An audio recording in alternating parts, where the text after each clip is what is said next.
Well, at least the USB noise happened before I hit the recording button, so at least I won't get out of the video. Not the gamepad.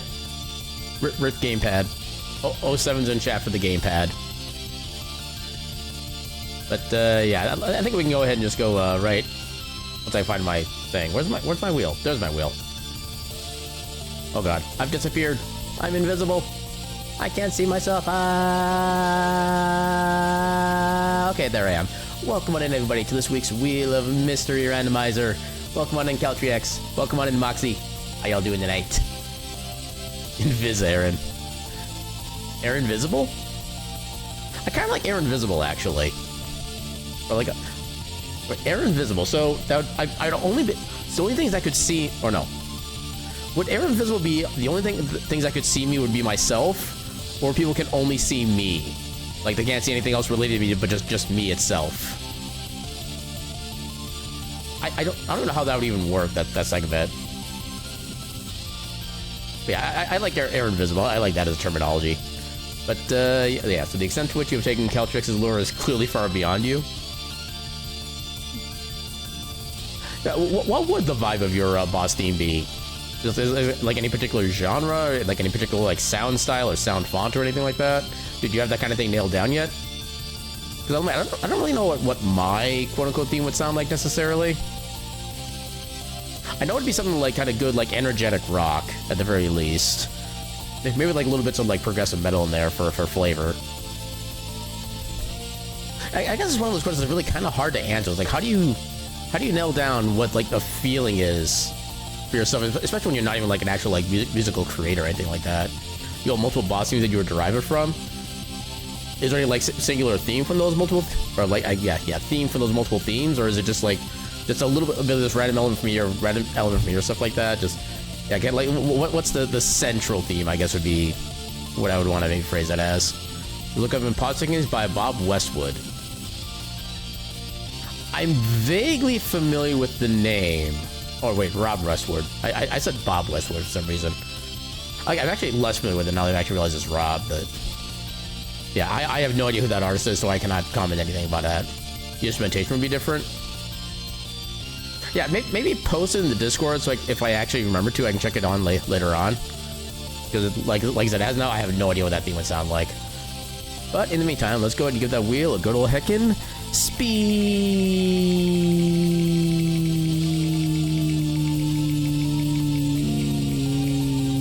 Oh. Well, we're kind of getting into the past tonight. Just mix it with a little something else. Just do it now. I mean, I'll think of my clone on the deal, and I can't guarantee what my clone's opinion on that is going to be. But yeah, let's go ahead and get an SMC3 seed loaded up. I do wish they would add more settings to the crossover randomizer, because yeah, the developer for this is very much keen on trying to keep everything as like standard as possible, which I'm kind of annoyed by at this point, given how many years it's been out. Now, kind of little things they've really done to like change anything, but it kind of is what it is, I guess. Yeah, keep all that. So Ganis Tower will be random crystals. I just like random crystals for Ganis Tower. Everything else randomized. Yeah, again, there's so few options I really have on this one. I wish I could just change, like, you know, map and compass shuffle, or like map, compass, and like big key shuffle, but to keep the small keys the same. So many little customizations I would love to have available for this, and just none of them are available. I mean, I guess maybe the Archipelago rando might have some more options. Maybe I could talk to Chris about that at some point. But for now, we're doing the standard. Okay, now what characters do we want to play as? And I think this is my biggest problem with the SMZ3. There is no random option for sprites. You literally have to look through the entire list, figure out what looks good, and then pick that specifically. And there are just way too damn many. I'm just gonna try to quickly browse through here and find out what seems good. So I'm pretty sure they've still been adding more like individual sprites. I just have really no idea like which one I'd want to go with. There's quite a few Pokemon, but that really shouldn't be surprising.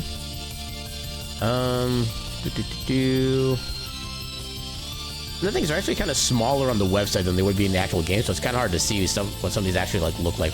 There's a sprite for just go mode button. Why? Why can you be a go mode button? You know what? This is just silly enough. Let's go with that one. That also seems like a new one to me. I don't think there'd be any new Samus skins necessarily. I don't know what that one is.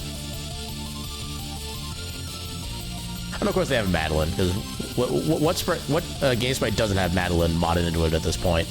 You know, just because this is an amazingly well done sprite, it makes some setups a little harder because there's nothing really like quote normal about the setup, but I still like it. So let's go ahead and run the tracker. What do you mean failed open socket? Hello? That wasn't supposed to happen. Okay, so am I opening up like the wrong file or something? Oh, let me try that again. Lua console. Recent scripts. That's the archipelago. That's also an archipelago. Why is this not working? I didn't like move the file or something, did I? Stream stuff, crowd control. Hold up. Stream stuff. Yeah, I'll take care of the splits in a second. Yeah, the funny thing, I had to use crowd control because the other regular tracker connector just doesn't want to work, I don't think. It should just be this, straight up. And yeah, it should be working immediately. Why is it not working all of a sudden? And the problem is it actually kind of breaks like the entire emulator. So close. Yeah, it keeps this text up on top here even when I do get it running again. I have to restart everything entirely. I hope I don't have to do manual tracking because it's kind of a pain with SMZ3. Yeah, you keep getting gift subs to streamers you have zero recollection of ever knowing about. Do you do the same thing I do where you keep like a couple streams kind of like in the background and just kind of like let the raid trains kind of guide you through to new people? Because I do that for like a handful of tabs at a time. You don't do that, then I don't know. Are they at least other furry streamers, or are they just like completely random like regular people, streamer people? Because for the most part, mine are usually like furry streamers. Every now and again, I'll get like this anime VTuber streamer, but it's usually pretty rare. I think I only had like 3 of those the entire time I've been on Twitch. The furries, but you had no memory. It might be a thing of like maybe those streamers are either frequented by the people you follow and watch a lot, or like vice versa. So maybe they figure, hey, these two are chat with each other a lot. Maybe you'll like them as well. That's kind of my guess on that one. Okay, so why is this not working?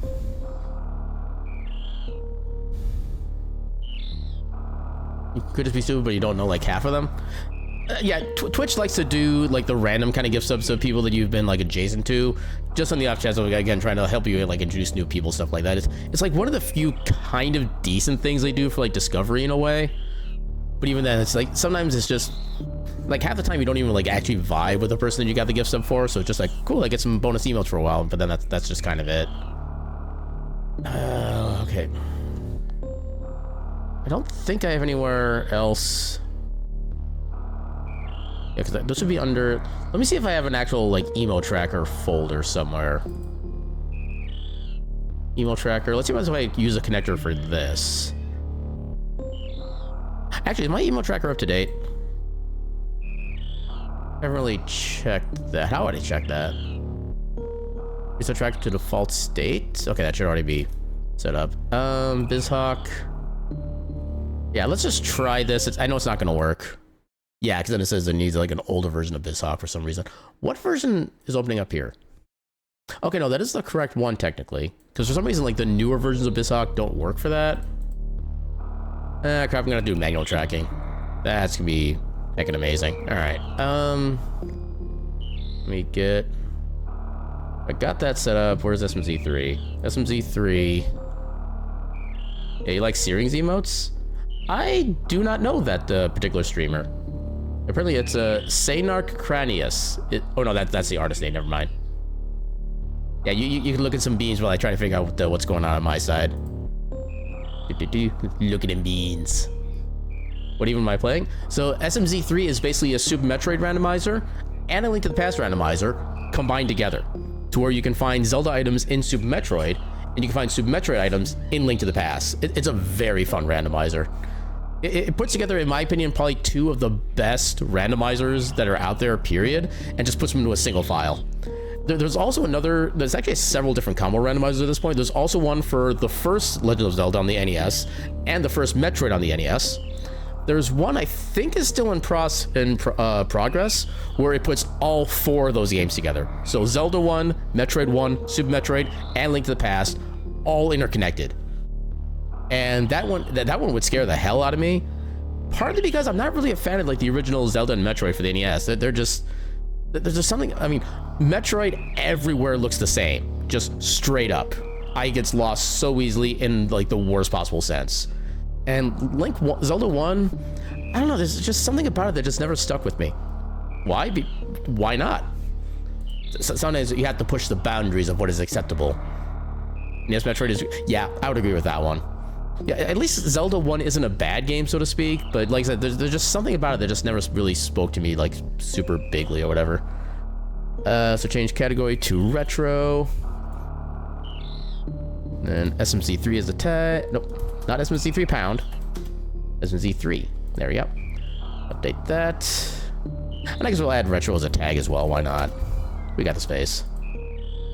Alright, so now take care of the... So open randomizer splits and randomizer layout. There we go. Oh, you got the almost worst bit rate. And now I can broadcast my stream on dial-up. Yeah, the category is now retro and the tag is now retro because we're playing a pair of retro games. And I was gonna say, I kind of wish you could put multiple games in your category, but more often than not, that's not even like a thing most people can do, so I can kind of actually understand that. But yeah, so I think we're gonna be mostly good to go.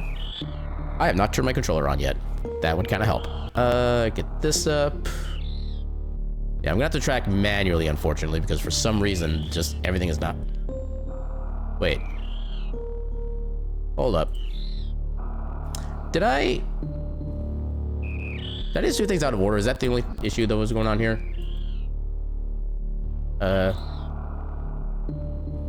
I did things out of order. That was the only reason the tracker is failing. Okay. Okay, so I've learned my lesson. Have the tracker look for the connection before connecting in the emulator. That's the sequence there. Just look at this emote. That is a heck of an adorable emote. I'll definitely say that much.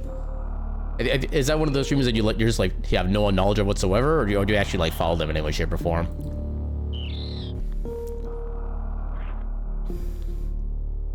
I'd also love with some of the custom sprites they have like the custom like UI set up as well. Oh, you actually watch them? Heck yeah. That's always the good part, is when you actually get the gift subs of people you're actually familiar with, and you kind of like either just like the person themselves or you like their emote, stuff like that. That's always like the best combination. But yeah, let's actually, I should still at least start off with Ganon's Tower being 0 because we have no idea what it is yet. I can just leave that up. And let's go ahead and go.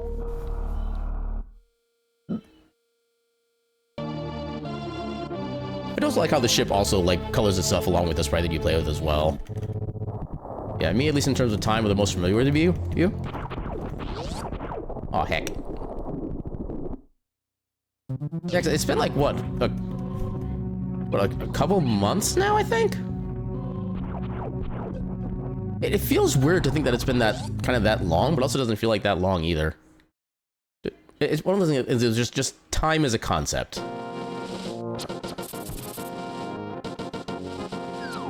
Okay, E-Tank on there, not worry about that. Just a month, really? I thought it's been longer than that.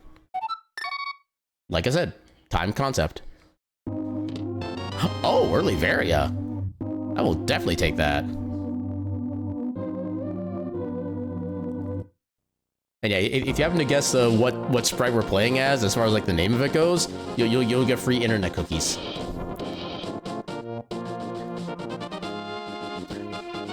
I'll give anybody else watching another like minute or two to try to put guesses in if they want to, because yeah, just it amuses me that they made a spread out of this, because I don't know why, but it's oh I love that actually. Easy full packs of bombs. I will take that any day of the week. I didn't need to do that part necessarily, but I already had bombs. Okay, so we'll just do the one kill then. Just mind empty until explosion. So apparently it does have like a more specific name, but this character is more of a product name. Is gonna be my first hint as what the character this is. I already forgot what the actual name was. I just know what the main thing it's known as.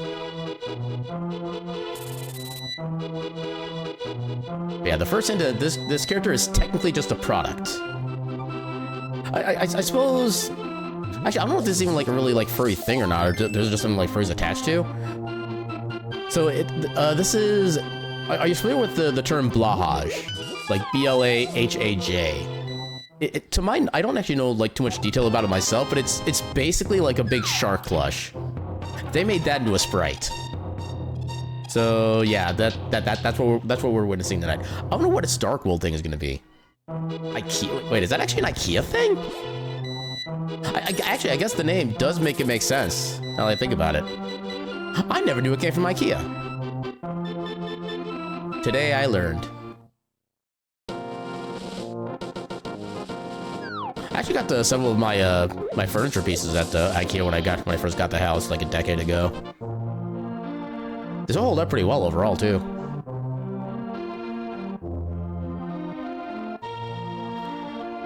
Also, I love having so many bombs just instantly at the start. Boop.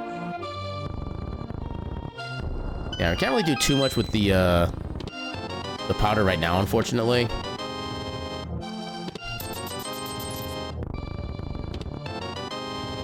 I don't need arrow capacity. I almost never need arrow capacity in this game. Also, keep in mind that in terms of being immersed in the furry community, you're a very new boy. I mean, like I said, I don't know how like widespread the idea of blahage is outside of furry, 'cause that's the only context I know it from. And even then, like even I'm only like I'm aware of the concept of it, and that's pretty much all I have the exposure to. And I've been a furry for more than 20 years, so yeah. Even with the long exposure, even I don't have like a lot of information necessarily. In fact, I think there's actually like a Twitch team that's like called Cult of Blahage, and it's actually just based on like the older streamers, like I think 30 or 35 and above, something like that. I don't know why they have that as a name, but I'm still amused by it. So I'll say something about your age, but perhaps will not. Yeah, I do avoid giving my specific age on stream, stuff like that. But if it's like somebody I'm familiar with and I'm cool with, I don't mind sharing it like in private, stuff like that. Oh my god, we actually scammed the merchant. Let's heck and go.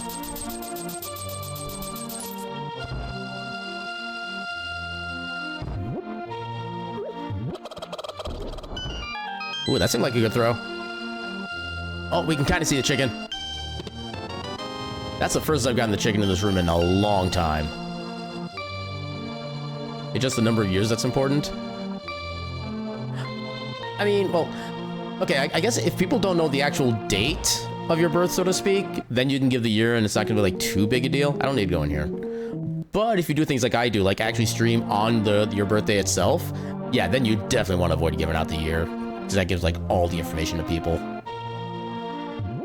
I'm this over 200 cat years old. Even my cane has a cane.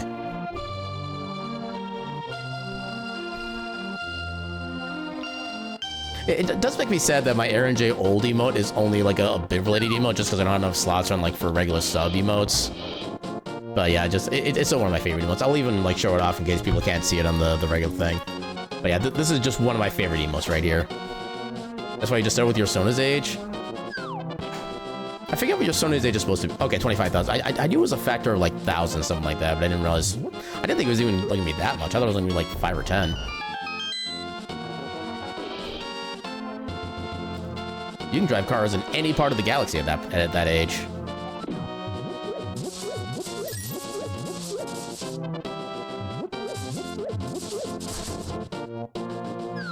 I mean, 20 bucks is 20 bucks. Yeah, at least until we can get up to like 600 rupees, it's still nice to get all the money we can when we can. I guess it also feels weird to do an SMZ3 run, not as like an async archipelago run anymore. Because I've done, I think, two asyncs with SMZ3 as the game, and I'm used to being like BK'd for like a couple days on end, waiting for other people to give me checks. So being able to actually get everything myself is a kind of a foreign concept. Yeah, but in the Delta Quadrant, you gotta go through a medical checkup every millennium. Yeah, stupid regulations. Who needs them? Technically older than that, but that's a lore secret. Ooh, I like secrets. That's not a good secret, though. They will reveal in pieces over time. A time span possibly equal to the length of your character's current age. So even those who do know the pieces will never know all of them. They've already been given two? Literally, the only one I remember is the one that you literally just mentioned like 2 minutes ago, so... Yeah, don't count on me to come to solve that puzzle anytime soon.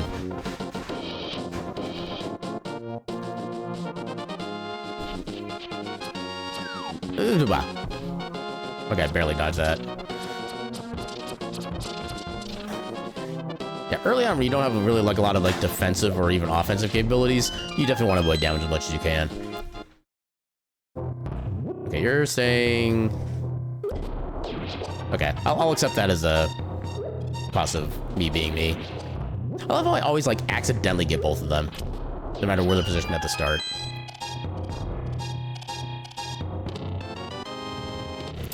Yeah, the problem now is that if we get hit by the crabs, it's instant death.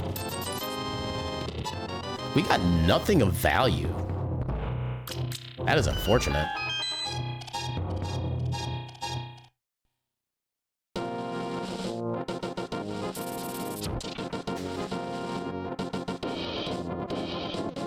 I mean, we got some Zelda money, but yeah, it wasn't even like enough money to like make a real impact is the other issue. Yeah, because once you get the merchant in Kakariko, you basically need another 610 rupees to get all the remaining checks in the game. You need 110 minimum to be able to get into Palace of Darkness. I say minimum because you have to spend 10 rupees to get the monkey on your side. And if you get hit on the way to the entrance of Palace of Darkness, then you basically lose the monkey, you have to pay 10 rupees again to get him to follow you. And then by the time you reach the actual entrance, then you need 100 rupees to open it up. And then after that, you need 500 rupees for those big Zora check at the waterfall. Or by the waterfall. That was even more useless. I mean, usually it's a scam. Sometimes he actually gives you an item of equal value. Oh, and there's our death. Yeah, I'm going to skip the hobo check at this point. We're just going to move on to... We can get most of Eastern Palace right now. We could technically go through Castle, but I don't like doing that with just bombs. I can do it with bombs. I don't like doing it with bombs. Ow.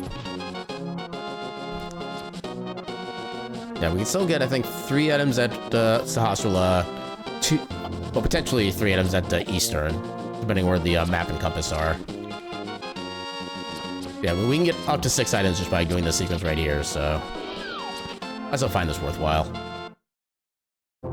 Yeah, the person I learned a lot of my, like, randomizer techniques and tricks and stuff like that from, that he basically avoids Eastern like the plague in, like, every circumstance. Hello, Greg. Okay, Spazer's not bad. Spacer is a decent, pretty good damage upgrade in Metroid. It also does have the expanded hitbox, which is also pretty nice. Although sometimes that doesn't mean you actually lose the attack on the, like, the environment rather than the enemy itself, but we can deal with that.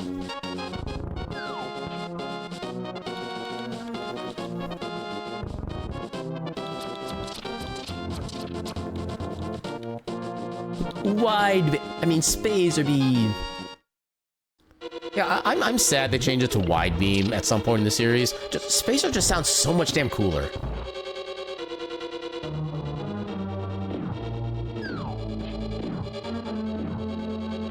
I mean, some mistakes are never actually mistakes, and Spacer was one of those non-mistakes. Wide.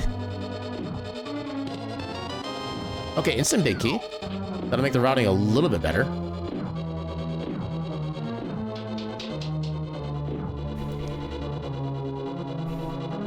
We can pick up a free heart up here. I always forget it's like this lower pot. Don't have hook shots, so we gotta go this way.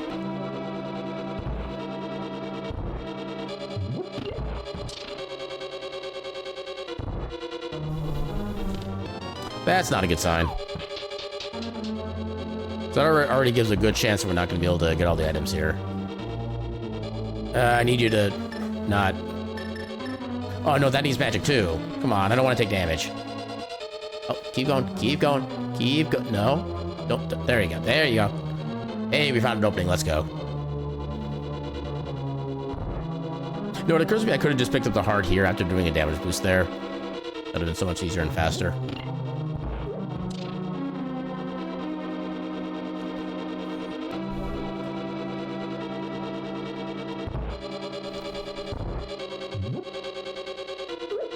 Oh, come on. There you go. That works. Okay, I'll take bombs. Yeah, it is really annoying not having access to, like, Morph Ball for Metroid. Yes, there's only, like, a handful of things we can do. There's literally 2 checks we can do in Metroid right now. And they're not... Okay, there's definitely not even gonna be stuck at the boss, then. So we'll need Bow for that. And I'll say, one thing I'm not the super biggest fan of when it comes to the SMZ3 rando is that the bow and arrows are considered completely separate checks from each other. So you can find silvers long before you find the actual bow itself. I have no idea where I even am. There we go.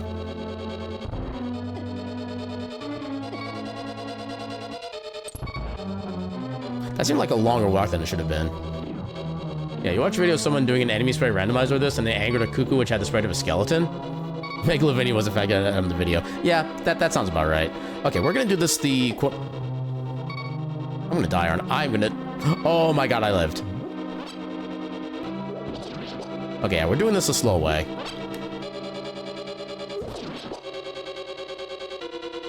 We could use bombs on some of these guys, but at the moment, my bombs are precious. Actually, could I just... Nope. If I did that right, I could have done the damage boost there still, but... Yeah, I'm not used to doing the damage boost from that particular spot, so... Wasn't sure how the setup was supposed to work. I guess I could still try it again. You know what? Actually, yeah, let's try it again. Hey, I got it that time. Let's go. Oh! It doesn't do a lot, though.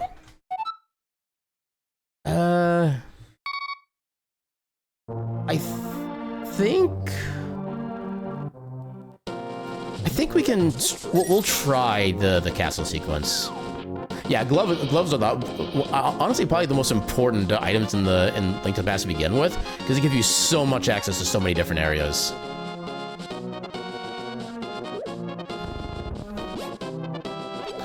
Magic's not bad, actually. Because that does give us a secondary weapon at the Cane of Burn. Oh my god, I somehow made that work.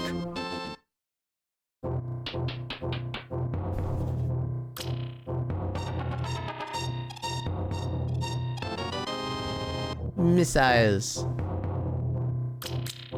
Of the super variety. It was 1K by the locksmith. Oh man, I'm blanking on the term locksmith. Oh, if you're talking about Hype Cave, that's in Dark World. Which for that we would need Hammer as well as Moon Pearl to get access to that right now. The guy who does it. Oh, that's a Gina. Yeah, that guy is not technically the locksmith himself. The locksmith is... He's kind of on the way between where the Swamp Palace would be and then where Desert Palace is. But yeah. Yeah, we could also get to him. But I kind of never like doing his check when it's just him on his own, because it takes a long while to do that one check. It's one of those like time per item ratios that just never feels good. I didn't mean to... You know what? Heck it. There, do that. Okay, Bombos might have some combat implications to it. And potentially a dungeon application, but other than that, eh. Actually, we could just do the cane trick again on somebody else. Although the harder part is going to be going through the basement section where everything's in the dark. Actually, we just can't do that. Not the locked chest check, but the cave under a big rock. The cave under a big rock, that just leads to rupees. That doesn't lead to any actual items.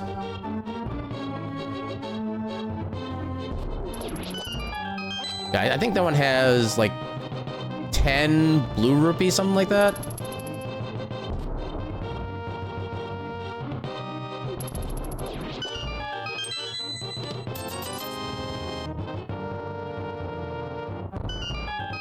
But yeah, if you want a really good way to get money in this game, do the archery mini game, especially once you know the particular strat for it.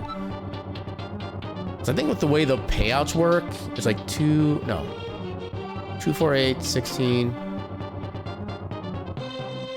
There's a way you can get like 64 in a single error, I thought. I don't know, I'll have to double check the minigame later on, but I can show you the strat that I use to easily earn a lot of money if you need it. It's kind of more useful when you do like inverted randomizers where you start in the dark world.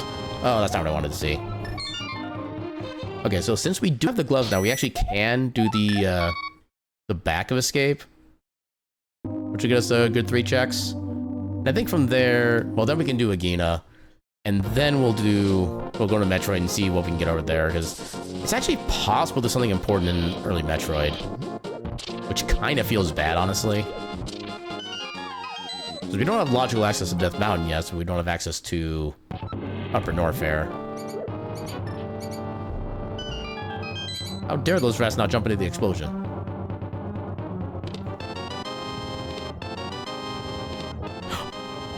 Okay, that was required. We'll still check Agina just to get it out of the way, but Agina is not going to be important at this point. I don't think that's not where I wanted to go. Yeah, because Speed Booster is actually one of the logical ways you can progress to the early game of Super Metroid. It's really annoying as a casual player trying to make that your progression forward, but once you get used to the motions, you can still get through it. But it's a little bit easier if you know how to do like the short charging with it.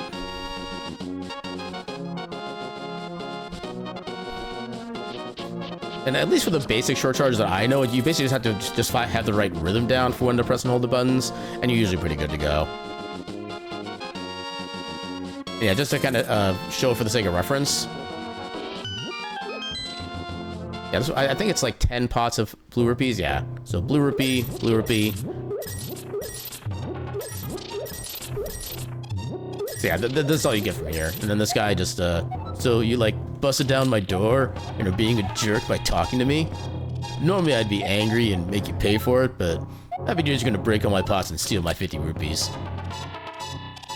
I would say he's a fortune teller, but we did that literally in front of his face, so yeah, he knew exactly what we were doing.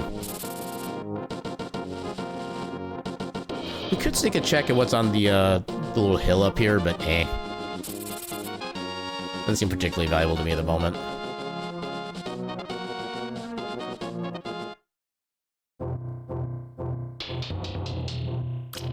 I'm guessing there's gonna be like some kind of low-grade item like arrows or missiles or something like that. That's not what I wanted to use. There we go.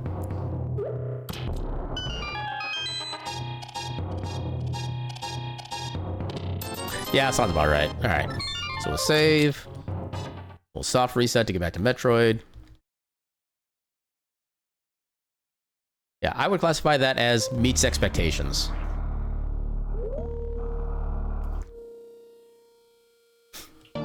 Yeah, the fact that we have Vera is actually a pretty cool thing right now, too, because we take I think we actually take full reduced damage from environmental effects because of this. Noom. Oh, right, I have to actually equip Spazer. Because fun fact with the Super Metroid, if you manage to successfully equip, yeah, he's blue now because we have the Various suit, and so he basically becomes like a shiny version of himself. It's one of the little touches I like about the Super Metroid randomizers, that they make some really cool colorization changes. So, okay, bomb capacity, that's nice, I guess. Definitely not required. And I think once we find the gravity suit, it becomes a purple Charizard.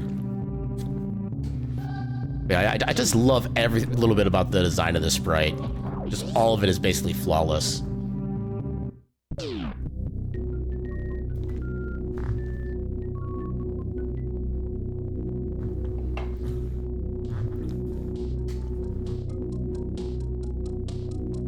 Running animation is a little rough.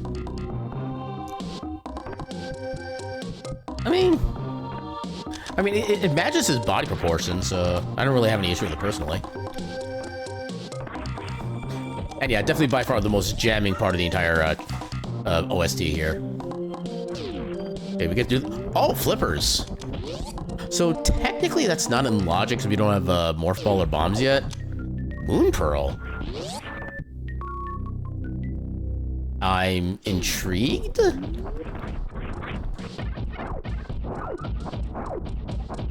Ow. Oh! Okay, that is our Dark World access. Because I'm going to do a little bit of a safety here. I do technically have the option to just like reverse time on the simulator, but I try to avoid doing that, at least during streams. But yeah, we can still definitely get those flippers.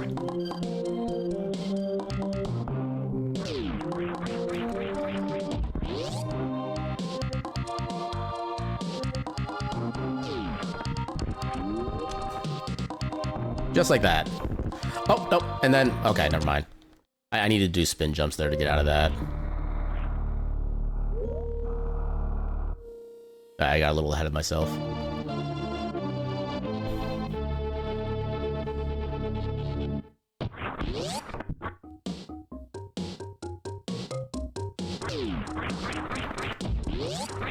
Oh, game, please. Yeah, after you don't know how long, you have gained 1% towards your goal of fully completing Metopia. That's a concerningly small number. Oh, I did not do the Keiko correctly.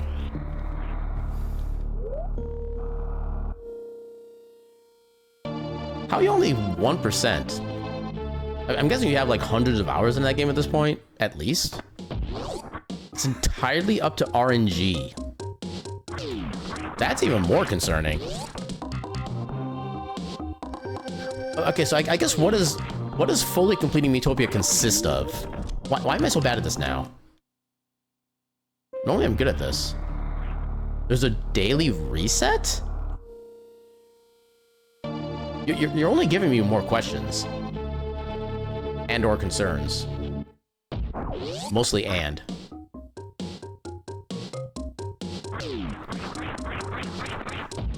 Okay, maybe if I actually focus on this, I can try to make this work. Also, I jumped too early. Oh, that's a tiny gap. Oh, I got it. Hey, we got it that time. Let's go. You promised that the game is good. Well, not for completionists, apparently. We can still go forward and see what else we can get while we're here. There's short charge. We can avoid some early damage. Never mind, I did it wrong. Jump over there so we do not fall into the pit of long falling. There's just pure insanity placed upon yourself. Honestly, I get that. I've done a bit of that from time to time. Some of that is called speedrunning. Okay, so there's one more check we can get right now. At least one more that wouldn't soft lock us.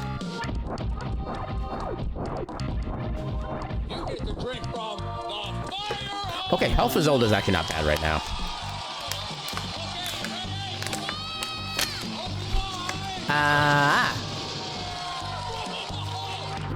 Thank you for the hydrate. No, I got plenty of supers already. I'm already at 30 supers. I have enough to literally finish the game right now. That's kind of crazy. Okay, here I need to be careful. Yeah, perfect timing. Let's go.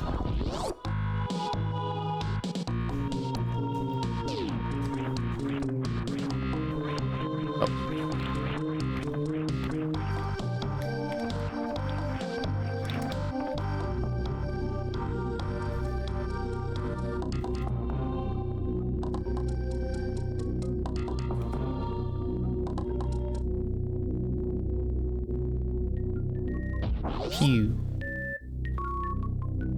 Yeah, the other cat streamer you watched was playing Clear Obscure today, and you accidentally crashed his OBS 3 times with the hydrate? Okay, what was the hydrate reading and how did you crash it? And why would you be so mean to a fellow cat streamer? How heckin' dare.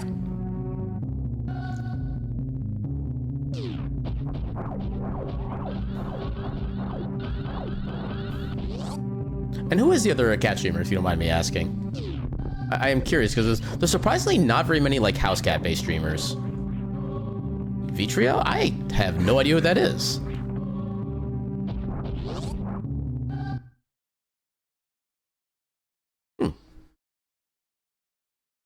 Okay, so we have Dark World access. He's a newer streamer. That might be part of why, too. One thing I've kind of started doing over the past like year or so is I wouldn't say I've stopped looking for newer streamers, stuff like that, but I'm definitely not as focused on like trying to find new people, because there's already too many people on my follow list that I can't hang out with like sufficiently, and I already feel bad for not hanging out with them. And I kind of just don't want to add on to that list further. Just at 200 followers today? Okay, cool. Well, I wish them the best of luck in their streaming hobby / career, however they want to look at it.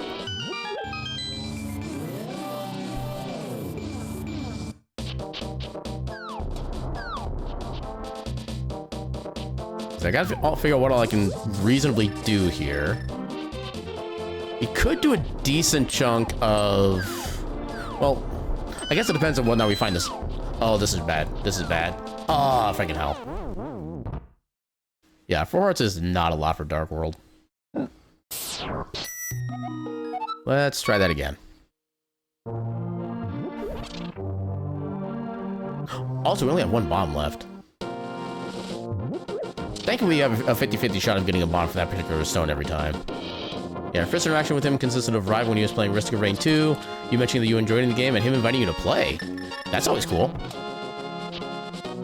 Were you able to play? Were you able to have Fanu? Heck yeah. Yeah, I played a little bit of that game myself. It is a fun game. But for me, it's kind of the same thing that, or same issue I have with like all roguelikes, is that each round doesn't really last super long, and because you don't really get to keep anything. Oh, mirror, heck yeah! I played a few games with him since then. Double heck yeah! Okay, we're finding all the good stuff here. I like how finding blue mail just gives us a slightly darker shade of blue. Okay, so that does make surviving in Dark World a lot easier. What else do I want to do? There's a couple quick items we can get over this way. Blue Haj. Although technically, given that it's a base of IKEA, I think you'd have to put like the umlauts over the U at that point. At which point the umlauts would be above the U and the A. The Blue Haj. I think it'd be the correct pronunciation. Blue. It wouldn't be blue, it'd be bleu. Because the umlaut is basically add an extra E after the vowel itself. So blehish. I think that's the pronunciation. Although I'm kind of using more of the German version of the language, so I'm not sure if that actually matches up. Okay, second item. We don't really need the extra money right now.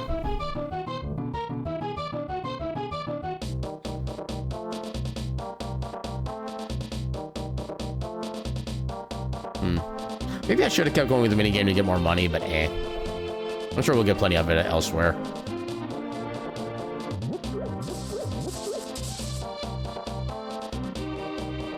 You don't have the shovel yet.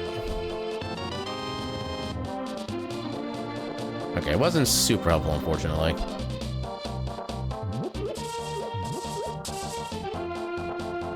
Alright, so now let's see what we can do at Eastern. I think we'll grab the item at Pyramid first, just because it's pretty easy to get. Also, we're out of bombs again. Which isn't like that big a deal, because we can get bombs at the entrance of House of Darkness. Does this also have the 50-50? I don't know if the Dark World version that has the same chance or not. Yeah, since Vitro is in the UK, is a morning stream for you? Gotcha.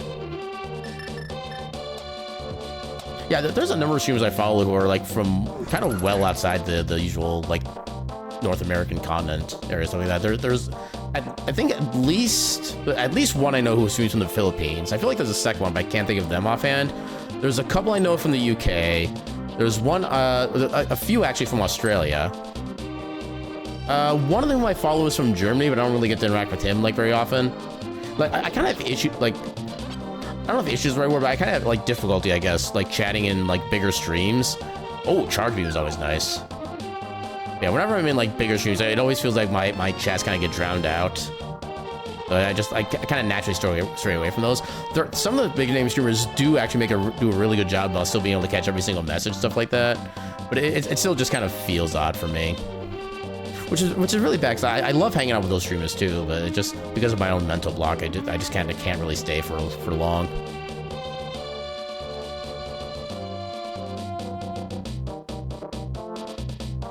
Yeah, funny thing is, ones you follow are either from the Middle U.S., Canada, or Eastern Hemisphere. I feel like that is probably where like the highest concentration of furries is for the most part. If I remember a chart actually correct, like the two largest quote-unquote furry centers in the world are basically like the southwestern U.S., based around like California, stuff like that, and just in the Midwest, kind of specifically Minnesota, where 4 of the original, I guess, big name furries, so to speak, but before it was even called furry, back when they actually had like the funny animal zines, what they're referred to back in the day, 4 to the 7 of the main people there were actually just from Minnesota, which I find pretty acting cool because I'm in Minnesota. Or if you want to say the state name correctly, Minnesota. Although we don't have snow at the moment, sadly, so I'm, sad about it. Okay, do we even get to progress in here? If this is a small key, we can progress. Okay, we can progress. Yeah, because otherwise we'd either need the bow for vanilla access or a bottle of some kind of potion for glitchy access. So I don't want to go down the left pit yet. Even then, I don't think I want to go down there right now anyway, because it's only like 2 checks. For some reason, I thought I had bombs equipped. Although I guess this does let us get more bombs, so not the worst thing to do.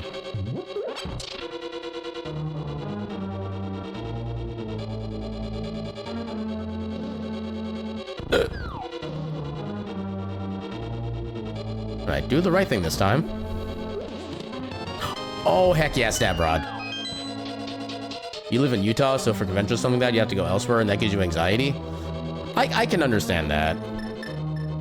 Yeah, I know like the only reason I don't go to, well, I have several reasons I don't go to more cons than I normally do, because like the only, I guess the only convention period I go to nowadays is my local one for immigration in Minneapolis. We can go down here.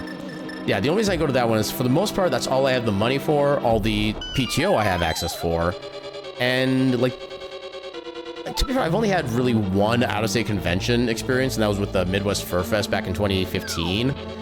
And I had fun moments there, but it wasn't like all fun. It's probably just like the best way I can phrase that. Not your social anxiety when you do conventions in general. Yeah, I definitely see that. Yeah, it also kind of depends on what exactly you just want to do at a convention as well. Like,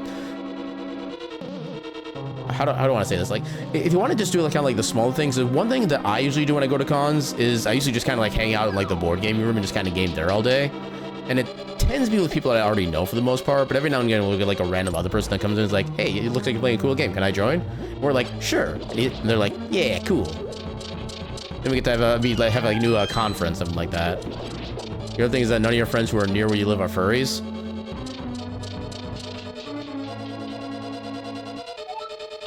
I mean, I'm trying to think if I know of any like specific groups in Utah, because I know like most states have their own like some kind of local furry community, whatever. I don't know if I know of any like particularly in Utah or like any. That's what I'll say. I think I've known one person who I know for a fact lived in Utah, and that was long before I knew anything about furries. I hope they're doing well.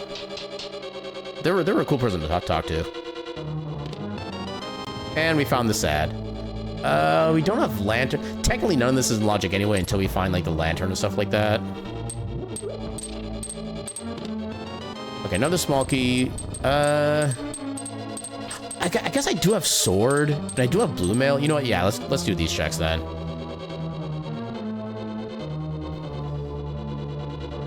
actually, I have bombos too. The sad is the single arrow of destiny. So whenever I pick up a single arrow, I call it the sad. Ooh, we got 3 of them. Nice.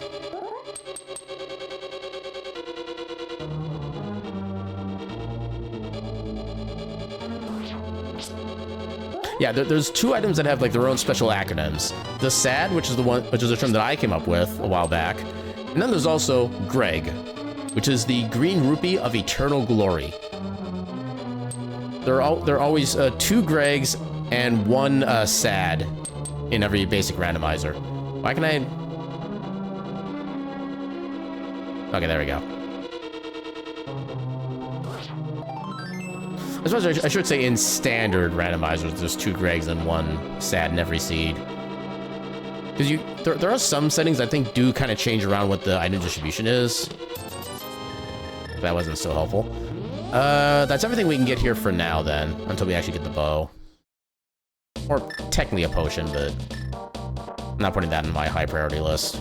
Actually, what even are the rewards? I should be tracking that. We have... So Skullwoods is Metroid. Thieves Town is Green Pendant. Meyer is Metroid. Pod is Metroid. Everything else is Crystal, okay. You also rented a raffle from a headshot from another streamer? Cool. I'm guessing it's one of those things you're not going to find out until like sometime later, whether or not you want it. Yeah, I'll say of like the handful of artist streamers I follow, I don't think any of them do any like raffles or anything like that. Not expecting anybody thought might as well. I mean, yeah, if the entrance fee is literally just typing a message, then just, you know, why not? A like 0.002% chance is still better than a 0% chance. It's a celebration thing? That'll do it too, yeah.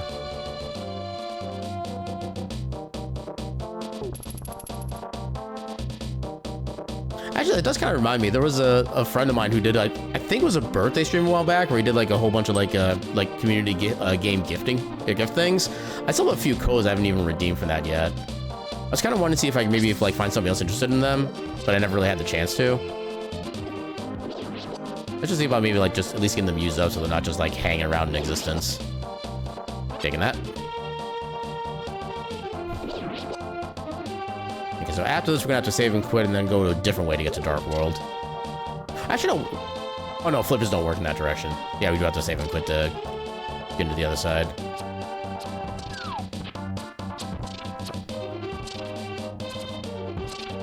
I suppose now that we have a sword, we could also backdoor our way into Death Mountain. Which wouldn't be the worst idea in the world. Wouldn't follow the logic, but wouldn't be the worst idea either.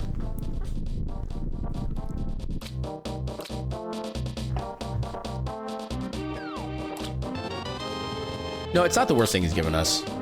Knee tanks are still kind of nice this early on. Okay, so we need to go to Sanctuary now.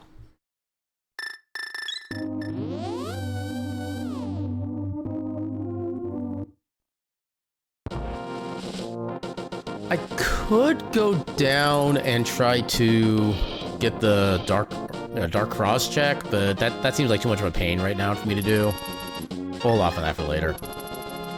You've been told by a friend of yours that you should just start streaming because you apparently have a magical ability to befriend random streamers. I mean, streaming is a very fun thing to do. It does take a little bit to kind of get into like the mode and method of it, but yeah, once you do get into it, it is really a heck of a lot of fun time. Although it can be hard to actually like properly start out and actually get people to like come to your streams and hang out and stuff like that. Because I went a good like... Okay, so I'm gonna preface this by mentioning that I did like the worst things possible when it comes to like how I started off streaming, where I didn't really like follow any other streamers. I didn't chat. I didn't really like do anything on Twitch other than stream. So I had a really kind of bad way to start. But yeah, for the first few years or so, I had like maybe one person like occasionally come by and check things out with me for a while. And they were a really cool person, but yeah, having like one person over a few years that kind of sticks around, even for just a short amount of time, it kind of got demotivating at points. You're just held back by your brain and where your PC is. I definitely understand the brain portion of it. Yeah, it's also a thing to like have healthy expectations healthy and reasonable, I think it's probably... Oh, God. Yeah, and unfortunately, the male upgrades do not help when it comes to environmental damage. Okay, bonk you. Bonk you. There we go, now it's safe.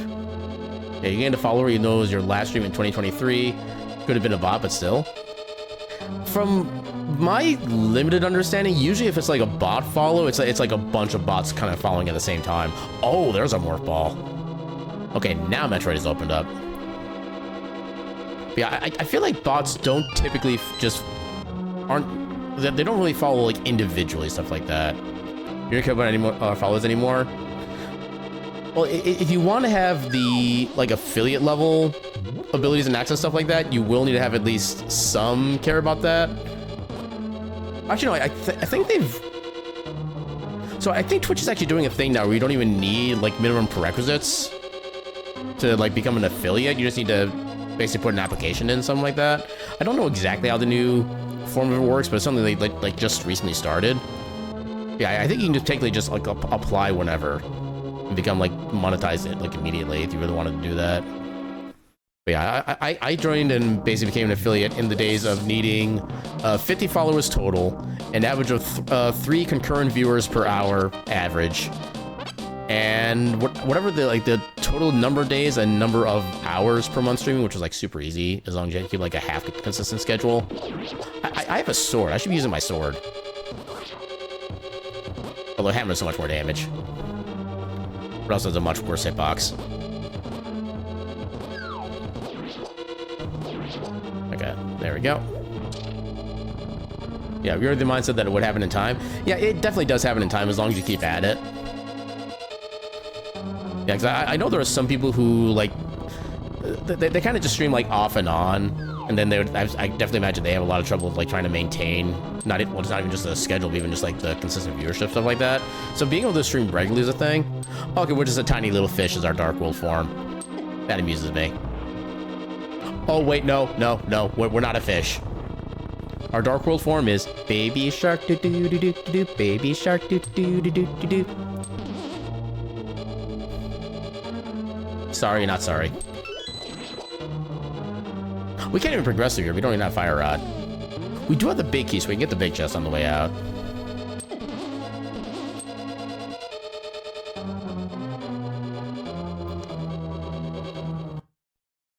I accept my fate.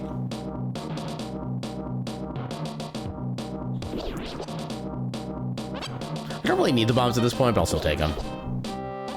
Yeah, it's gonna be easier to do it this way.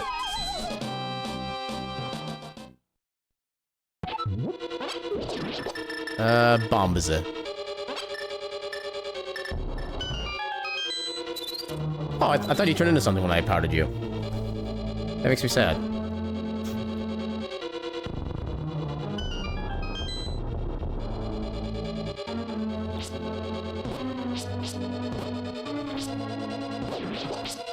Boop.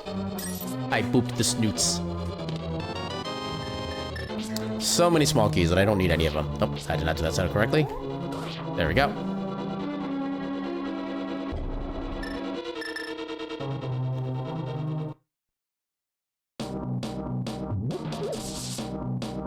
Okay, we could...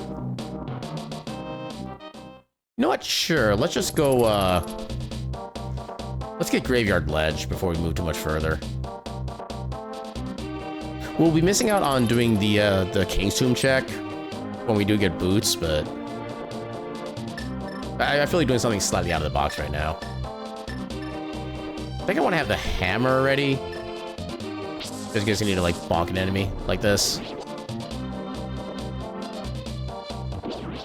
Yeah, because Fighter Sword against these guys is just literally a pain in the ass. Come up here.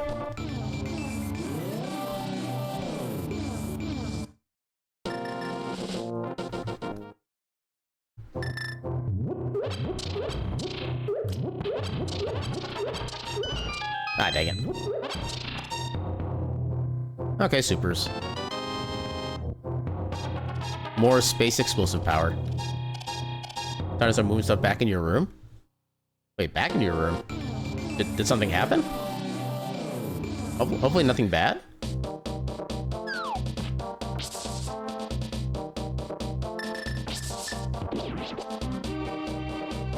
Hiya.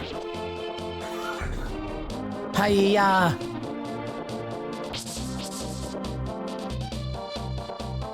Yeah, I definitely could have waited on that, but something told me I should have just gone there when I could, but I really need to not listen in that sense, because like 99% of the time is just wrong. Yeah, a friend of your brother was staying with you, so he took your room? Gotcha. I mean, why your room, though? That seems, I think that does seem slightly presumptuous. Unless it's like a mutual friend, which that's one I can understand, but... Okay, I've actually never gotten like the smooth walk and activation of the game at the same time. That was heckin' cool. I didn't know that was even possible. Like, I didn't stop for a single frame.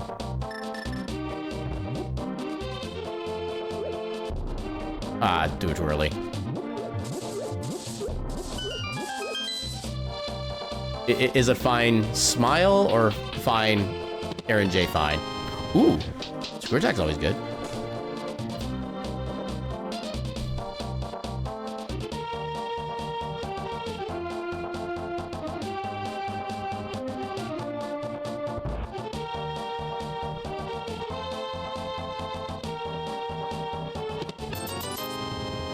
Money. Also got recently renovated, so it works as a guest room from the best. Fair enough, yeah.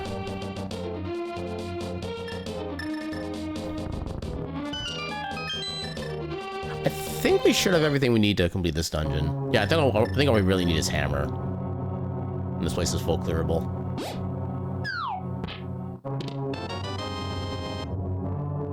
So it's actually like Webster's Dictionary fine. Gotcha. Just like that Stalfos' position is like almost never actually truly fine. Bombs of power! I love when that little fire orb just gets like stuck on itself and it goes in a permanent loop.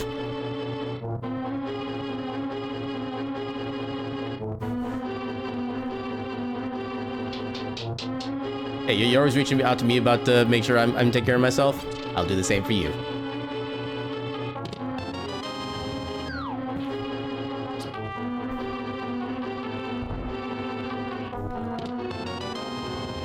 The key of the big.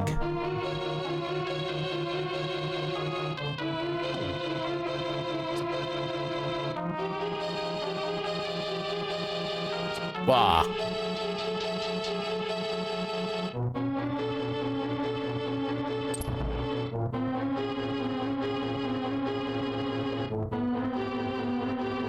Take that.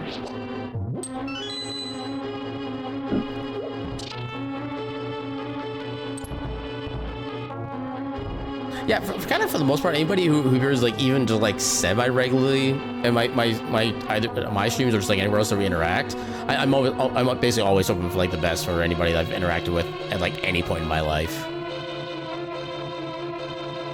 I love when that guy gets stuck too. He can never go back into his shell.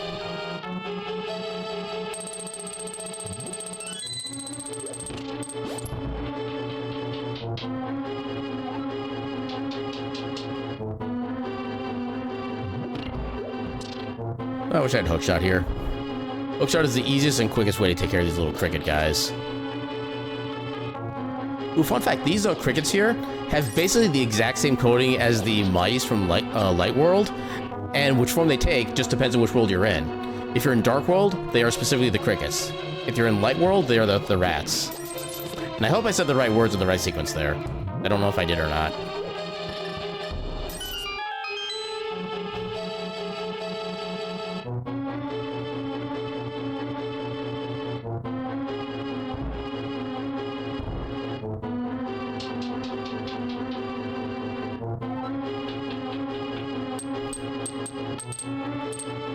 Yeah, it's a good trick to have, but it really freaking stings when people take advantage of it.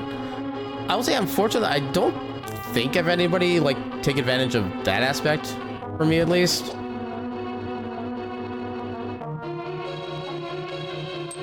I'm trying to think if anything has even come close to that, and I don't know, part of that might just be the fact that I have kind of a bad memory, but... Yeah, most of the people I've known in my life have been like just straight up cool people, so it's part of the reason you become so particular about people you show care towards. I can definitely understand that one, and there's even just only like so much like mental space that you can like give a certain number of, not sure what the correct wording is, but there's like so much space in the brain. Okay, we just talked about it earlier. There's only so much space that the human brain even has for like socialization and knowing people, stuff like that too, so. Yeah, it's kind of one of the things that, like, again, there's just so many cool people on Twitch. I want to be able to hang out with all of them, but just I don't have the mental energy for it. And that really sucks. Yeah, so again, you checking with me is a good sign. And it is, I'll say it again, once again, great, well, very well appreciated. You just refuse to get burned again? Yeah, I definitely understand that.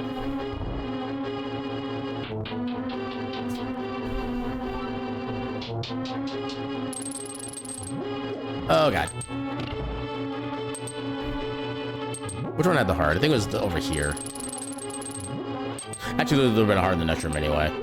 Oh, well. Yeah, we should be safe with this fight because it's pretty well scripted, but we'll keep the Kano burner at the ready just in case. Alright, phase 1. The easiest phase. Phase 2.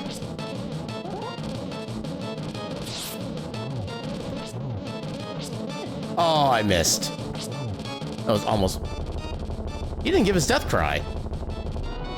That's new. Green pendant get. Yeah, I will say I've had a couple bad experiences with like certain people during like particular events. But for the most part, they haven't really been anything like super hyper, like major, I guess. So I've been kind of fortunate in that sense. I think that's everything we can do here at this point, because we don't have Titan's Mitts. I guess we could do Magic Bat real quick. We have everything we need for that. Up here.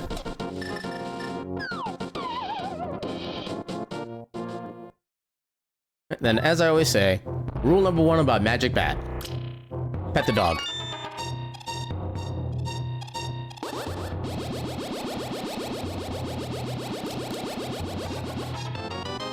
Okay, that was not necessary in the slightest.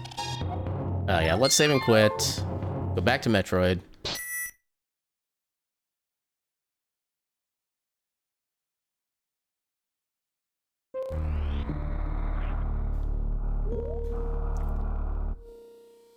Yeah, we should be able to clear like a whole bunch of things in sequence right now, which would be super nice.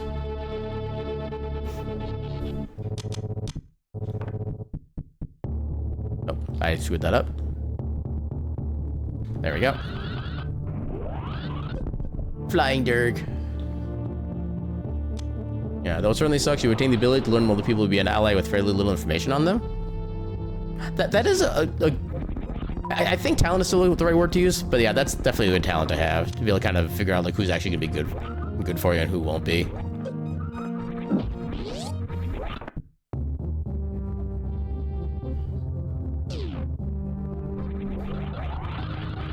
Whee! Also, I love how the Morph Ball form is just a Pokeball. Like I said, this spread is basically perfect as far as I'm concerned. Yeah, benefit is there, but being suspicious of everyone at first can be rough. It's one of those things, as long as you can temper that suspicion with the realization of, you know, some people may just be a little hard to kind of get started with, socialization-wise, than others. Yeah, just kind of it's basically realizing the entire spectrum that is like the human experience. That's probably the way I describe it. There's also a decent chance that other people may be kind of like reserved or like standoffish because they've also been burned by things like that in the past too, and they're just trying to protect themselves as well. Oh, I never turned on Moonwalk. I need to fix that at some point.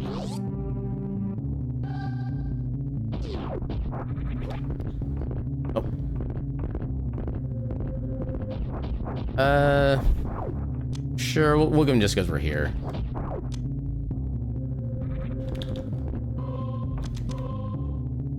Okay, so I've already gotten the item down there.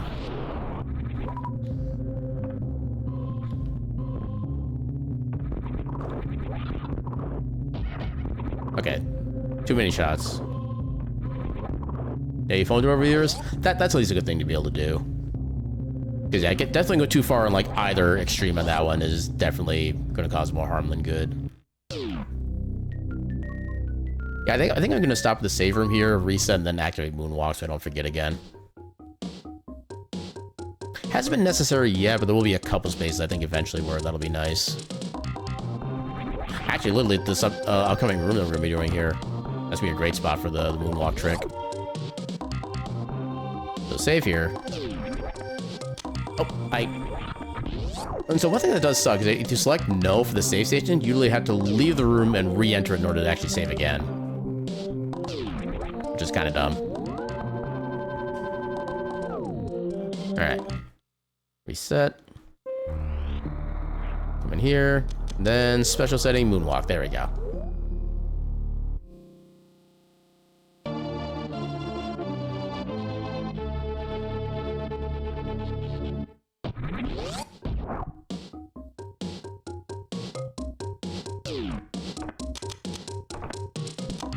For some reason, I thought I had a bigger fall than that. There's a moonfall. Also, because I have screw attack, I can just jump into these guys and achieve instant victory.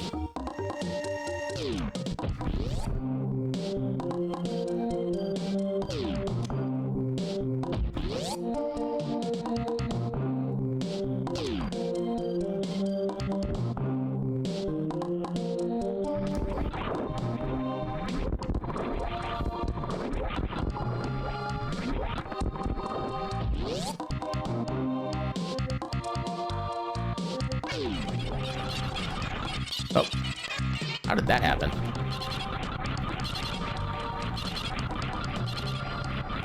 Oh. Yeah, you feel that if someone is, for lack of a better word, an enemy, you suddenly just cease to exist in their sphere of influence. Honestly, that's probably the best way to go about that kind of thing. Is like, just like, don't make a scene, just stop it. It's probably like the simplest way to describe that. Makes it a lot more of a clean break, too.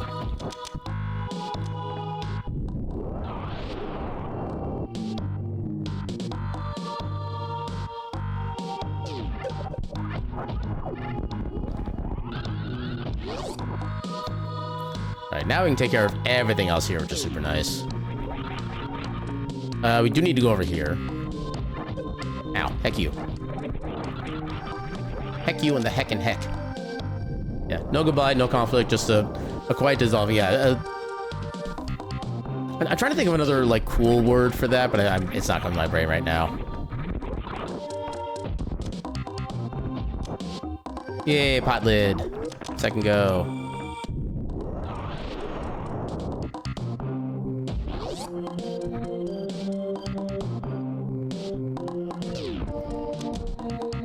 There's still stuff up here we can get.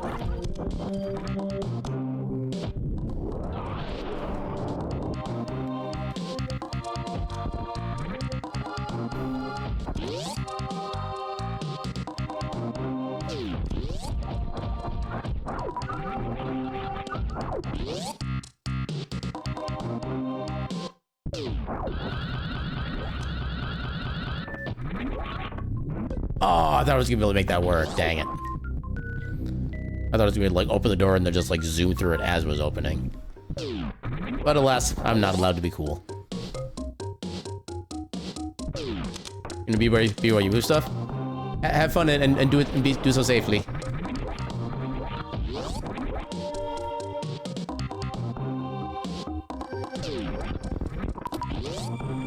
Oh, I went way too far there. I didn't mean to use that game. There we go. Alright. Nope, not quite. There we go.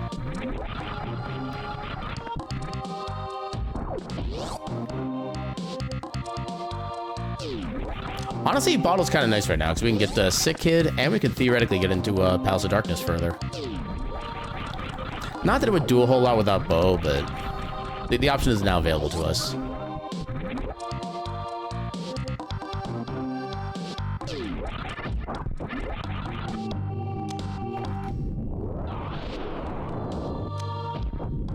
Ooh, Samaria. Heck yeah.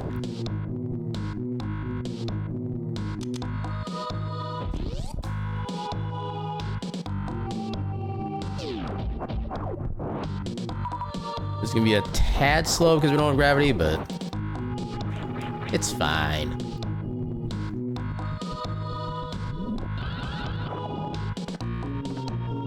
Like, why does it not work sometimes?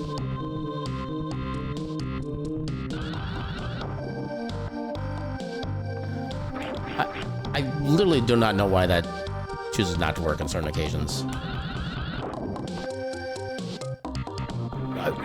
What is happening?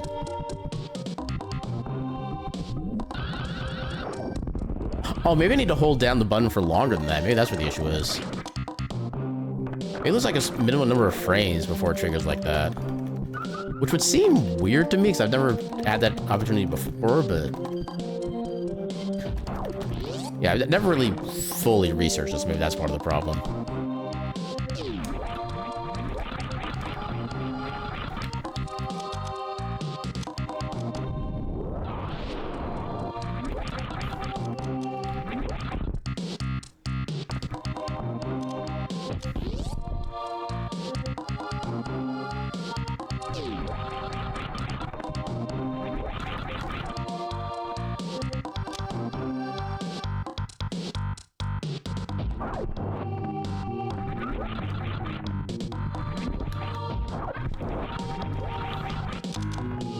Yeah, we got speed boosters. We have more than enough power bombs to do this entire section. Squimsh. No. This is gonna be the tough one. Ah, too early. Oh, I actually got it. Let's second go.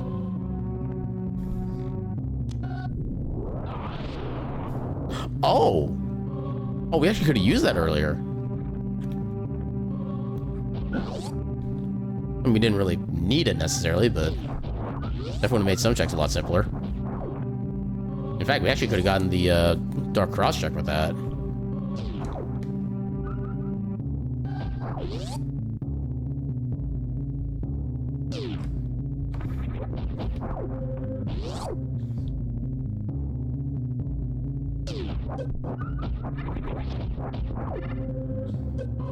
I like that. Normally you need high jump boots to get that check, but we got high jump boots from that check instead.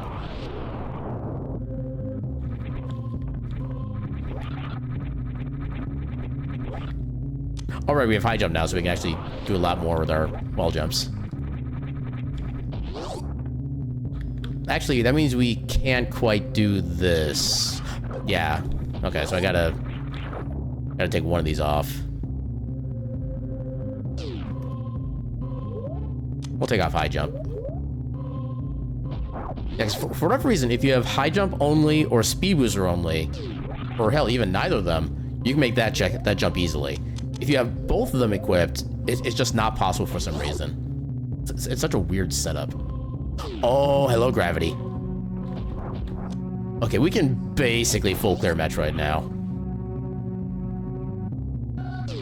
There's like one check we can't get. Oh, I guess 2 checks technically we can't get yet. But I'm sure we can easily get that fixed up. And one of those checks can be gotten with one of two items.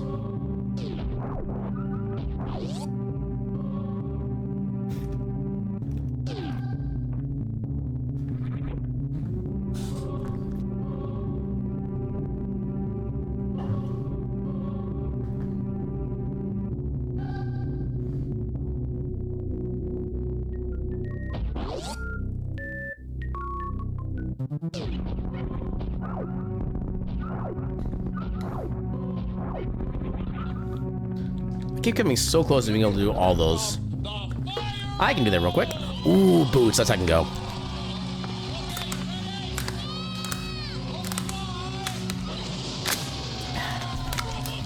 All right, and that is 2 hydrates for you. Thank you for the hydrates. Yeah, we have literally all the possible boot upgrades between both games now. And I find that heckin' cool. Yeah, I'm a good.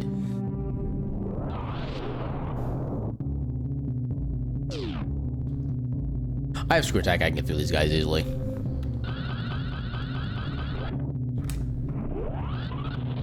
And okay. Reserves are very rarely like helpful these days, but you never know.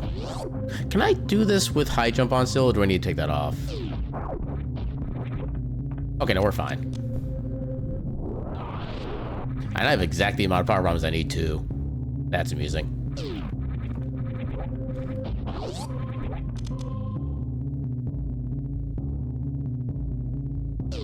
Bop.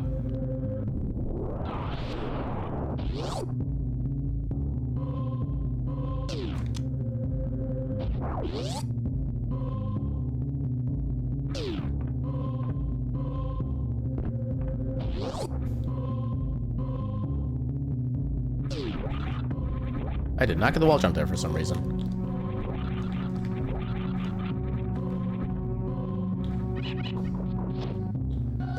Dang it. Welcome on back, Cal. Hopefully the boxes move with little issue. That's not worth the fight.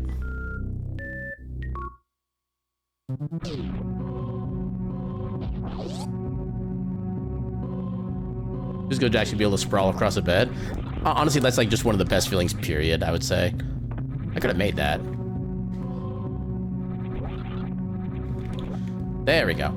Yeah, that sequence of jumps is different when you have high jump. And I'm not necessarily practiced with it, but we actually got that pretty well. I will take that.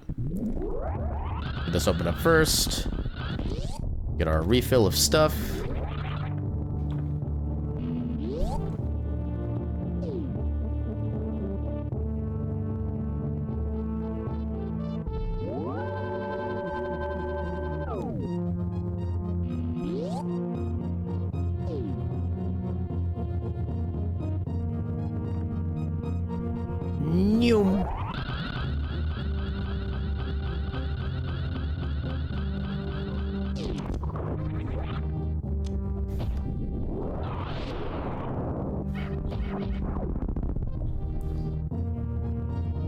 Do this the easy way. You also just realized today I've been technically mispronouncing your name the whole time? But I thought I confirmed I was pronouncing it correctly. Is it the TRY part that I mispronounced? Single care that doesn't bother you? But I want to say your name correctly. Let me know what I did wrong. My shame is unending.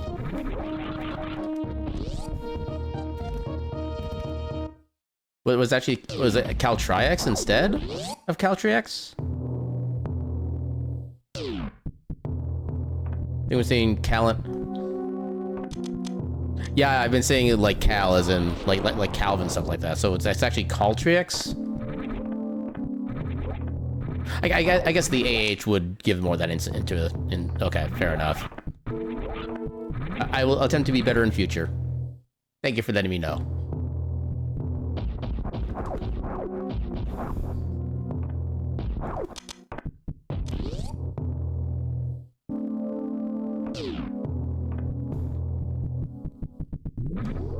First try, let's go.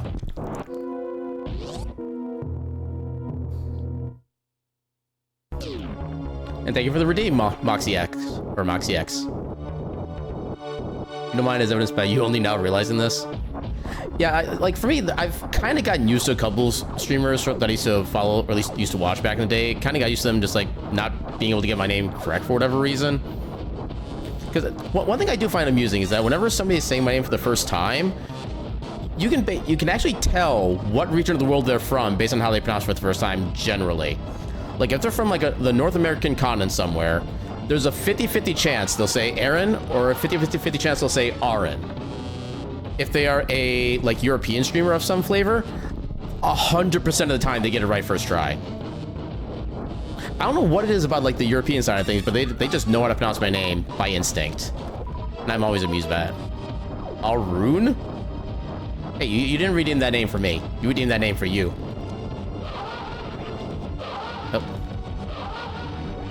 was a decent Doppler there. New York first naming conventions, you could use people butchering or not even attempting your names. I mean, I guess part of it too is that just like the... Well, no, I was gonna say the English language is also just kind of screwed up, but then again, most people in Europe also speak the English language, and even they have like a better way of pronouncing it. But yeah, just English itself is just a dumb language. You have to learn so many different ways of saying the same two letters, and there's just like no consistency straight up. Never heard Aaron pronounce... Wait, that's Aaron. You never seen it spelled that way in Europe? I'm actually not sure what the proper pronunciation for that version of the spelling would be. You're surprised when Vitrio got a first try? There are some people who just have like just this innate sense of how a word is supposed to be pronounced, even if it's like one that's not a typical name or whatever.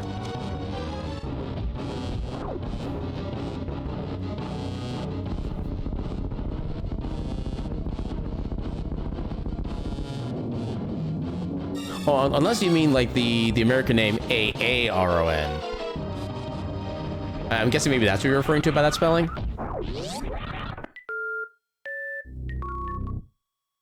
Yeah, because typically British pronunciations are an A when it would be an A. Oh, I thought I had power rounds equipped.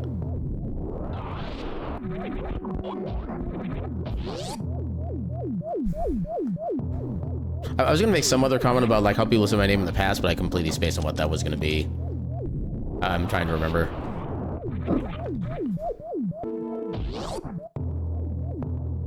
Yes, AA is more accurate. Yeah, it's one of the things that we're just like trying to understand how pronunciations work within the English language is also just like a fool's errand to begin with, even on the best of days. Oh, and I remember what I was gonna say. I actually worked with somebody whose first name was just one letter off of mine, where instead of A-R-R-E-N, his name was A-R-E-N. And conveniently enough, his name is pronounced exactly the way mine is pronounced as well. So yeah, at least EA for that consistency. He was a pretty cool person too. Not like super steady or anything like that, but definitely a cool, chill guy you can just kind of just hang out and vibe with.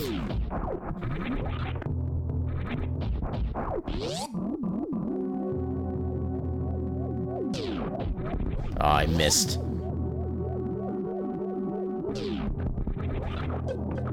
Dang it. Good thing I have gravity and Varia, so I have all the damage reduction.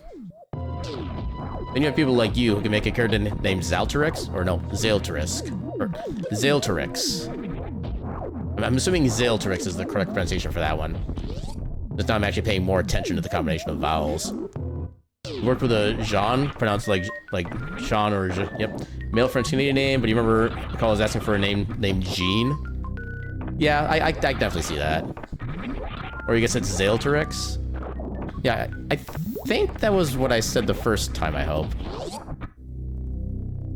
Is there actually a difference in pronunciation officially between the AE symbol there and just the combination of AE vowels? Or are they actually just like strictly the same, just written differently?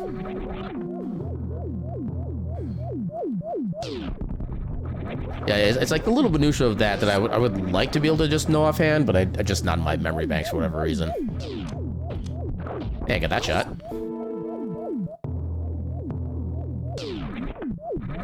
Yes, so thinking about both the A and E being pronounced. I suppose that is like a more specifically quote-unquote titled nomenclature for it, yeah.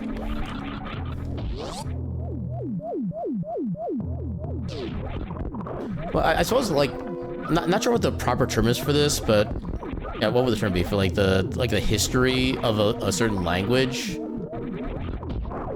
I'm trying to think like what would the history of the AE symbol being then? So like Aya? Okay, so you're kind of actually pronouncing both letters almost individually then? Or AE? Or AE? No, or Aya. Aya. So Zalterix? Is that closer?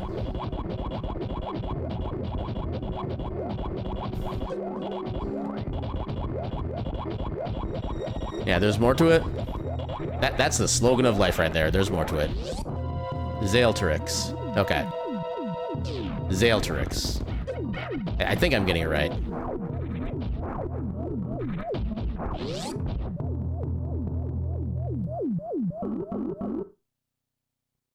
You already told me about... Yeah, I think that was also like Aaron, if I remember correctly. Which amuses me how it's like, it's such a different spelling too. But it still kind of matches up. Ooh, sort of great. Let's go.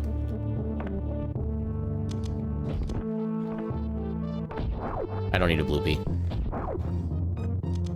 I do, however, need spring ball, but I don't have it yet.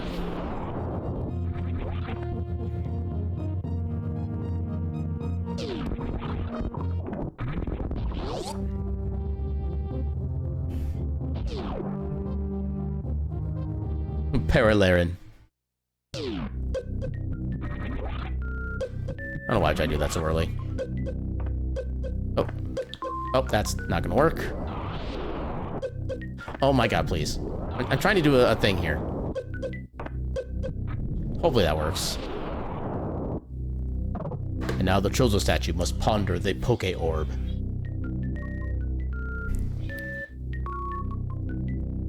Before the orb ponders it.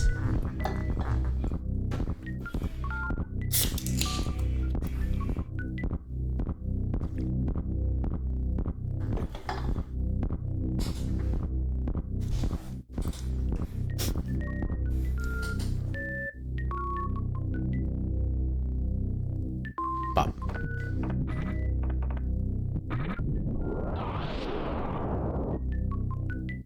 What's my soda of choice? So I think my top two, and most of my drinks are like zero sugar drinks these days. But yeah, typically either like zero sugar Dr. Pepper or zero sugar Barks are like my primary pops of choice. A close like second/third, depending on how you want to categorize it, would be zero sugar Sunkist. Otherwise, it's usually like either cherry Coke or cherry Pepsi, and then probably just regular zero sugar Pepsi, and then either Diet or zero sugar Coke. They're kind of both the same to me. But yeah, that's kind of generally my tier list of pop.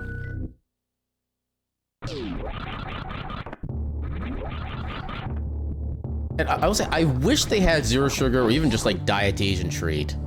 I would drink the hell out of that stuff if they had that available. Because I miss the flavor Asian Treat, because there is only a sugared version of it.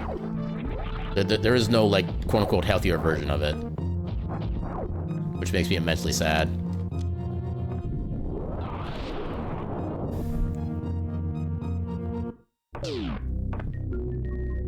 Also, for the sake of correctness, it's called pop, not soda. So, ha.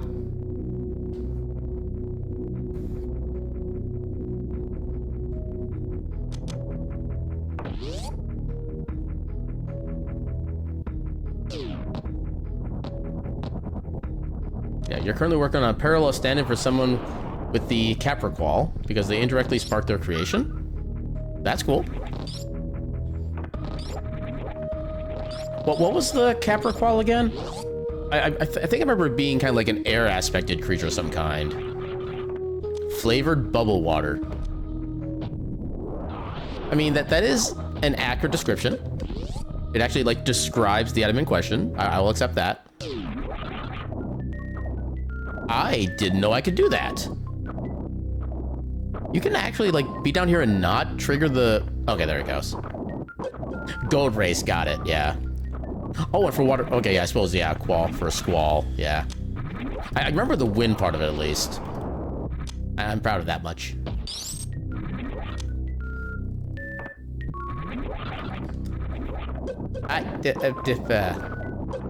Dang it.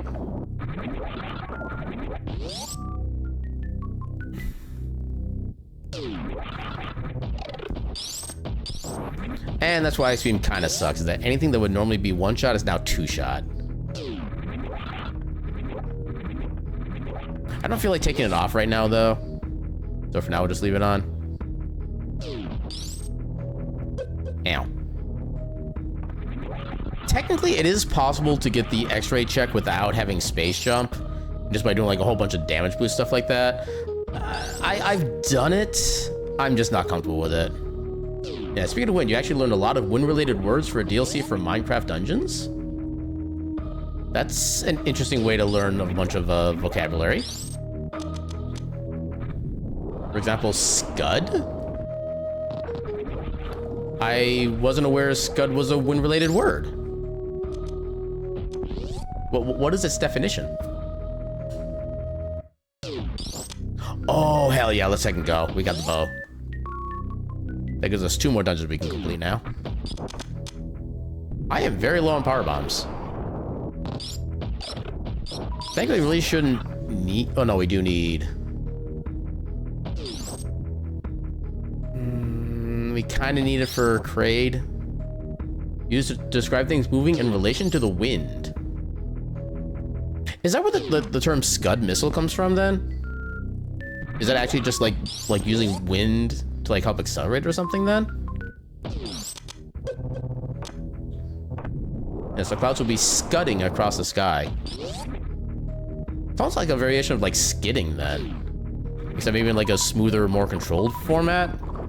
Hey, more power bombs, let's go. Yeah, at least here there are enemies that drop power bombs, so you can't actually truly be soft locked.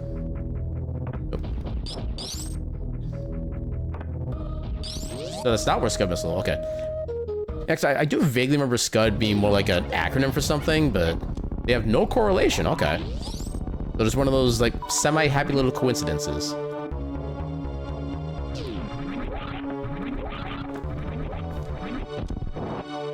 Honestly, it would be kind of interesting for a missile to be just actually like aided by wind rather than like repelled or something.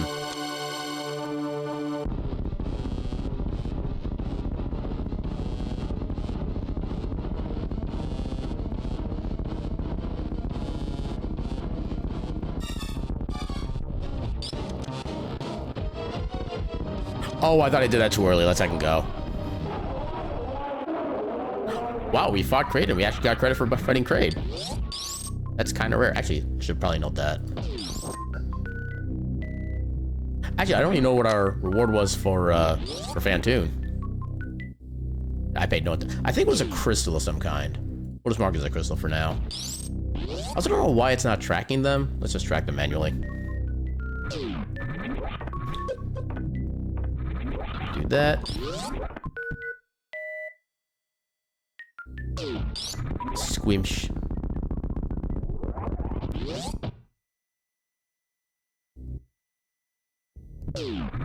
Yeah, the quick heal on Kraid isn't the toughest thing to do, but there are some relatively tight windows you have to be able to hit to make it like work right.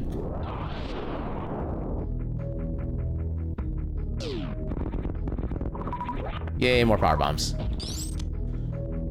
No, I'm actually just gonna refill my power bombs before we leave, just in case. You have one specific boss theme from Clear Obscure stuck in your head. I've still been avoiding like most Clear Obscure streams that people I know are doing because I haven't played that yet. I do want to play it at some point. I don't know when I'm gonna play it. I'm not decided if I want to do that on stream or not either. Part of me wants to do it on stream, but part of me also just wants to kind of like a more like I guess personal experience with it. But yeah, I'm not fully decided on that front yet. I am leaning toward playing it on stream, but I would also like to see it come like a decent sale before I can pick it up. Because what's the full price for that game? I think it's like $50, if I remember correctly.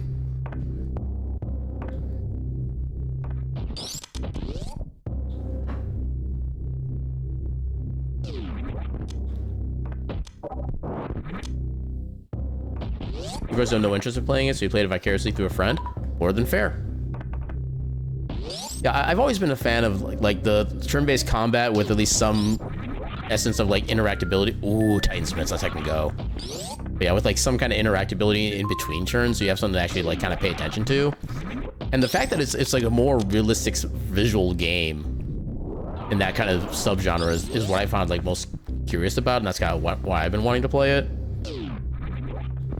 But yeah, not being able to watch like a lot of my friends being able to like play that has been also kind of annoying as well.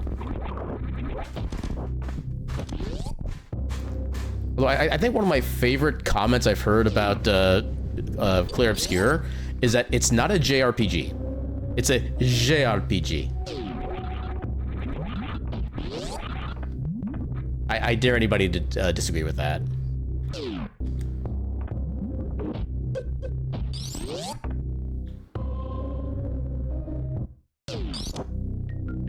Stupid 20 rupees.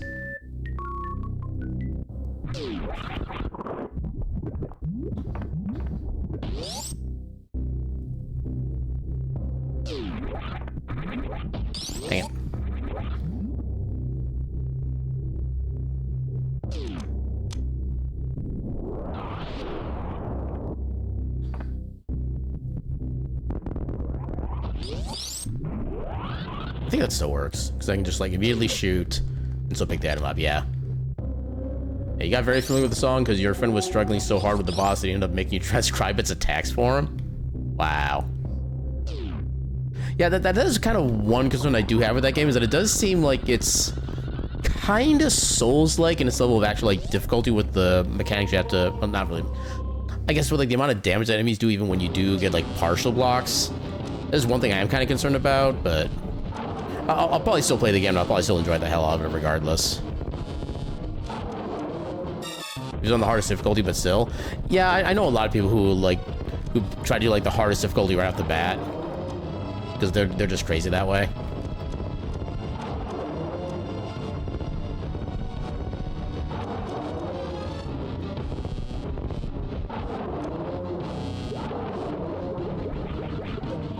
Oh, hello, Spring Ball.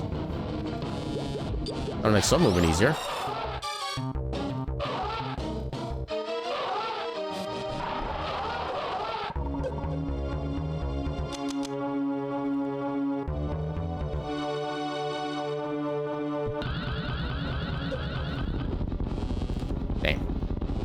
There's a weird trick called Speed Keep you can do if you have Spring Ball, and so if you have a Shine Spark charge, if you jump into spikes as a Spring Ball, and on the 8th frame after taking damage, you basically jump out of this ball form with the jump button, you can actually manage to, like, keep the Shine Spark and still move around like normally. And then just the next time you hit press down when you're standing on the ground, you just boom, you get the Shine Spark activated at just like whatever you want. It's a really difficult trick because, again, trying to time it on, like, the 8th frame after something happens is, like, super weird timing. It's one of the things I kind of have, like, a self-bet with myself about which I'm going to actually get first, Baby Skip or the Spring Ball Shine Keep. Because they are both tough as hell. Yay, energy tank. Which I love how we get that energy tank by damage boosting. That's always fitting. That'll get storing Divine Death Blast for later? Yeah, pretty much. Or at least with the way they use it in the speedrun, they save it so that there's, like, one specific room that they can just, like, zoom past it with, like, the utmost speed. And that's literally all they use it for. I didn't go far enough, dang it.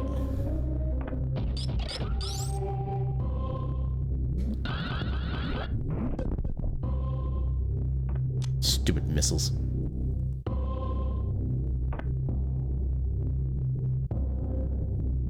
Whee!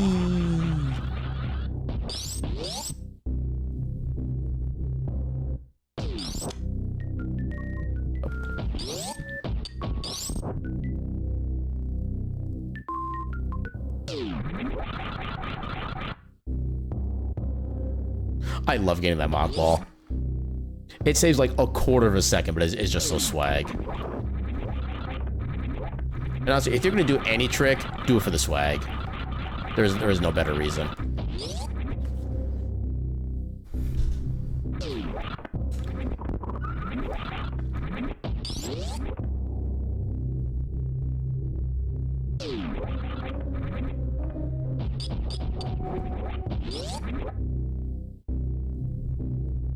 I actually don't know if I can get to this check without grapple beam or regular bombs, but I'm gonna try it. There's a chance that it's possible.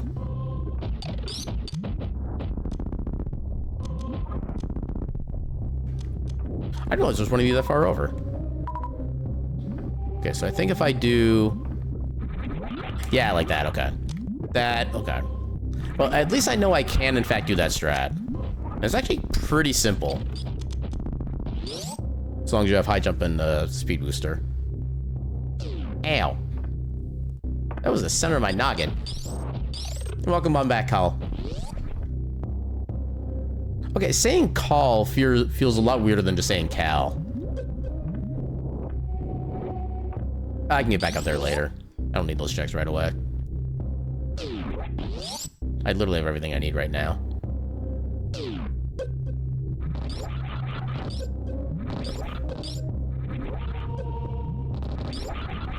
Heck you, lava centipede mouth things. I don't even know what they're called.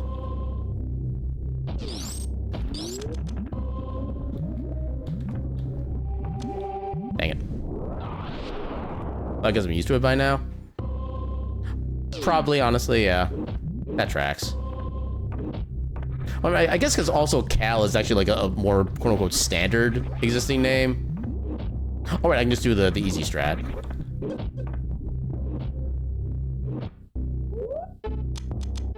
Yeah, I was trying to do the wall jump technique, and I'm like, oh yeah, I don't need to do that. I can just do this. So much easier.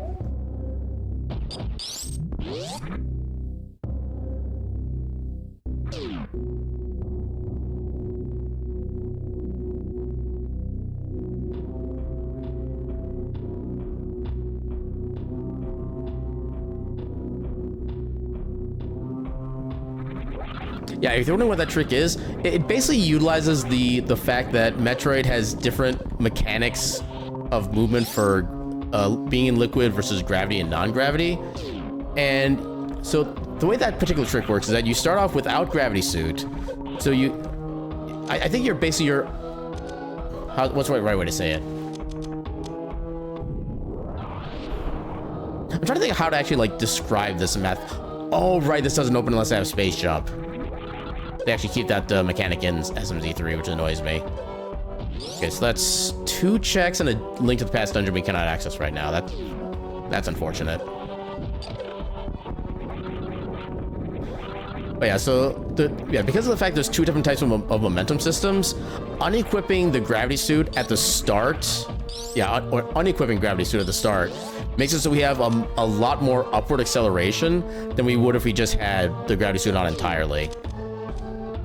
And so we kind of use that to be able to get like a lot more jump height out of that. That's like the TLDR version of it.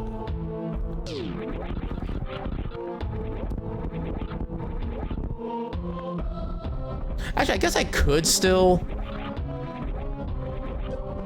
The problem is I'm not as practiced with the green gate glitch.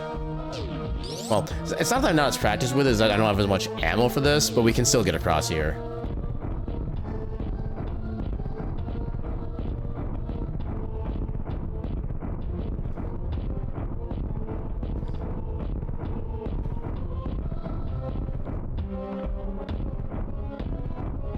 Well, we're not getting that, I guess. Yeah, because that trick only works with super missiles, because you need super missiles to be able to open that door as it is. And that one kind of manipulates the fact that it manipulates both the momentum of the missile when it first comes out, and the fact that the spot that it appears like in the coding is not exactly where it should be, according to where the sprite visually is. So you can basically kind of get the missile to spawn on the other side of the gate, and then with the right angle, you can just straight up hit the switch at the same time. Come on. Yeah, Speedrun is akin to alchemy for you. There is a lot of art to it as well as just straight up science, but yeah, some tricks take a lot more practice to do than others. That's one of those where I can do the trick, I'm just not consistent with like when and how often I can do it. Sometimes I get it, it takes me like 50 tries to get it, sometimes I get it first try every try.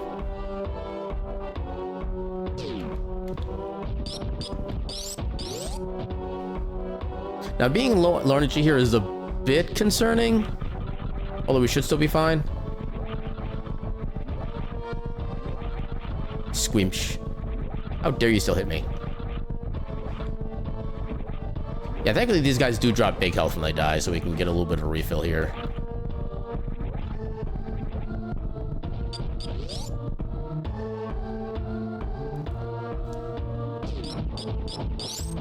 Come on. And these guys we can just screw attack through, so they are not a concern. Because normally they do like 50 damage even when you have all the available suits. But we can just completely ignore that they exist here, which is nice.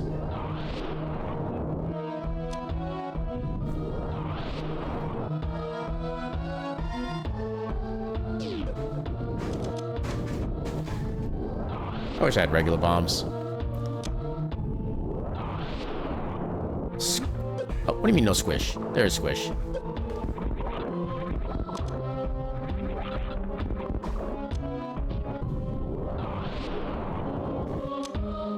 Stupid missiles.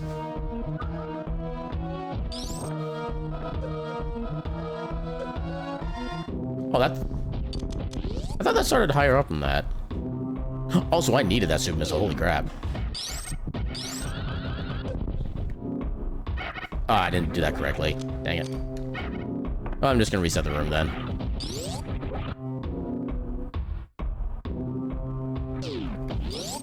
Let's try that again.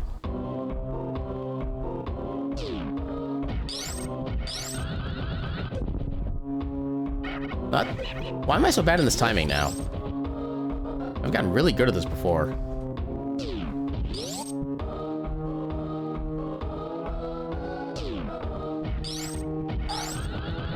That's better. Oh, wait.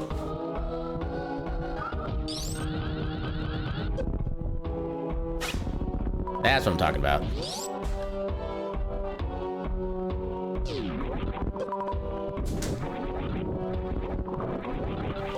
Also, I do want to farm super missiles, so anytime I see one of those, I'm just going to grab it. And also, I do want Ice Beam taken off here, because that's going to make this upcoming farm section a lot slower. And I do not want this to be slower than it already is. Yeah, okay, please. I should have grabbed that one, but oh well.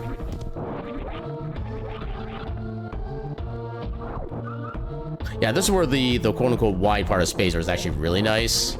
Assuming I can hit. Because then it guarantees I can get both these enemies at the same time. And keep them on the same spawn loop.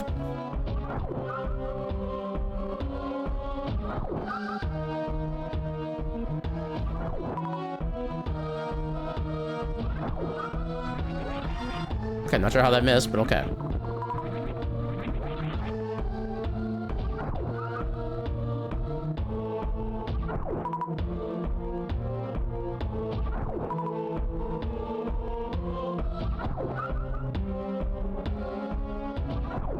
Yeah, once I get to around 30 super missiles, that should be all I basically need. Because 30 super missiles exactly is how many hits it takes to destroy Ridley. But we do have enough, regular missiles as a backup. Although missing one super missile on Ridley means we need to basically back it up with 6 regular missiles because of the damage conversion that it does. So yeah, every missed super missile is gonna be kind of a big ammunition sink otherwise.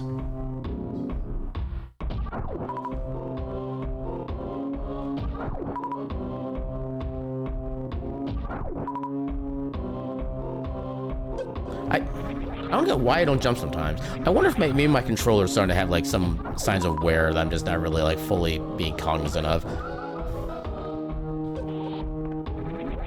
I mean, it's also possible that maybe just my body's not reacting the way it's supposed to, and that's why it's having issues, but... I don't know, it feels like my inputs are my physical movements are the same every time. So, I don't know. This is a kind of old controller at this point, so it's seen a good bit of use. But, I don't know. How have we not gotten a single power bomb from these guys? With all the farms we've done so far. I'm actually kind of amazed at that. Alright, let's go.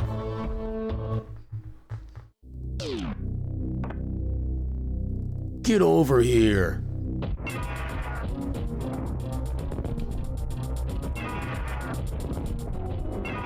Ah, dang it. You were supposed to grab me.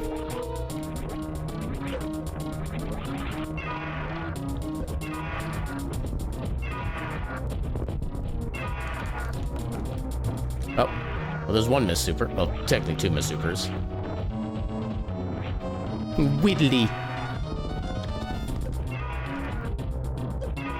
Whitley is his cutie name. Hey, you get back down here. Come on, Pogo this way. There we go, that's what I want to see. And now he's done. He just needs to grab me.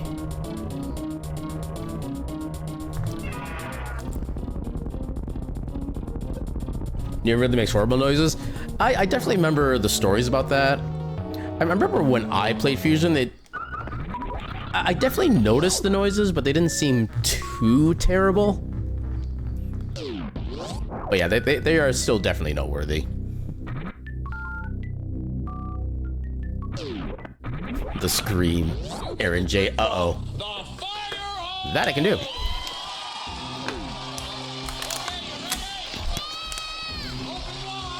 Ah.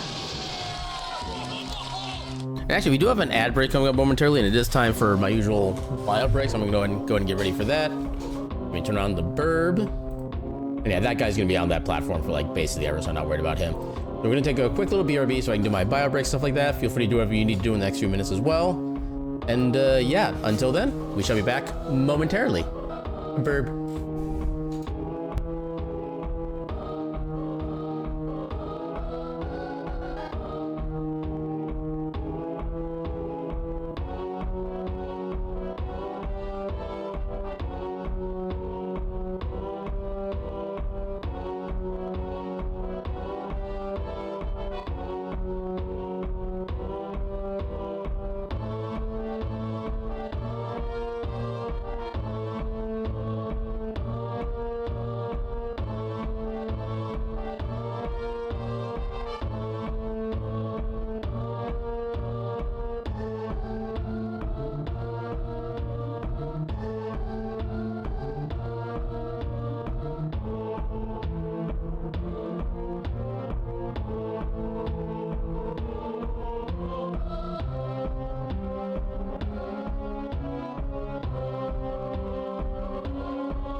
All right, and we back. Scoop myself in. Turn off the burb. And let's get back to it. Oh god. Lag.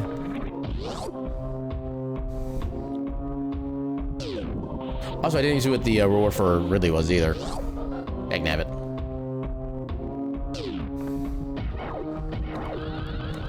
Oh, that was too early. Yeah, oh well. Actually, no, maybe I do want to do that for him, because I do want to try to get more missiles back so I can try to get the gold Chozo checks again.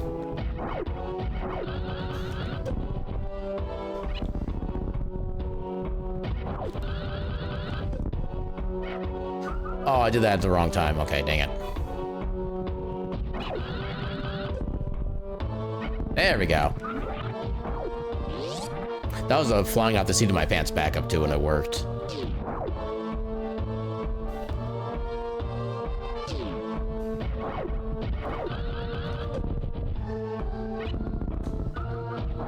I need to do a short charge there.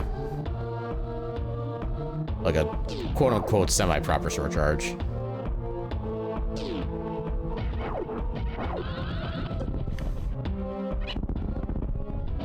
Dang it. Oh, at least grab the ones I got. Do they have to set, like, complete these set drops? Because every time I've gotten 2 power bombs, or 2 super missiles from them. I don't know if that's set or is that just, like, oddly consistent RNG. Okay, I did already grab them. No, I think that was more super missiles that time. Because I think it was at, like, 13 before.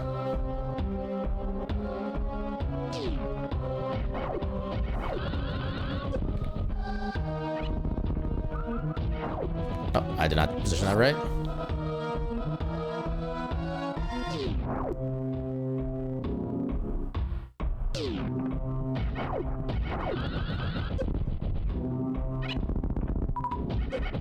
Yeah, I need to figure out what the timing for that is. Yeah, one thing we figured out about fusion is that how long you go before getting another beam upgrade after you get charge beam. I don't remember any of the progression of beams or like item pickups or anything like that.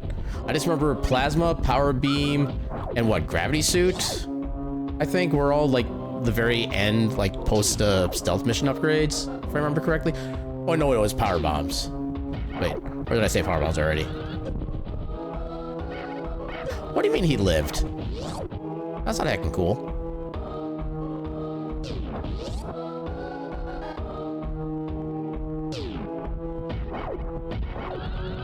No, I think Screw Attack is another one of the, Why am I so bad at the timing now? Okay, we'll get ourselves up to 30, then we'll just head back up like normal.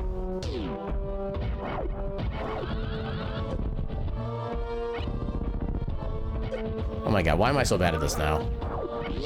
Yeah, you visit every other sector of the station before the boiler meltdown, which is when you get a wide beam.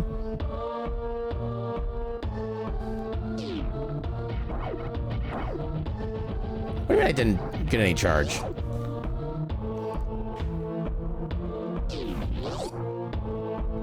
Yeah, I have no idea when in the game the boiler meltdown happens. I do remember it happening. I just don't remember when that happens. Why am I suddenly bad at this? Okay, one more try.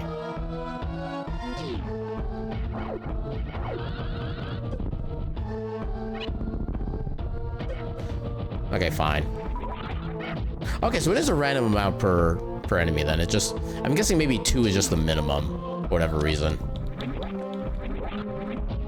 No, maybe that was for the best. I did need probably a lot of power bombs too. I jumped just too early. Or at least now I can squish. Alright, save power bombs. First try, let's go. Oh, I even dodged the fire damage. Let's heck and go.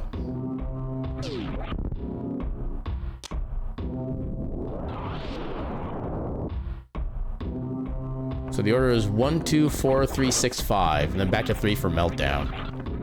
Okay, so the meltdown is like near the end of the game then, from the sound of it. Also, I like how that's almost the Monty Python version of counting. 1, 2, 5, 3, 3. Yay, more supers.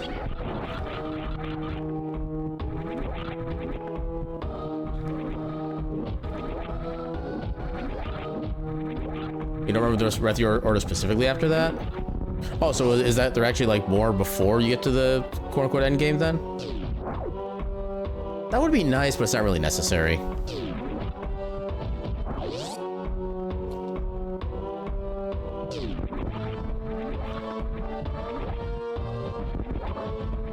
Definitely don't need those. I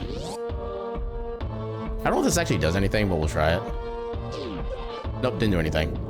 Meltdown is roughly halfway through the game. Gotcha.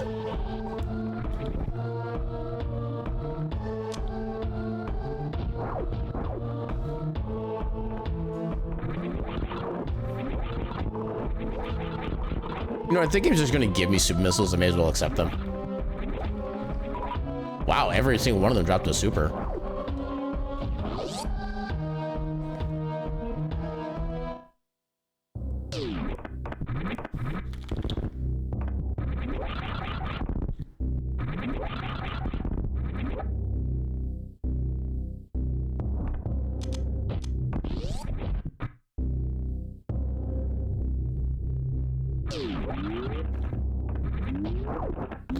Dang it.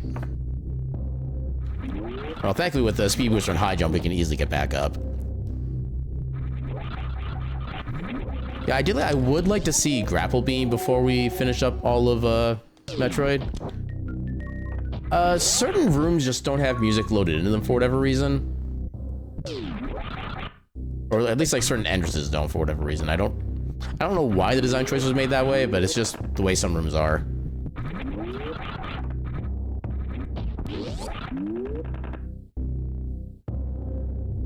I think from there, since we're coming from Lower Northford back into Upper Northford, I think the game's trying to make you think like, okay, things seem peaceful now, but are they actually peaceful? Because everything's still unfamiliar.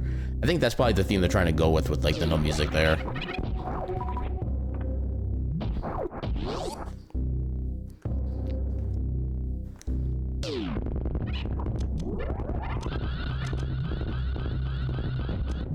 I fired too early. Dang it. Double dang it. Yay, bombs I don't need. I think that's at least nice. Actually, we still don't have a lot of health in Zelda.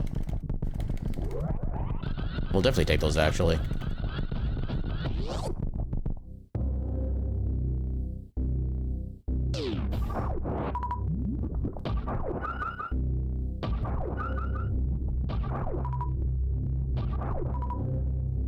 I think this is the fastest type of farm you can do for supers, honestly. Because you get like 5 chances at a time. Yeah, like that, we just got the last of our missiles pretty quickly there. It took like a handful of farms.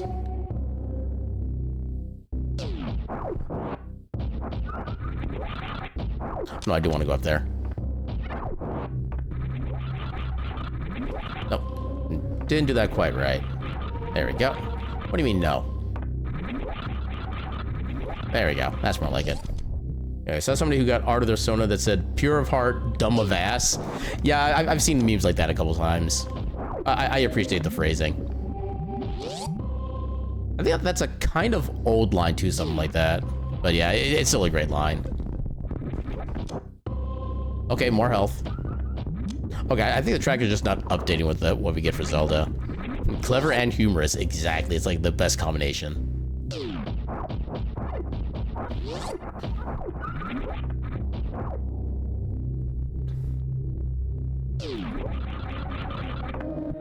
I think we'll go ahead and get the item that's in here, and then we'll come back in and try to do the other checks real quick. Also, I just realized I kind of wasted all some of the supers I was trying to save. Do these guys drop supers? I don't think it's worth it.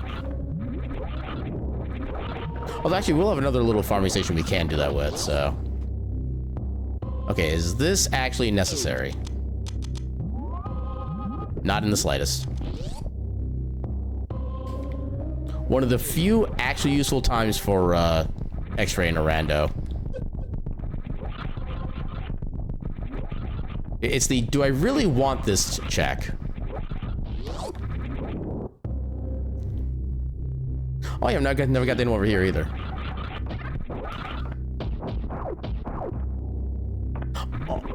Okay, so we don't need to do the special trick then.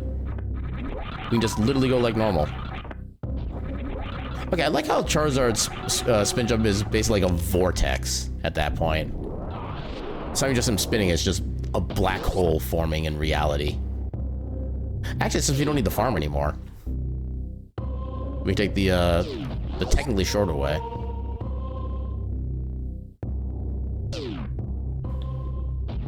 And then this will give us access to the Misery Miner area as well, which would be cool. And to a desert palace, which we can actually focus since we have boots. Actually, no, we can't because we don't have a fire source. Okay, that actually sucks. Sure, I'll get some power bombs, why not?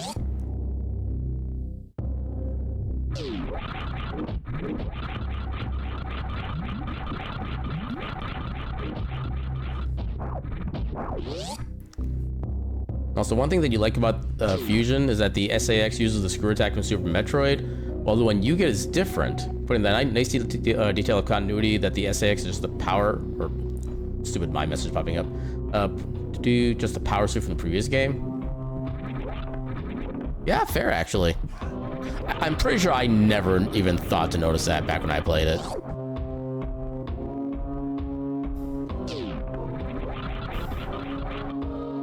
Yay, intended gameplay mechanics.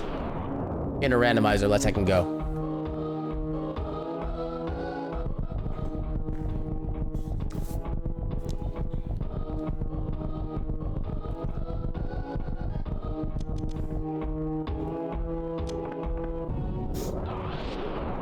Yeah, Fusion is probably your favorite mainline Metroid game.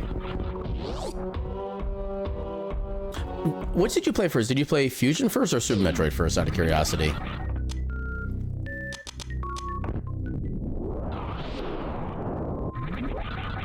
That's just money. We don't need that.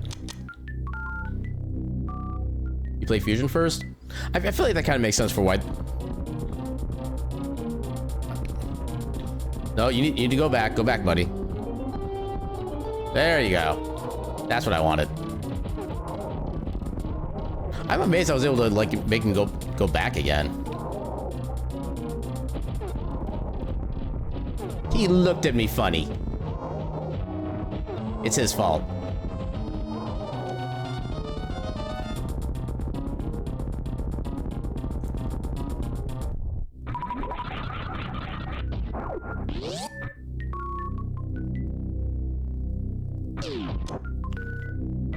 That's a weird place for a shovel. Wow, you're still just vacating your body with that sneeze.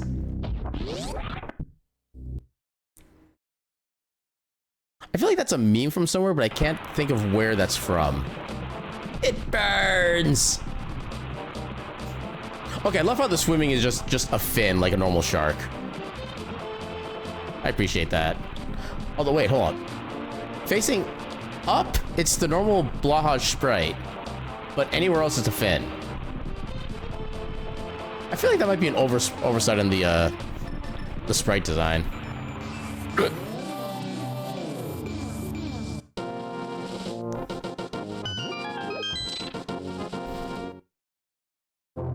Nah, just a bloopy.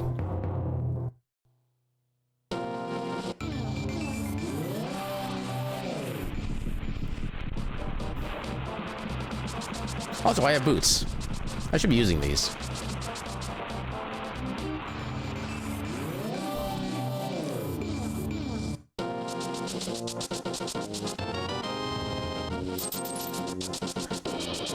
Can we even actually enter Mire? That's my first question. We can enter Mire, okay. So let's go try to beat Mire first. And then we'll see if we get like a... Oh wait, we have Lantern. Never mind, we have the fire source we need. Yeah, Desert is just fine now.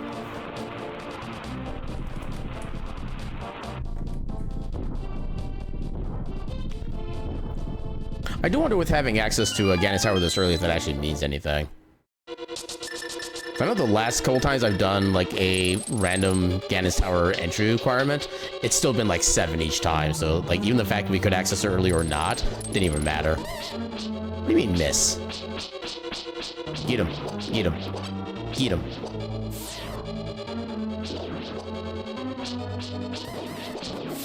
Okay, still got that guy. I'm happy.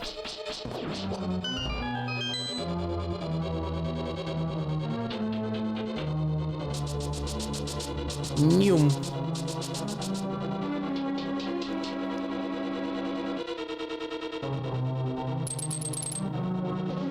Come on. Favorite wizard design, go! It is kind of a simple but still kind of like focused design. That's probably the best way I can describe it.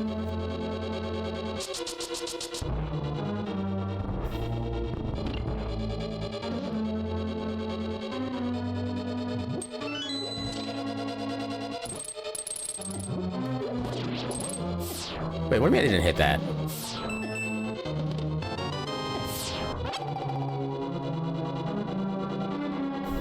Bop. Oh, you meant give me my favorite one. Honestly, I don't really recall what most Wizrobes look like from other games. Like, the only ones I really know innately are from Link to the Past and Zelda 2. And they're kind of stylistically the same. So not really that much of a difference, personally. A few it's Wind Waker's. Wind Waker is one of the mainline games I have never been able to play. So I cannot give any kind of opinion on that one.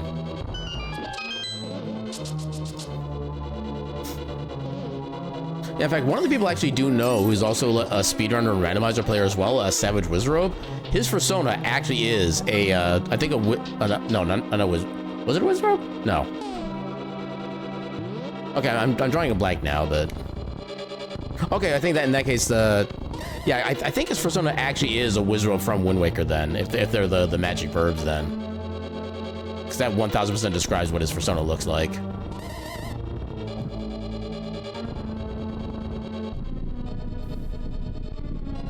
Yeah, he's a cool bean too. I don't get to rate him as much as I like, but yeah, he's heckin' cool. Yeah, if you want, actually. Savage. I think his name is with 2 Z's. If that doesn't work, maybe check with 1 Z, but I'm semi-certain that's how his name is spelled. Hey, welcome on in, Solace. How you doing tonight? Yeah, got toilet paper. Also, I'm dying. Thankfully, I have medicine for that.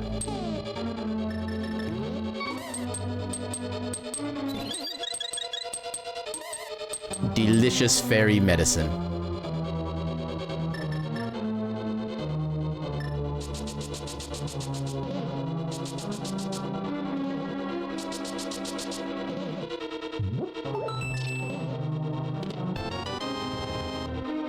Young one, did you hear that?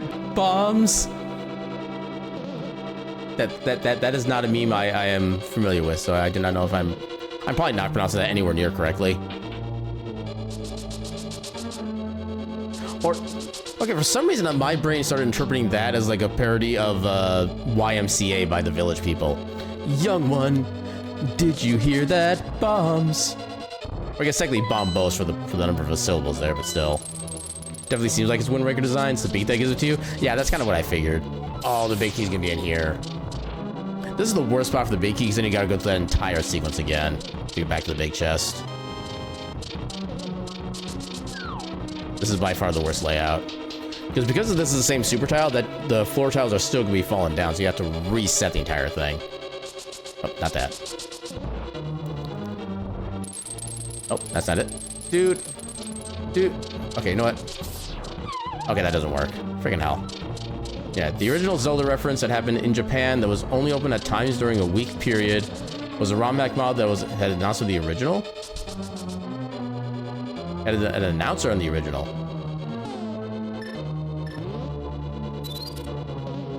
Yeah, if it's like a Japanese only thing, then I would definitely not be aware of it.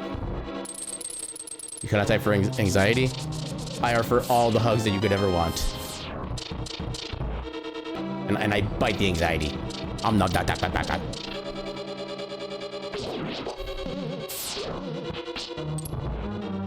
One that Pumpkin streamed? Oh, was that the one where it was like the internet connected, Link to the Past kind of thing? Is that what that was? Because I do remember that existing. I just don't remember, like, really anything else about it. Oh, I didn't mean to go down there. Yeah, cause I do remember he did do something with that a while back. I think there was like some like a fan server that somebody was able to get set up to where it can actually be playable again. Trying to poke the cat.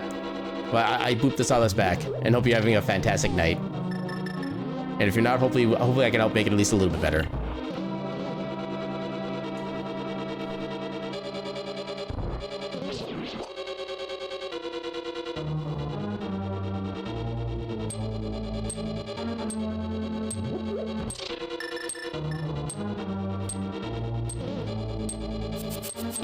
Wow.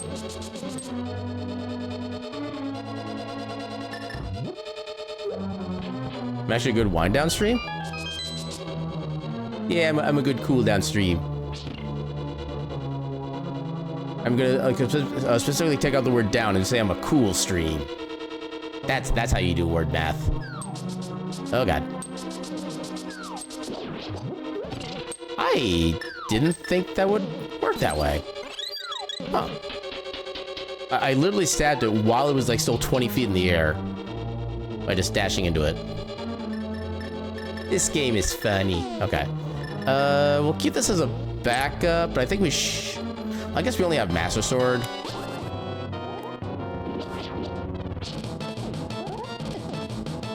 Oh, come on.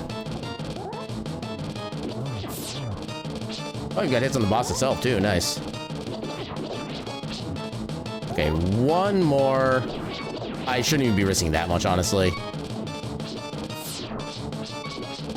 Yeah, because unfortunately, the lightning can go at literally any random place it chooses.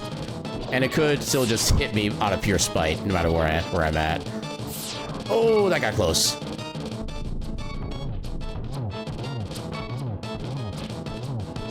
There we go. We're good. You could watch the friendly cat before bed. Heck yeah. The friendly, sometimes panicky cat. And have it not be super late, because your bedtime is between 9:30 and 10. Yeah, because I used to stream at like an earlier hour back when I had like an earlier work schedule, but since I was able to convince my boss, at least not my former boss, to be able to let me kind of start later so I could kind of be able to stay up later and get to more of my natural sleep schedule. That has definitely helped me out at least a little bit as far as like, well, I can't really point to anything specific, but it's been just like generally helpful and nice and not have to be like up super early in the morning all the time.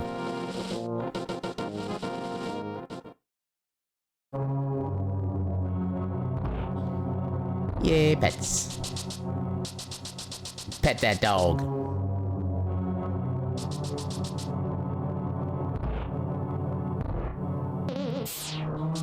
Not really necessary, but I guess since we're here, we'll take it. What the cat doing? The cat is doing silly things on the silly little internet. For what else is a cat to do in this crazy world of ours? Closest thing to petting a cat for emotes? Vaguely cat-shaped statue. Well, the thing is, so I make the joke whenever I do the magic bat check here of number one rule about magic bat, pet the dog. That statue is the quote-unquote dog that I'm petting. Because the hitbox for the magic bat is basically like that entire up or top right square on the little pedestal thing. So you can technically just like powder on the little like animal or demon statue head thing. And I just call that a dog because, you know, pet the dog, why not? And the fun thing is that I've actually managed to get a couple other people to actually start doing that themselves when they do the Link to the Past randomizers too. And it abuses me. Craziest thing? Eat mustard? That's the most profane thing. That is a curse I would not wish on my worst enemy.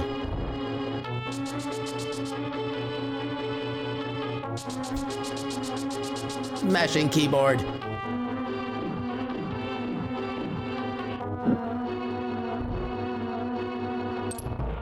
Sorry, the voices momentarily escaped. Yeah, my voices escaped momentarily, but they're really good at hiding themselves. Slowly opens mustard bottle. No, don't! You don't know what you're doing! Fear not, I have subdued them. I bribed them with cookies.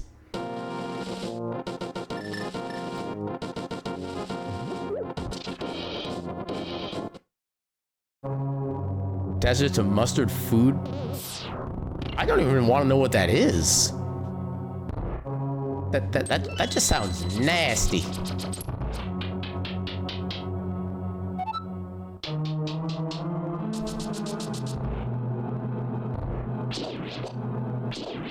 Okay, in a room like this, I wish I had sword beams. Sends it to the sun. I have faith that the sun is stronger than any mustard bomb. So the sun will just destroy the mustard and you do a good thing for the entire galaxy. You did it, Solace. You saved the galaxy.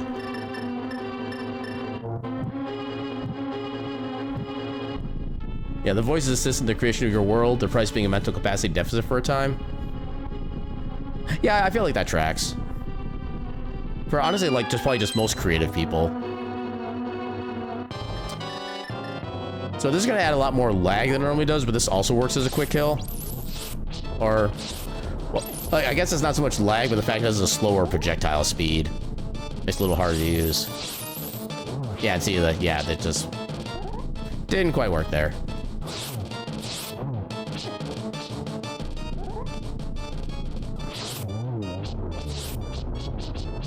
Ah, not quite. Yeah, the voices are the void, whom you always whisper to, as your Discord status shows. Or you might call them the voidses. I eat it. Also, that was a useless prize. Tracker. So desert was basic pendant. Fair enough.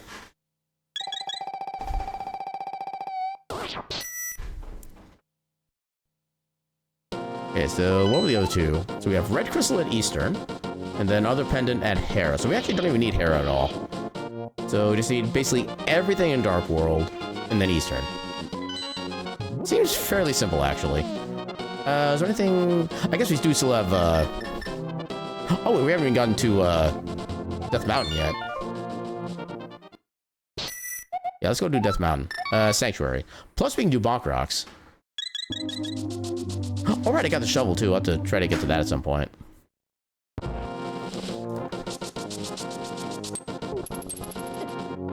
Come on.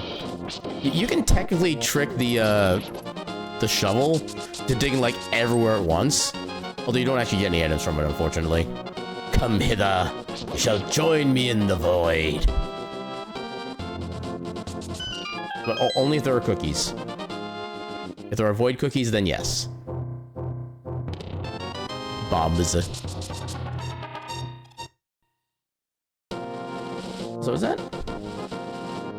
Okay, I like how the smaller version of that paw emote looks like it has like 5 fingers and then a thumb.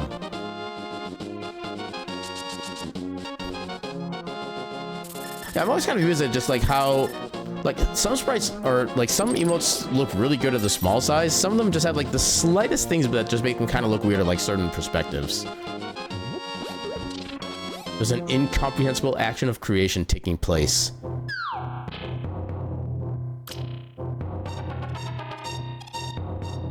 I think I can dig that. Also, we have King of Samari, so we can actually move faster by holding something and guiding the old man. Because this game was coded.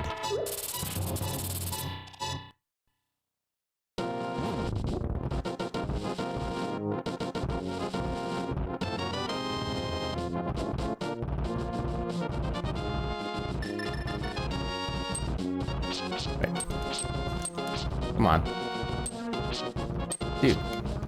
There. Oh, dang it. I finally get the trick, then the game doesn't let me use it. There we go. That's better.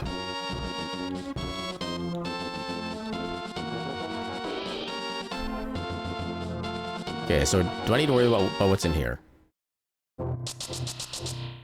No, I don't. I can forget that exists. You should have the money to sub the Vitro. He's got some funny emotes. Have you been using it so far? Okay, I haven't quite seen any yet. Oh, okay. Yeah, I think I remember the discussion earlier now. Yeah, there's quite a number of people I wish I could sub to as well for their emotes, but yeah, just money is kind of a thing. Oh, right, I don't have the book Maduro yet, so I actually can't even try to get those. That is unfortunate.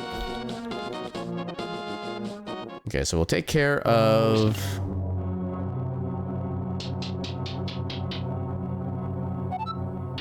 I need to try and remember what my setup was for the parapet here. Oh, a very precious bean of a lycanthrope has appeared? Oh?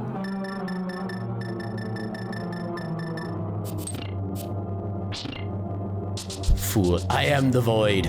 Within a void. Within a star.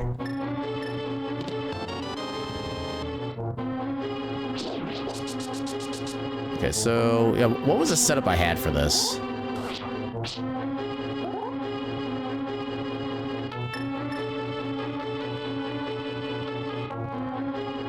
What was my setup?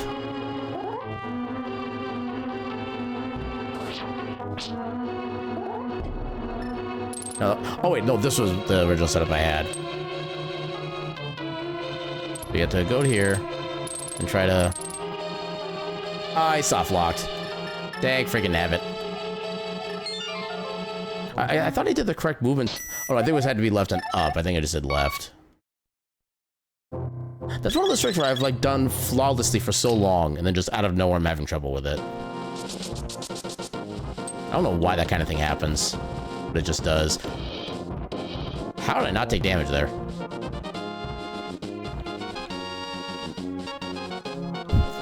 Wait, when I does that voice? But I'm saying what you are saying. I'm giving it the proper gravitas that it deserves.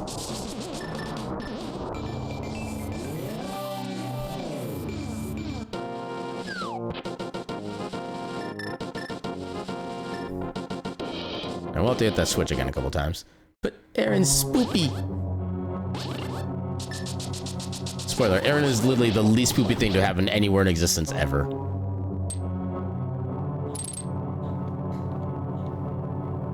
Come on, get in there.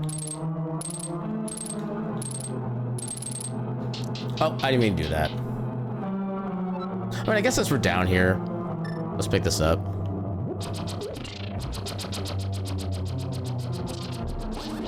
There we go. Time for a little drink break.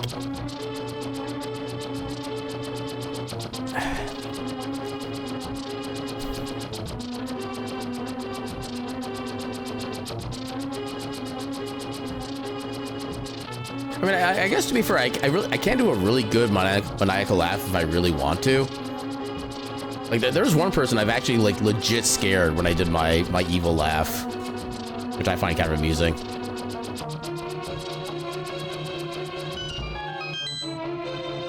That should have hit me, technically. I don't know why I didn't. Also, yeah, I still need the torch.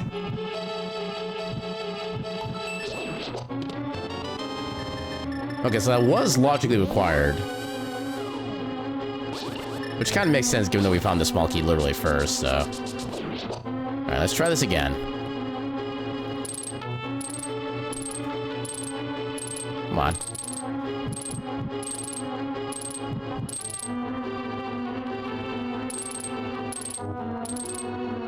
Okay, so it's just tap left and then start going upward.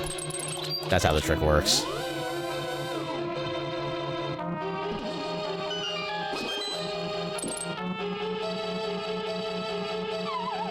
There are fast ways I could have done that, but oh well. Okay, it wasn't super required. Yeah, this dungeon mostly sucks except for the reward. Actually, no, we don't even need this place for the reward. Why am I even here? This is completely unnecessary. I guess I'm here because of the completionist in me.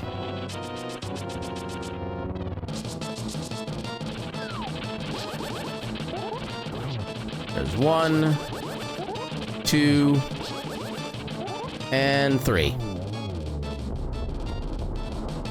That was one of the easiest Moldorm fights ever.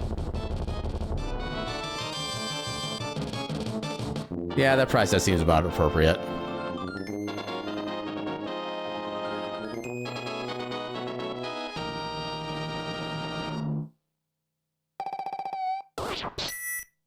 Okay, so now that we've done that, let's go get Spike Cave.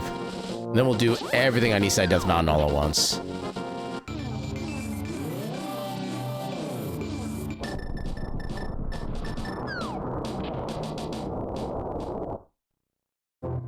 Pop.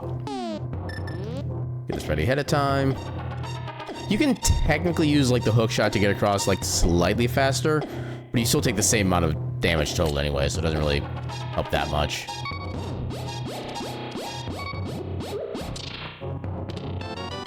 Okay, completely unnecessary. Which honestly kind of tracks for that check.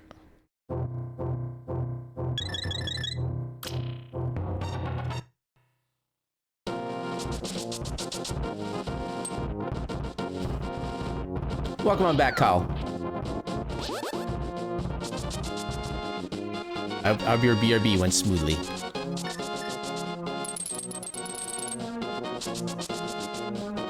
Yeah, so I'll come down to here.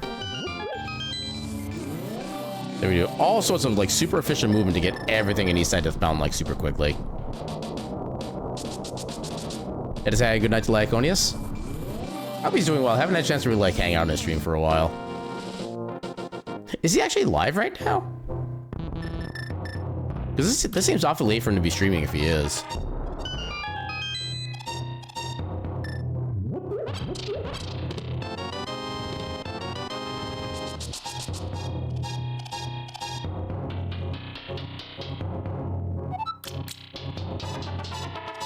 Get issues with the stream earlier today, just testing things? Gotcha.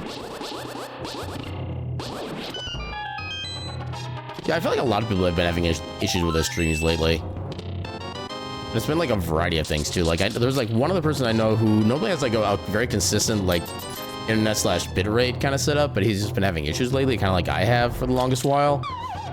And yeah, there's just been a lot of that going around lately. Just use the opportunity to wish him a good night. Good on ya.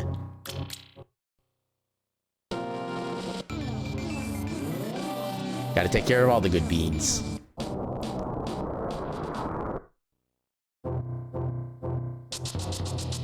Ow. What do you mean I didn't? Gave him a second rude there.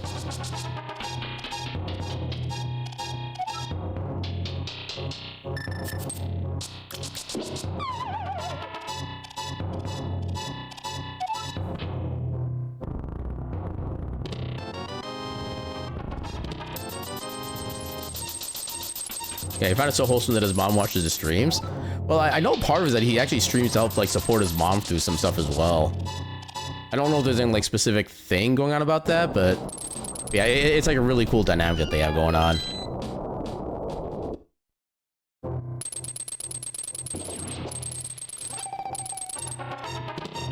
Ooh, there's a grappling beam.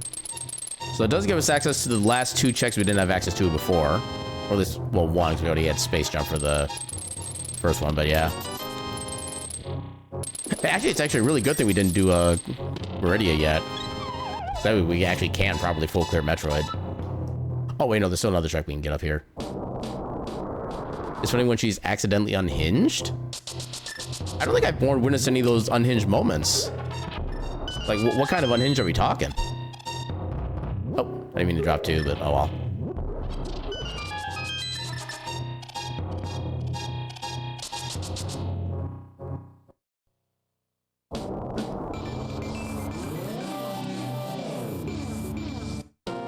Ooh, wave beam, heck yeah. Guess unhinge isn't the right word, but you don't know. Do you have any examples of this? Like I said, I'm definitely curious as to what the like kind of thing. Okay, I like how both the dungeons are locked by the same emblem. Brain it. Every day my brain does a brain. You get out of there.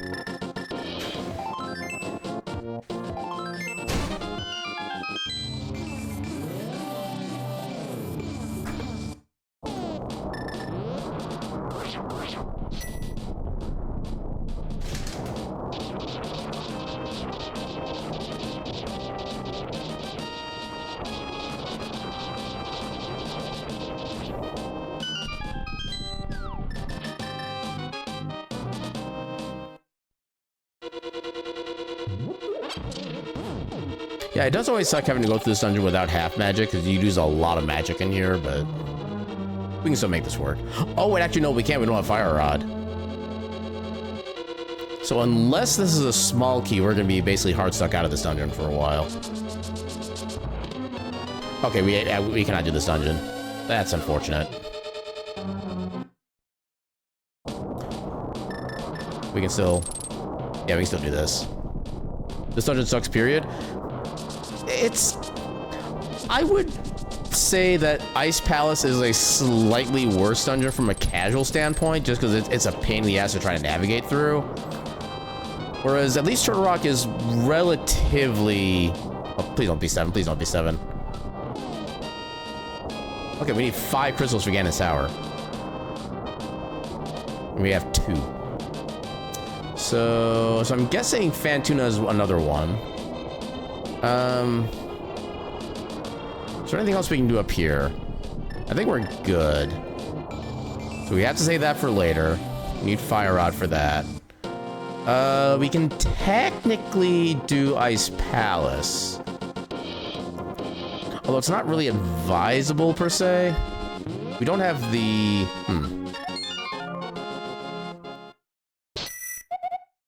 No, let's get the item in Darkfrost. I'm starting to think that might maybe be useful.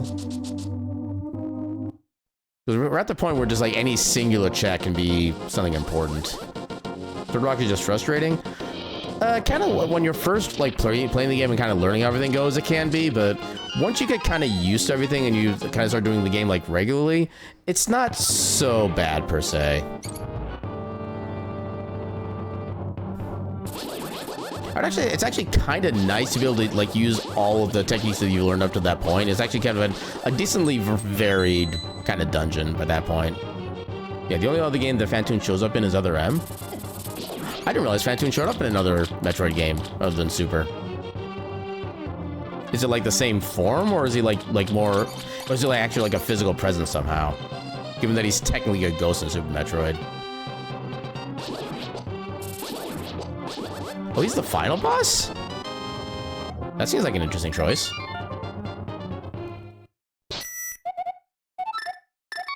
Actually, we could do Swamp Palace.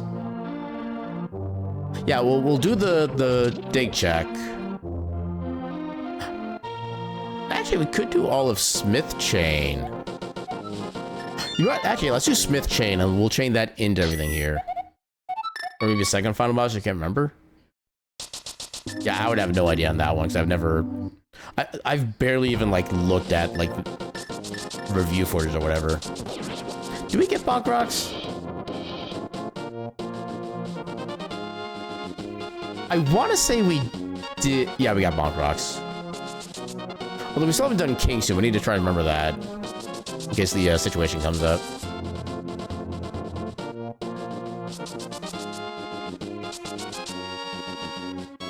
Yeah, we still don't have Fire Rod, so we can't finish up Skull Woods.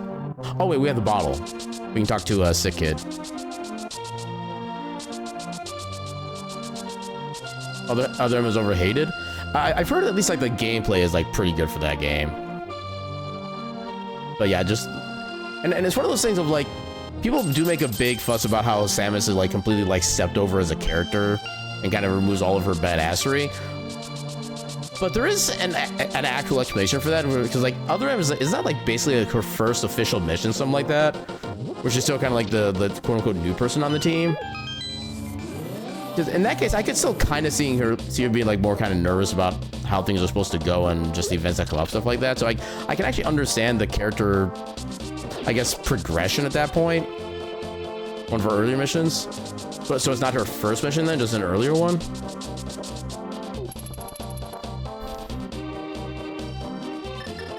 Yeah, because I feel like that is one piece of context that people tend to kind of look over. Like, I know, like, one of the other, like, quote-unquote, like, hated game moments is, like, the Titus laughing scene from Final Fantasy X. Because people always point out just, like, how bad the laugh is. Until you watch the entire scene and realize, yeah, that's the point of the laugh. He's basically being told, you should laugh, it'll help make you feel better. And he just makes, like, the stupidest laugh possible because he doesn't think it's actually going to help. And then it ends up actually helping. So it's actually a really good moment. but they kind of just kind of don't really consider that part of the context, and it's just not. It loses impact because they don't give it the full consideration. It takes place after Metroid and Metroid 2, so it's actually not that far. Well, okay, so in that case, like, I guess how many quote-unquote missions in it would she have been in Metroid 1 then?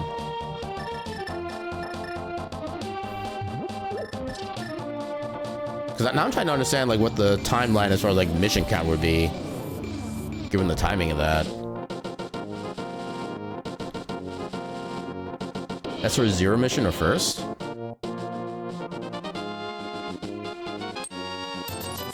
Oh, there's our Book of Medora. Okay. That's actually kind of perfect, because now we can get the Bombos tablet on the way to getting all the other checks in this chain. Okay, so we do still need K45, so we cannot ditch the chest yet. But we can still do some shenanigans. Okay, hence Metroid Zero Mission being the title of the remake. Okay, I thought Zero Mission was just reference to the fact it was like the first game. I didn't realize it was a reference to like the entire like first mission entirely thing. Oh. Which, you know, to a certain point, I can kind of understand people being... people having issues with, like, her response to Ridley then, because Ridley was in the first Metroid, and she does canonically defeat Ridley in there, so... Having kind of panic... Well, I haven't actually seen the cutscene itself in Other M, so I can't really fully comment on it, but just... Like, the way it's been described as her being, like, kind of like cowering and fear something like that doesn't quite make as much sense in that case, then. Okay, now I can ditch this. You also don't know for sure exactly when Another M takes place? Is there, like, an official timeline as far as, like, you know, like, year and dates and stuff like that for the Metroid series? Or has that not really been, like fully vetted out or anything? Yeah, she's definitely killed Ridley by that point. Yeah, because the only quote-unquote boss fights in Metroid 2 were literally just the different evolutions of Metroids, right?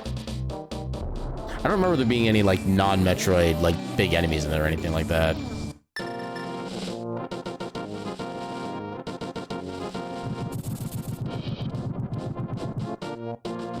Okay, just supers.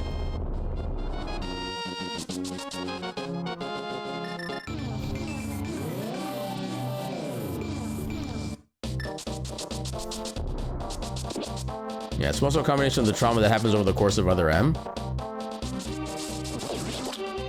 Yeah, because I know, like, one of the comments is about, like, how Ridley killed her parents, stuff like that. I've never understood, like, where or how in the storyline that part occurs, which I think is probably one of the things I've never really understood about, like, the whole quote-unquote controversy over that. So I'm just not really fully aware of the entire lore. Yeah, old memories being dredged up, including her child travel with Ridley. Well, the thing is, at what age did she start actually growing up and training with the Chozo then? Because I guess that's one of the parts of the timeline I've never been able to fully, like, get squared away.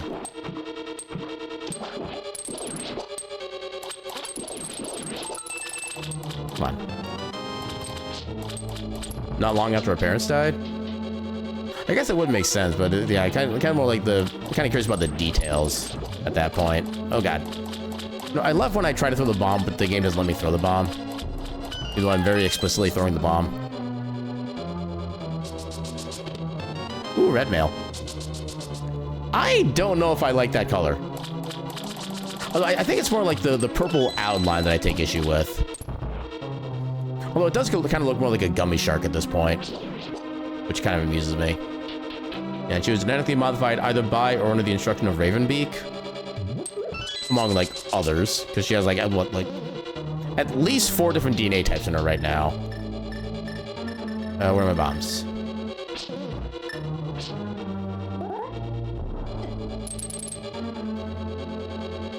Yeah, because she has, like, Metroid DNA, Chozo DNA, Ravenbeak's DNA, then her regular human DNA, stuff like that. I thought there was, like, one more, but I don't remember specifically what that would be. Because I know the Metroid DNA is what lets her actually absorb the X parasites.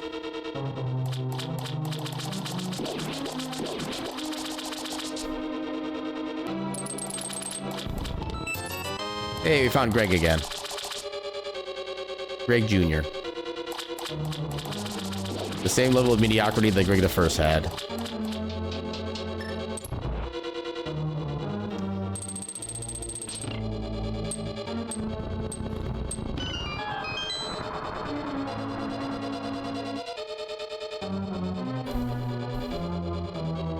Yeah, there's Thoha, Makin, Human, and Metroid. Okay, yeah, Thoha was the... Well, wait, Thoha and Makin. Was Thoha like the Quiet Robe version, and then Makin the Ravenbeak version? I forget which one was which. Okay, yeah.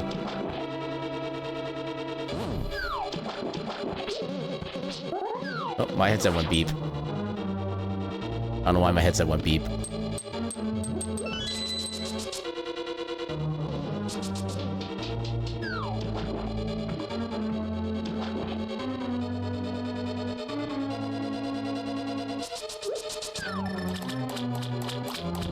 I couldn't get to it fast enough to actually make it usable for speed. But we need it up here as well, so it kind of works out.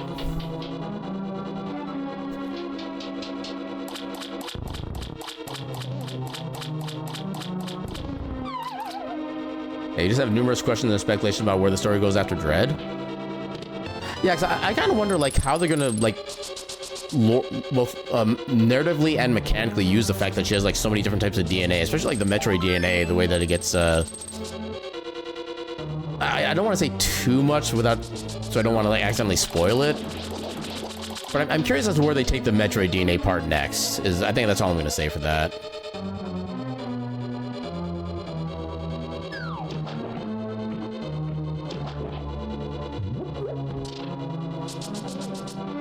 Yeah, 'cause I feel like just the DNA combination itself is becoming more and more a thing. Was the experiment of Quiet Robe sentient? That's one thing I've never really... I mean, I'm still kind of undecided on that myself. You have all the questions. Yeah, you're definitely not the only one either.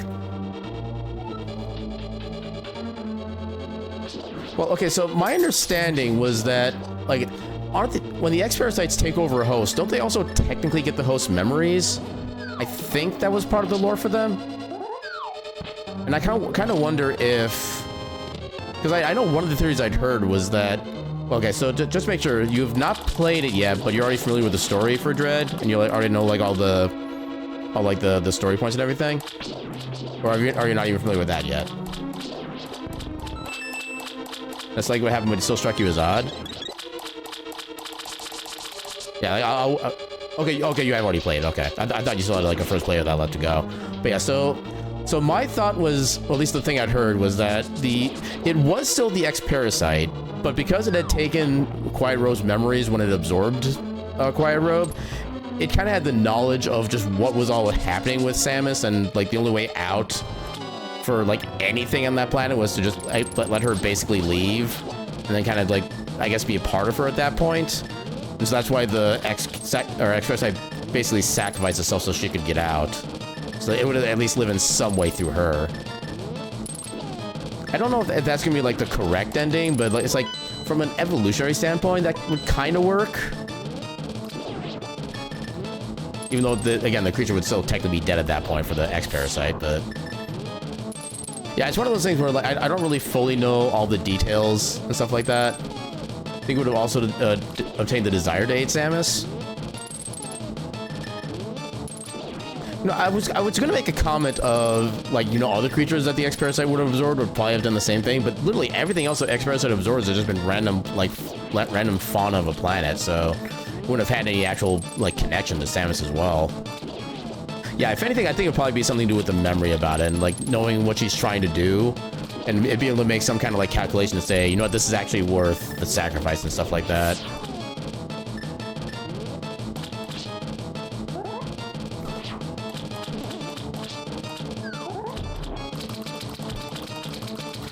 Actually, the bow's not going to work for a quick attack. It's literally too slow for that. Oh, come on. How do you mean you got over there? There, that's where you're supposed to go.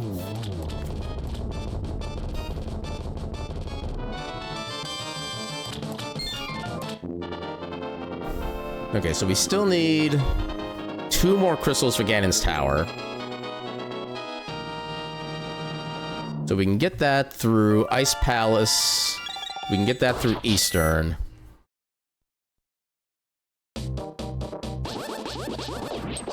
Yeah, whatever island was, or item was on Lake Hylia. I know we didn't need that. We don't have both red crystals yet, right? Yeah, we only have 1.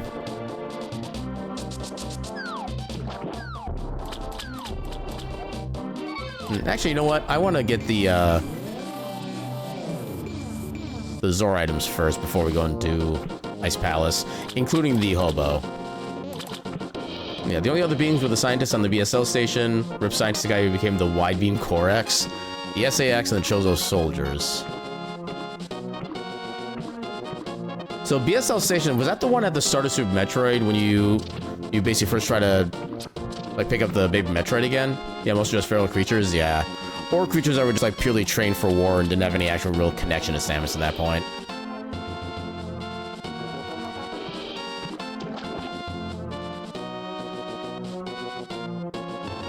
Okay, so one lore question about the X-Parasites then. Could they still technically like take the form of something that had already died before it got to them? Or could they only take the form of things that were living by the time it infected them? That was where fusion takes place? Gotcha.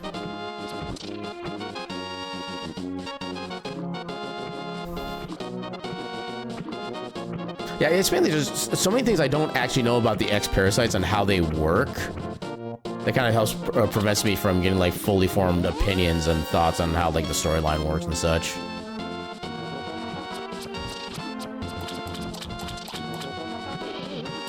That's like what happened with Quiet Robe. Oh yeah, true. Yeah, he did actually get killed beforehand. Yeah, I forgot about that bit. Well, I suppose then the question is, like, is there a time limit for how long something can be dead before it becomes, like, unable to, like, absorb or get anything practical from it? I'm guessing that's not a question that has an answer, since we probably only found out it can do that in the first place with Dread, but...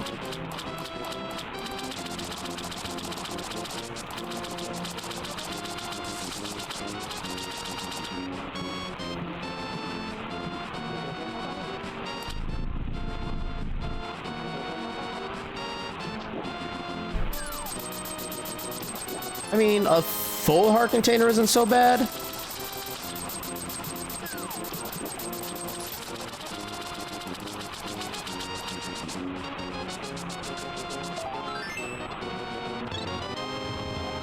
Okay, so now we'll go back and now we'll do Ice Palace. Actually, you know what? We have everything we need for literally everything else in Metroid. Let's just take care of that first. Maybe we'll find like half magic in there. Or maybe we'll find like Fire Rod in there even. And everything in Ice Palace will be easier as a result. Ah, dang it. Yeah, because the only other check we would need otherwise would be at X-Ray. There's not really a quick way to get to X-Ray. I guess we could go down from Red Tower after we go through Meridia.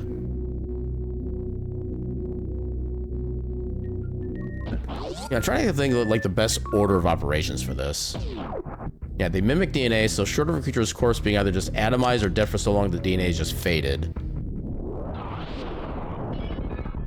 And I don't know how long it takes for DNA to actually like fully like fade like that either. I think they can still kind of do like a lot of like DNA things for like a lot of fossils today in real life, so maybe that's not actually as much of a concern then. How did I not get the Shine Spark there? How am I not getting this? There we go. Yep, half magic, let's go. First item got. There's a chance we'll need the cave, so we'll grab that on our way back up. Like, heck you. Stupid crab. 10 for you? Yeah, it's in about that time. May you have a fantastic night's sleep and the best of dreams. you don't want a bed yet. I have that same opinion every night. Whether I'm like playing a game or watching a streamer do cool things or just like doing anything, I never want to go to bed when it's time for me to technically go to bed. It's like literally the worst thing to have to do. But alas, it must be done.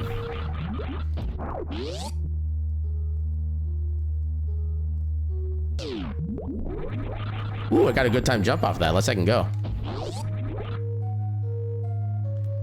The best part about that jump is that there's literally no visual cue I know as far as like when to jump. I just guessed on that one. But yeah, have yourself a fantastic night, Caltrix. And thanks for hanging out.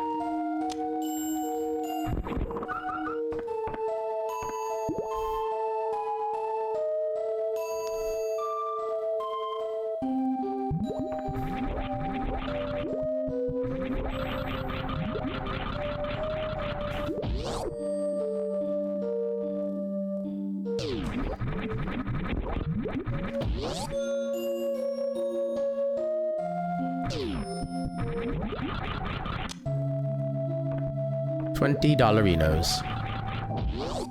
None of which we have any use for.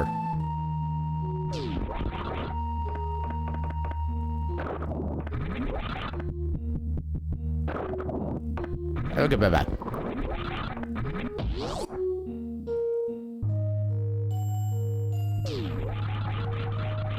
That's too far left. Money and more money. Thank you, game. What would I do without you?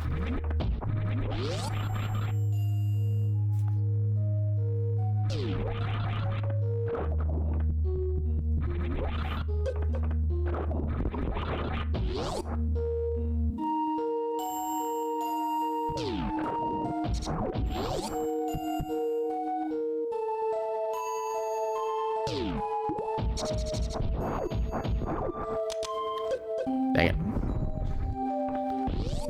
Okay, getting hit by that one crab just screwed everything up for that setup.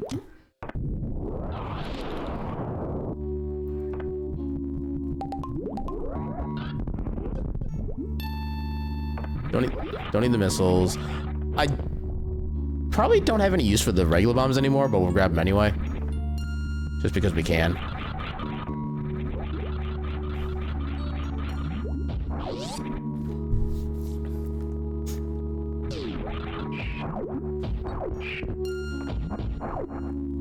And since we have speed booster, we don't need to worry about the speed tech for this. I do wish we had plasma beam though, so we could do the quick kill on this boss. But we also have plenty of supers.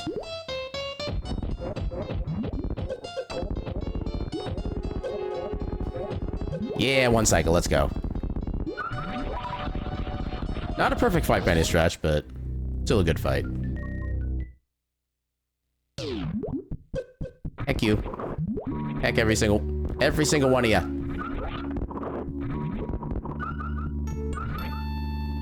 Okay, that's just 20 bucks.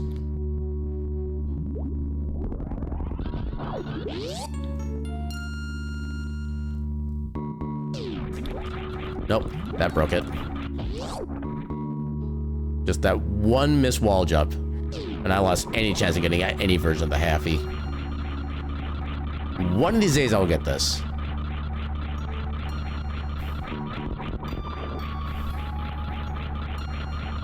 It's like the one of the trifecta of tricks I would love to be able to get in this game at some point in my life.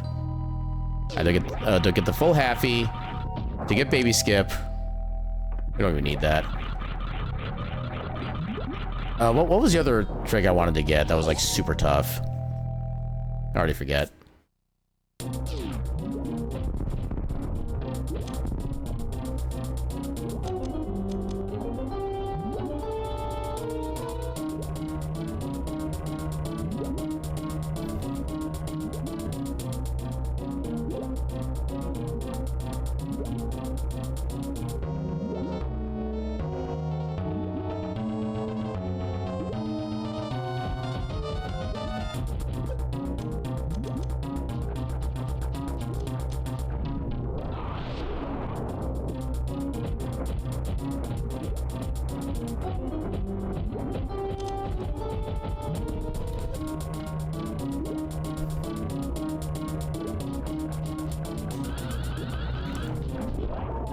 Yeah, blue suit.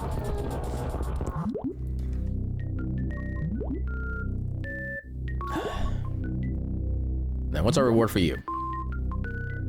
Got crystal. I still don't even know what we got for Ridley. I guess I'll have to double check when I get back to Zelda then. Ooh, heck yeah. Also, I think I can actually check in the menu. So we have 4 crystals currently. So one of these must have been a red crystal. We'll say it was Fantoon. Okay, I think that should be updated for all of the, next we have Kraid and... Yeah, okay, I think we should have all of our rewards updated currently.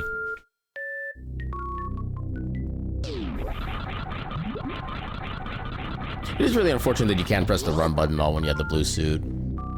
Otherwise, you just, like, lose the effect.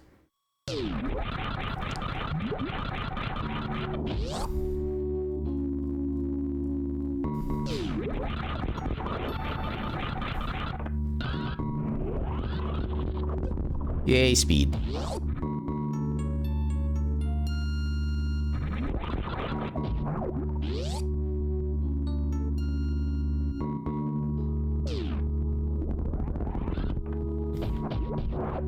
Take that slime.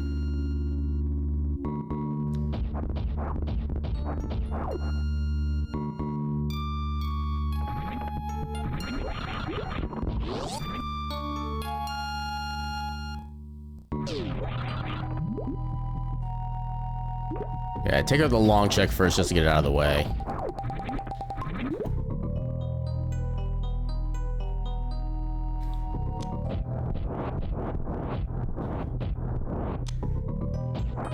Oh, I'm falling power bombs. Okay. I was wondering why I wasn't getting any of those drops. I'm sure. For the lulz.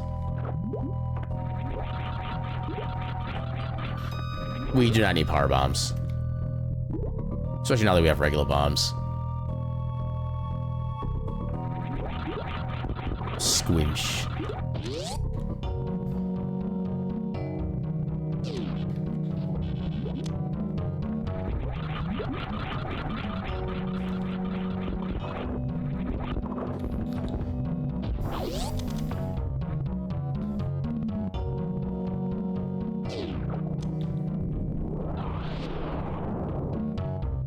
Pokeball, Pokeball, we are in a Pokeball. It rolls around and does the thing and gives the Charizard a cozy home. Pokeball, Pokeball, rolling around in a Pokeball.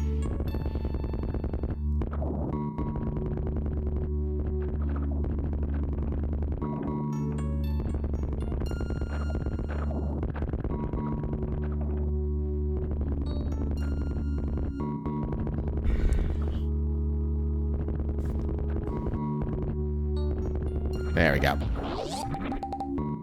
I'm kind of wanting this to be plasma now. Just because it's usually like a very kind of unfortunately unnecessary check. Nope, just missiles. It's unfortunately unnecessary. The prophecy is once again correct. Which makes me sad. Wee.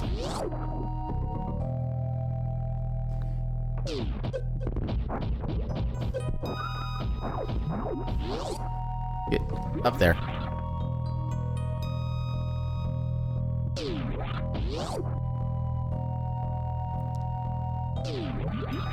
Squimsh. Squimsh, squimsh.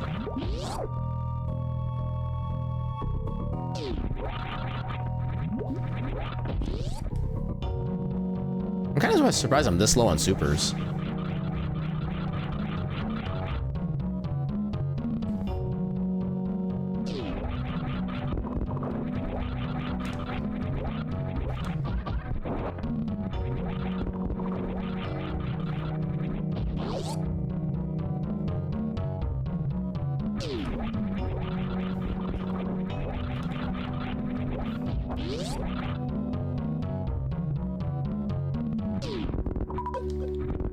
Get him.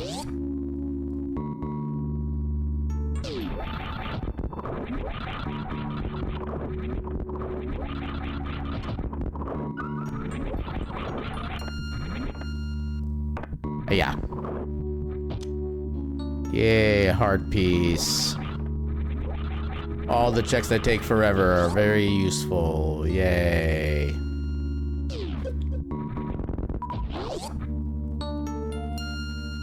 Okay, so at this point, yeah, we should have everything in Meridia by now. So now we can go and get the X-ray beam check. We'll have everything done in Super Metroid. And then just the rest of the game, except for Mother Brain, will be Zelda. Wow, that actually worked. I did not think that would do the thing.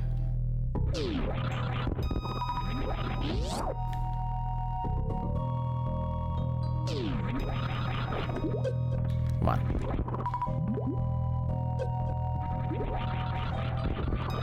Just in case, we'll grab a few extra supers.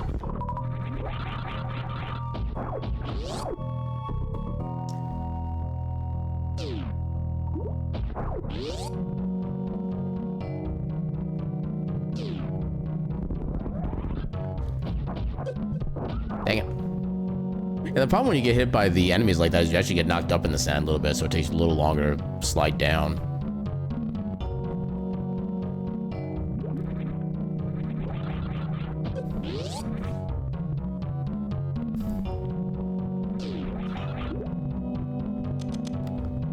Head back over yonder.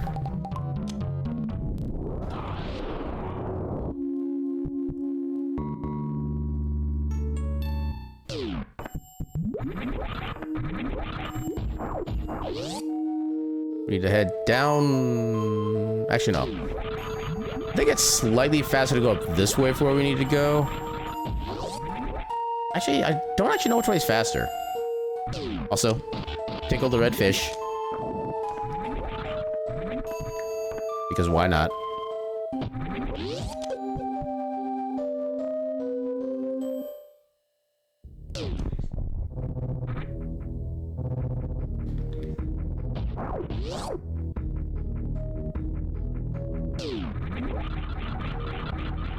This way...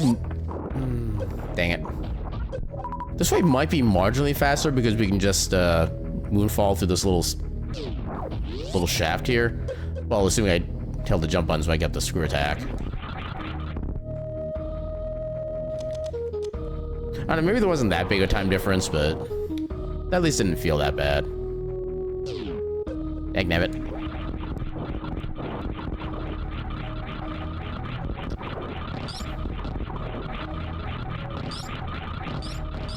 I can't wait for this to be more missiles.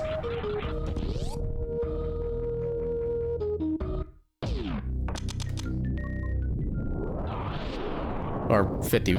Honestly, missile would have been slightly more useful. Okay, so now we just head back to Zelda, what is the fastest way? I think I want to just go back to Norfair. Through Death Mountain. I think that's gonna be the fastest way. There's not really too much for pathway that way.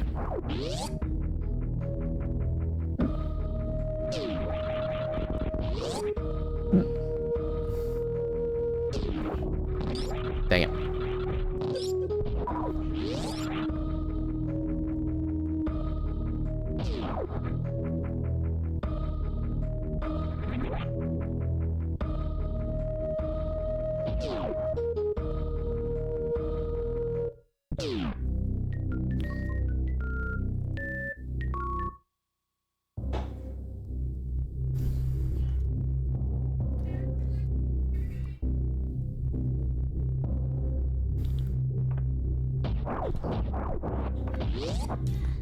Alright, so yeah, let's do Ice Palace. It still sucks we don't have the flute yet, so we can't just do like quick movement. You have to save and quit everywhere.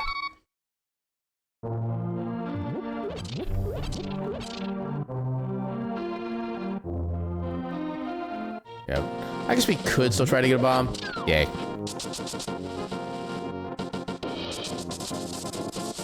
Yeah, we did get the Ice Rod Cave check. I'm pretty sure we did. It was like on the way back trying to get to the water that we died, so... We already did the...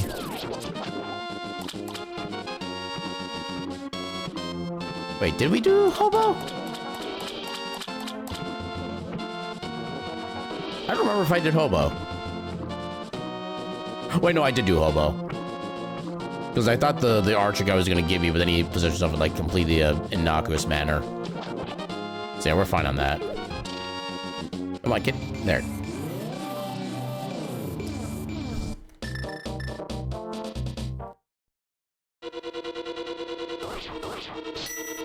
It does suck that these do take like 5+ seconds to cast each, but at least it's a guaranteed way to knock out all fire weak enemies. Oh god, yep.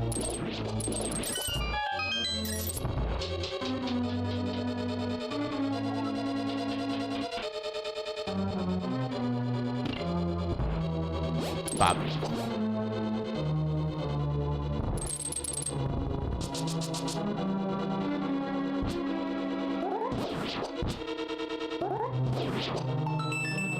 I love that strat with the bacon sorter better. It just makes this room so simple and quick. I think that is the legitimate fastest strat for that room too, out of all the options available. Oh, I couldn't get you guys.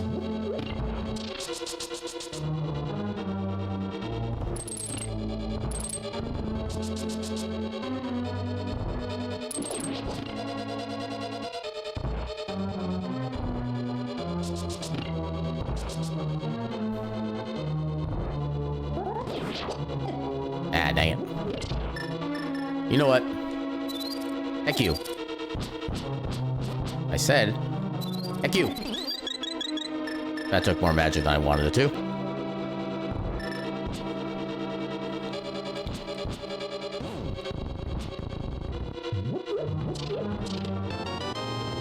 Okay, it's always nice to find a key early on. As long as you find an early key, you can do everything here, like, super quickly and easily.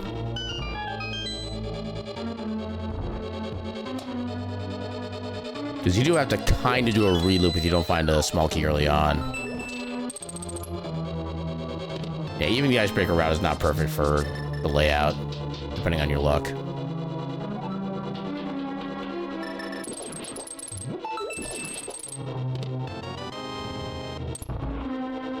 Yeah, because then you can't unlock that door, then you have to go another long way around to get everywhere.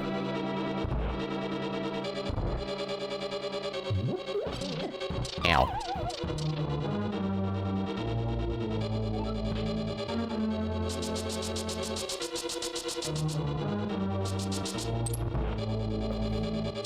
There we go.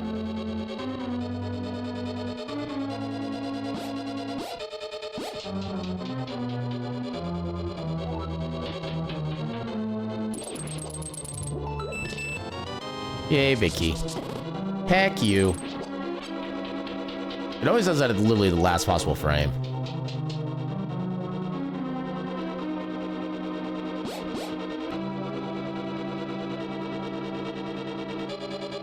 But I still gotta do the thing here. Yep. Apparently not there. Game. Oh, that wasn't the right way to do that.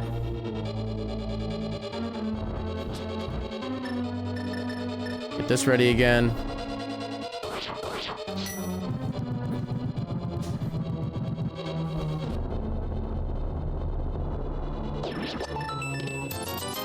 $20.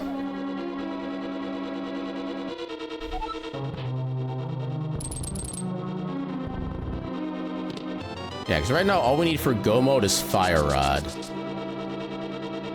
Once we can find that, we're just straight up good to go.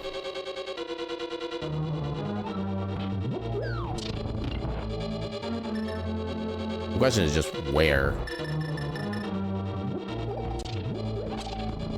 Still a few dungeons left to explore. Well, I mean, I guess there's not really a lot left in the dungeons, though. We have, like, one item... Well, yeah, we have one item left in Eastern Palace. Maybe an item or two left in... Pod? Nothing left in Swamp. We're about to finish up Ice. We can't go any further in Turtle Rock without it. Yeah, our options are running concerningly low.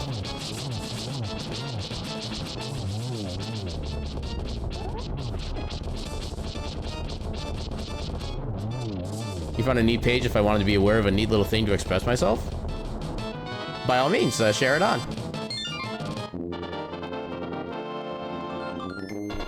Yeah, well, what kind of neat page and what kind of neat little thing?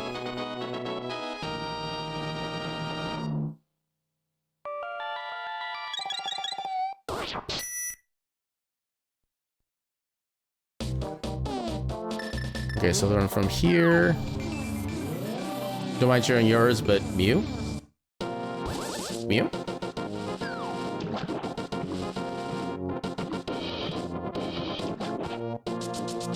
It's a pronouns page thing. You put all kinds of stuff that is about you. I do know there's like one like chat, I guess extension, so to speak. I'm not sure what the proper term for it is. I know there's one that does let you have like your pronouns kind of come up with your name on various chat pages. I'm not really fully sure how to get that set up, admittedly. I wouldn't be opposed to trying to figure out how to make that work, though. So it would be kind of cool to get that set up.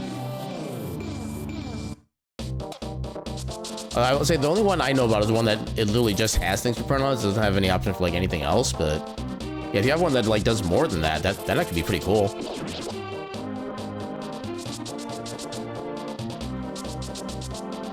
en.pronouns.page. I will do my best to try to... Actually, you know what? Let me just make a notepad note right now.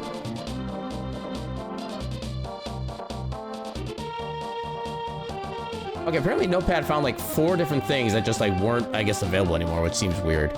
The en.pronouns.page. I will take a look at that after stream. Like, I'm kind of curious to see if it, like, how much it does beyond just like pronouns. Because that would actually get me interested in trying to like maybe do something with that. Anyone can use it? Yeah. Like I said, I'm curious to see what the other options on that would be. Okay, so now we have our bow, so we need to go this way.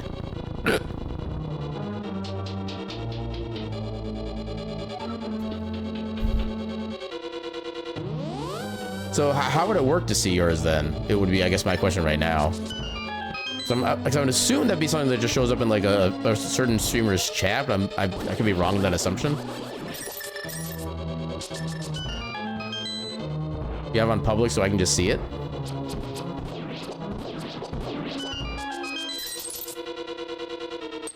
So would you be able to just like show it in the chat here then? I'm trying to understand how this will work.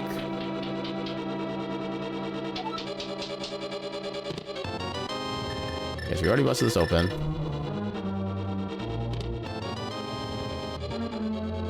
So this comes up. Oh.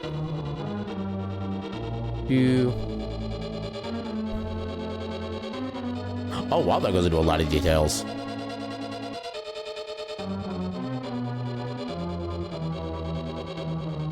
Okay, so it's more like an entire profile page then, not just like a chat extension. Huh. Yeah, I'll definitely take a look at that for later on then. There's a lot here to look at. Need to change that link name? Yeah, maybe.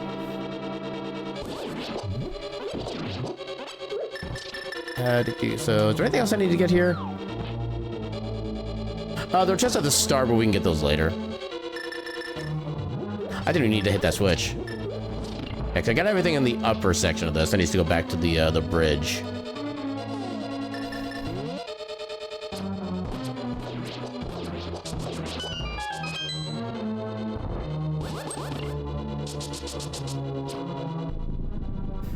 Yeah, I got him right in the armpit. Strike the weak point for massive damage. Success? GG's.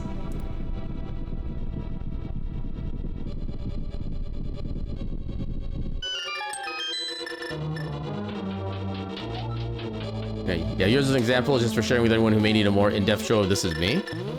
Yeah, it's definitely a cool thing. I'll definitely give a more look into it. So it does seem like pretty expansive, which is not what I was expecting from something like that.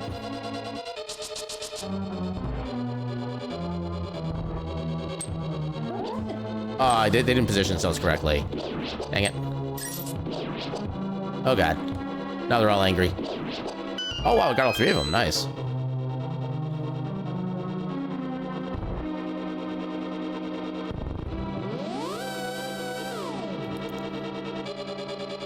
Bonk. Bonk.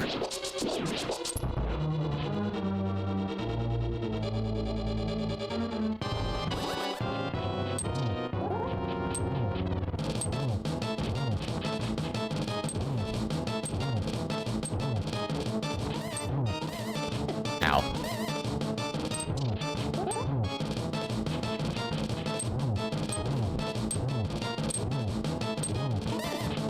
Oh, that'd be enough to break the mask. There we go. Take that.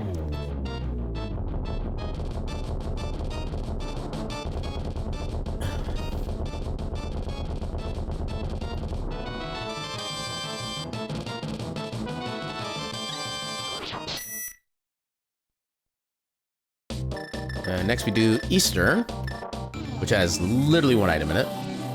Actually, kind of makes me wonder if maybe King's Tomb is where Fire Rod is going to be. I can't really think about how many more checks are. I guess either King's Tomb or Bumper Cave, because we haven't seen what that check is yet. Yeah, it's for anyone in chat who would like to think about something that as a resource. Yeah, I actually might even post that in like in the Discord later on and kind of help show that out to people as well.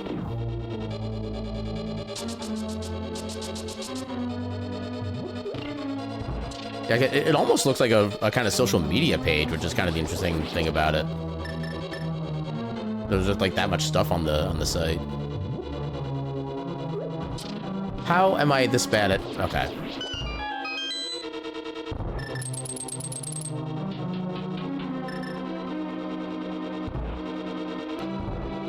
Yeah, yours is more or less where we want it to be? Heck yeah.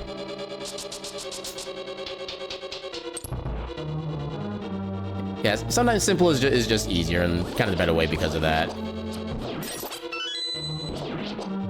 If only life in general could be more simple.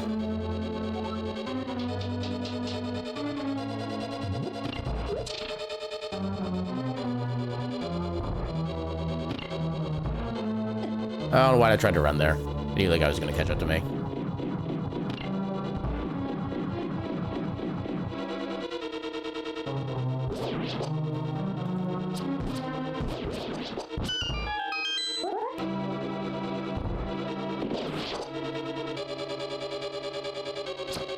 I need to put like a nuclear blast explosion on the mustard.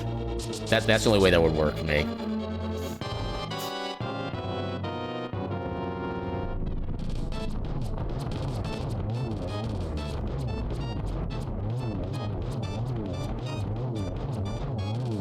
I almost forgot the setup for that because it's been so long since I've had to do that with regular arrows. Sadly, they don't have that as an option yet. I will suggest it, and they will allow it, and they will thank me for my brilliance. Okay, so from here... yeah, I guess we check King's Tomb. We'll check Bumper Cave, and then barring that... I'll... Oh, wait, we can turn into the green pendant, because we have that. Also, the Master Sword tablet. We can do that, too. He'll thank me for... Boop. I will allow this one singular boop. I guess that didn't help. Yeah, there's nothing that Flute itself would unlock for us. Actually, what else would be nice to get the mushroom? There we go, another check. Yeah, I can't think of any more checks that we can get right now, which is concerning.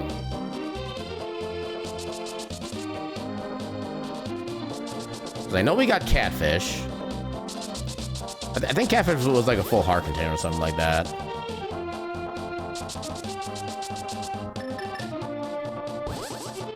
So, yeet ourselves across here. We've gotten all Light World dungeons completed, even though the tracker's not updating for some reason.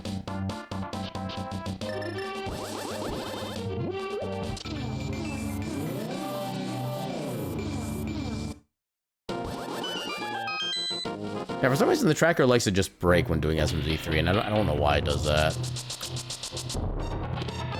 Just missiles. Is there something else I'm forgetting check-wise? Because I'm 99% sure we got everything in Metroid.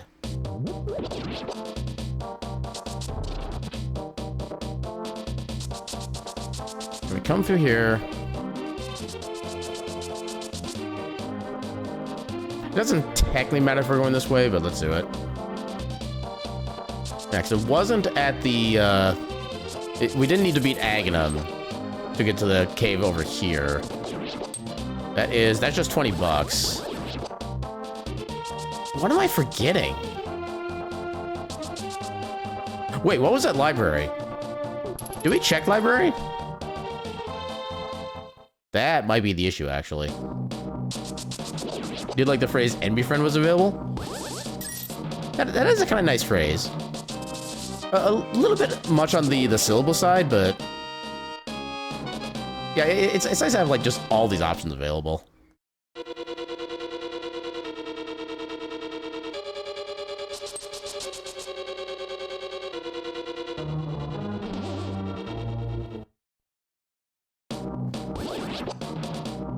Okay, so are we gonna get the actual like majestic reveal of the? That's not what I wanted to. How is that a legal spot for me to mirror? That one made no sense. Okay, so let's go on this side. We do have the tablet, so we can see what this check is ahead of time, but I want to be served the mystery and the suspense. Will this check be useful? Will it be our fire rod, or will it be a bloopy? It's missiles. Okay, so what am I missing?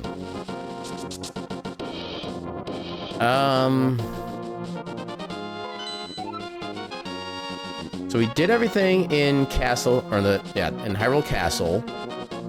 We did everything in Hera. We did everything in Desert. Yeah, let's...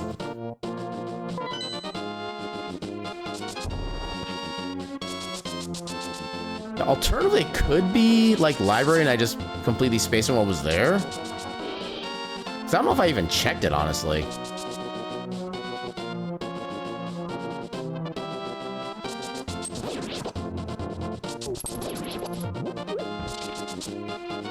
I mean, maybe mustard would still work on the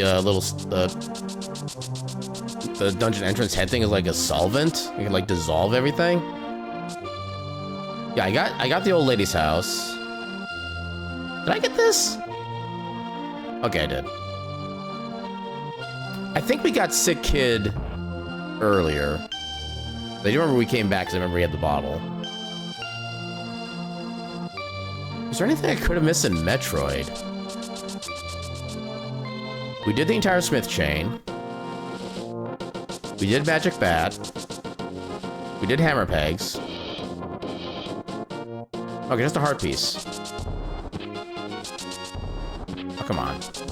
Seriously? What are we missing? We can't progress in Turtle Rock. We can't progress in Skull Woods. You completed every other dungeon. Full clear. Wait. Wait, we never got the... Wait, did we get the big chest in Swamp? I don't remember if we got the big chest in Swamp or not. Oh, wait, we never did the shovel check. Just by saying I want to do it like 18,000 times.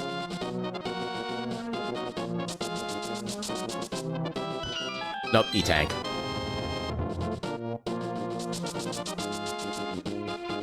So yeah, maybe Swamp Palace Big Chest?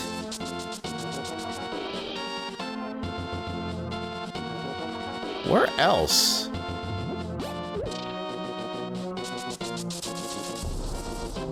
I did not need to do that screen transition.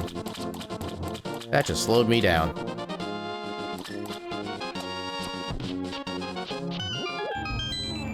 Where's our fire rod? Oh wait, also the tablet up on Death Mountain. We haven't gotten that yet either. And unfortunately, I don't think SMZ3 gives you the whole like compass, shows you how many checks you've gotten. So we're gonna have to actually go all the way in to confirm. Oh, right, we have to do this every time. That's why this dungeon sucks. Actually, I don't remember when we found the big key in Swamp. It's very possible I just like skip past the big chest because I'm used to not having the big key at that point.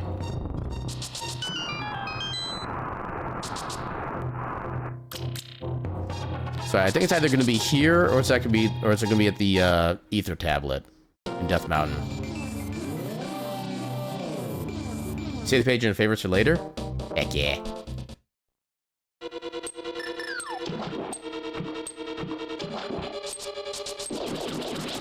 Take that.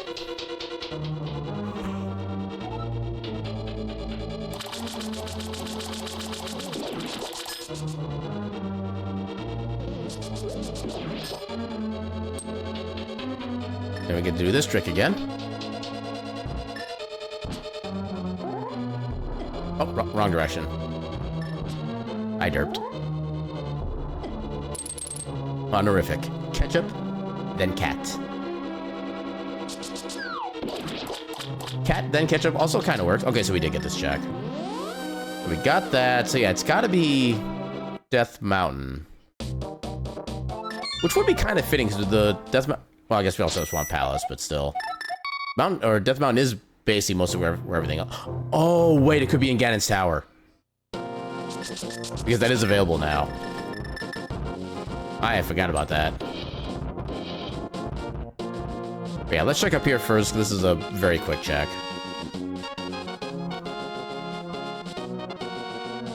Well, I guess we could also just do the... Oh, well, we're already here.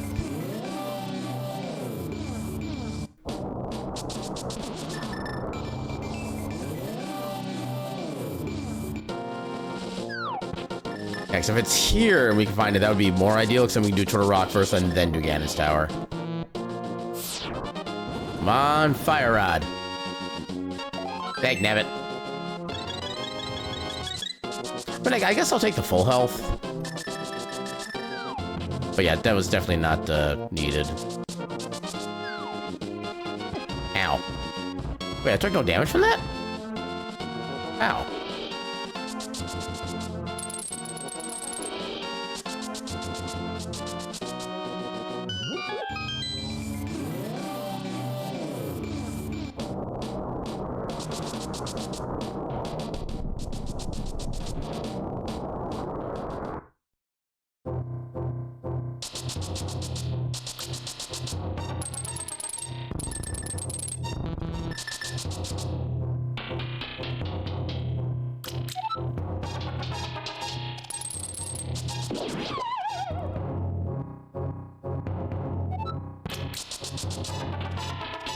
Yeah, I kind of wish I'd actually collected like every single check I've seen so far, because then I actually might have like 100% completion rate the way the seed is going.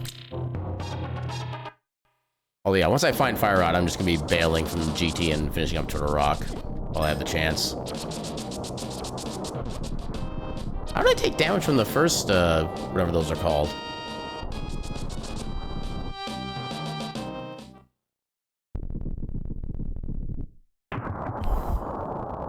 Yeah, because technically we don't need Fire Rod for any, like, progression in here. Oh, actually, no, we technically do. Because there's 4 chests on the right side we don't have access to without Fire Rod. At least not logically.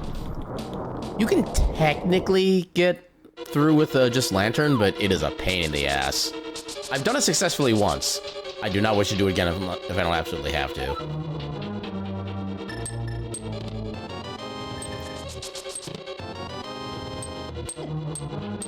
Okay, so one more chest on this side it could potentially be.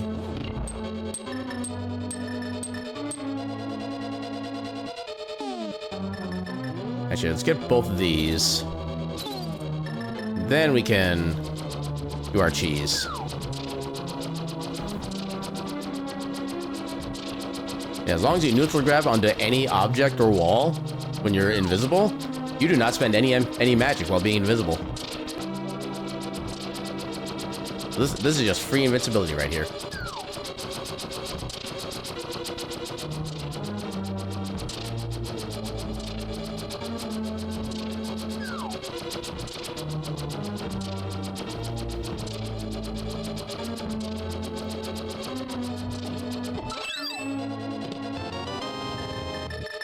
Oh, that's a useless flute at this point.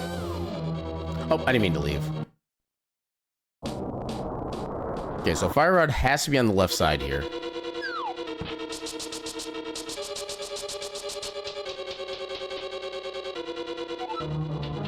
Oh, there's fire rod. That is go mode. Actually, we need to... Let's find the big key, and then we'll leave. So we don't need to do any further trekking here after or when we come back in. Yeah, now we can beat the rest of the dungeons in the game.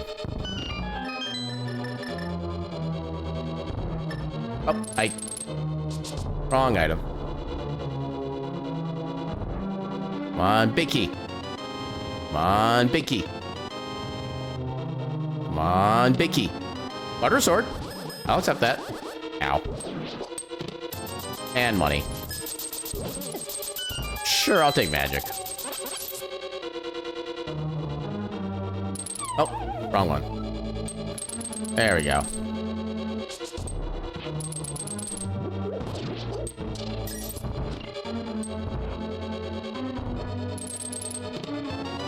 Missiles.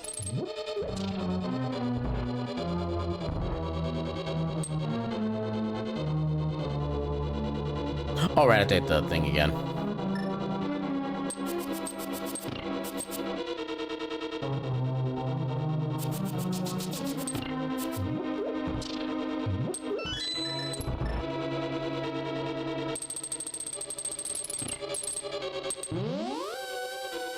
Where is the big key here?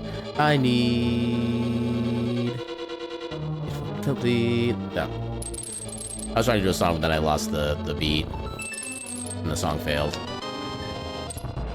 Rip song.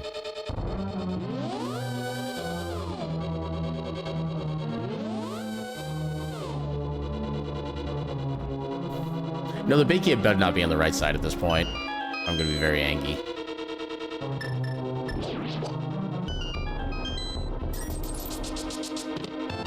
So the small key. Missiles. Big key. There we go. Okay. Now we can be gone.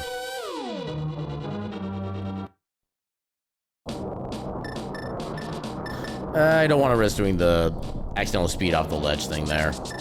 Let's take that relatively slow.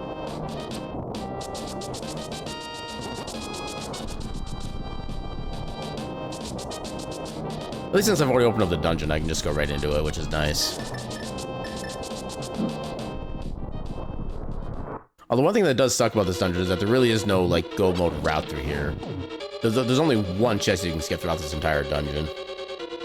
Which does save a decent amount of time, but yeah, it's kind of pales in comparison to how long the dungeon itself just is.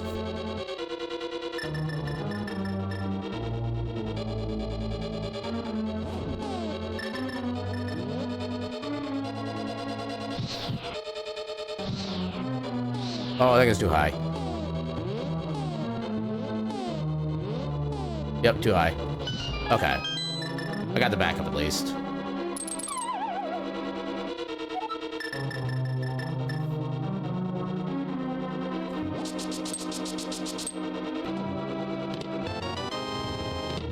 And of course, both the chests are small keys, because why wouldn't they be?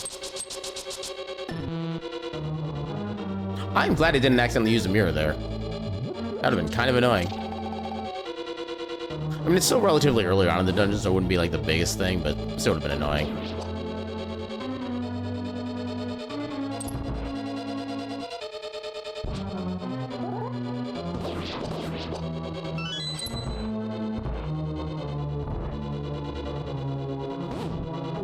Ow. Worth. Not worth. And I should get the block pushed in time.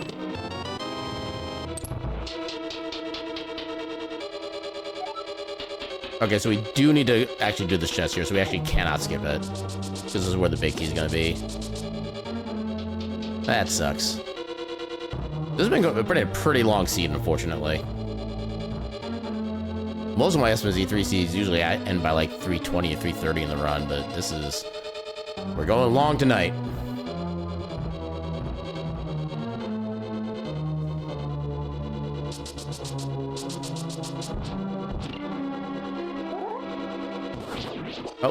That was not correct.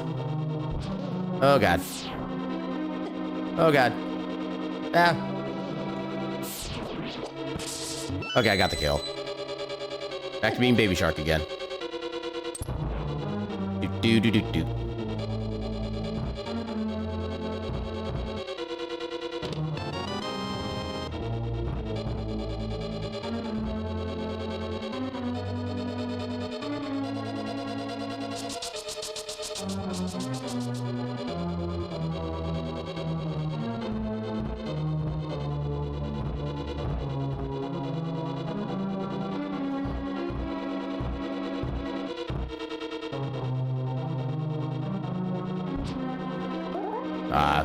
Bad positioning. I don't technically need the spin slash specifically for that, but it just kind of feels more fun. Oh, I thought the thing dropped the heart. I'm sad.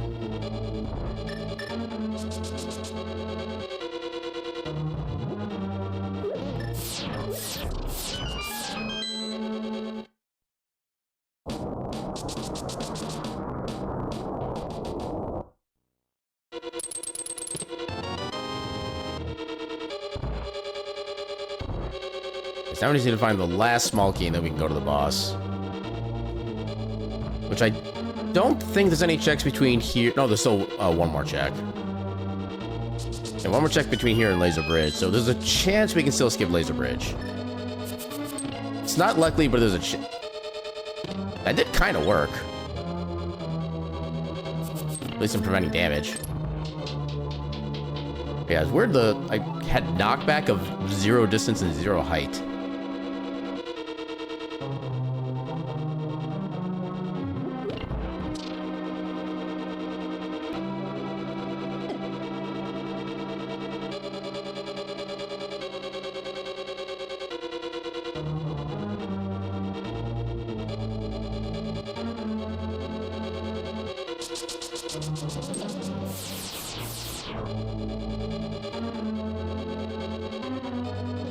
This is like the one actual use for laser shield, is just so you can ignore these guys.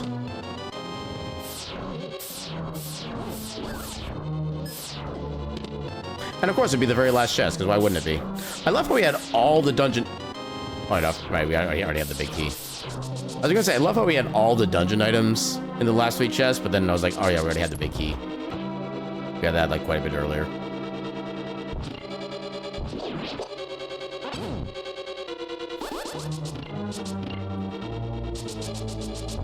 Dang it.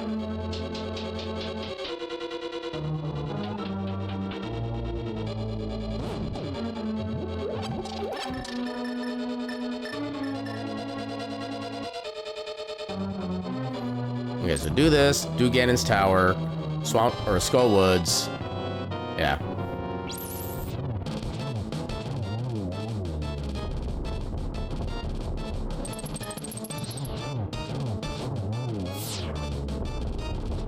Yay, the ice didn't do anything.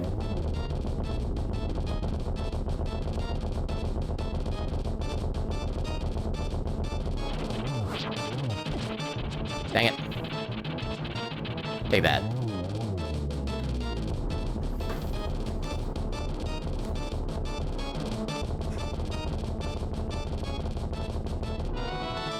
Oh, there's the mushroom.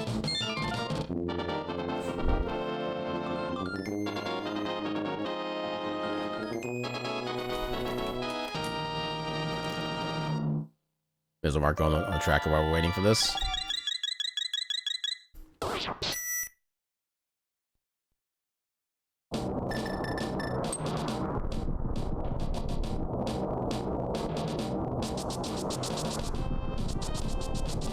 Boop.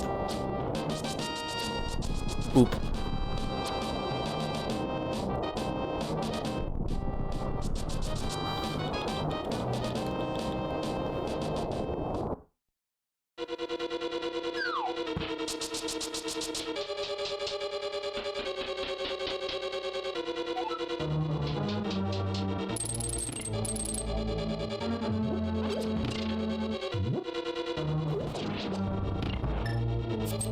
Yeah, I always forget that the skull actually stops the, Oh, God. There we go. Hey, use for sword beams. Let's go. This is gonna be my first organic fight without silver arrows in a while. This will be interesting.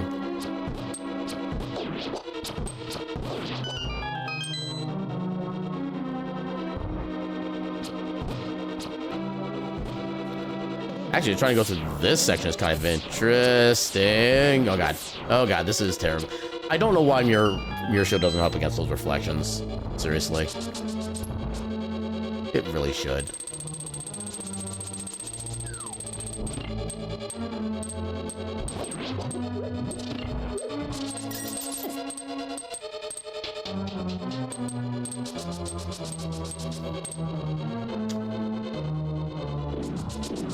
Nope.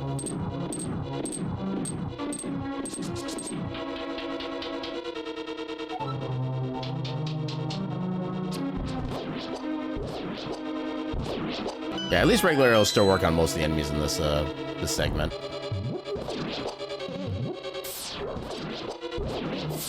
Ow. Heck you, statue.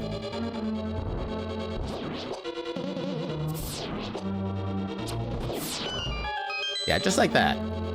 Arrows are kind of beautiful.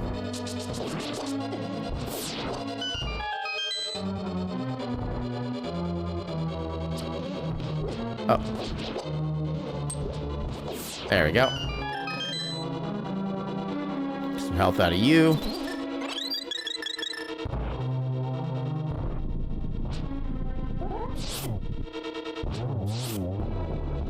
Get him.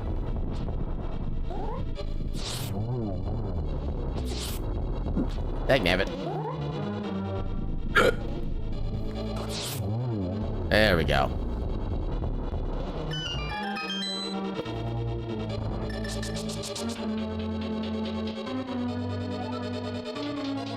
Wrong item. That was a little off center, but still worked. I'm glad for that.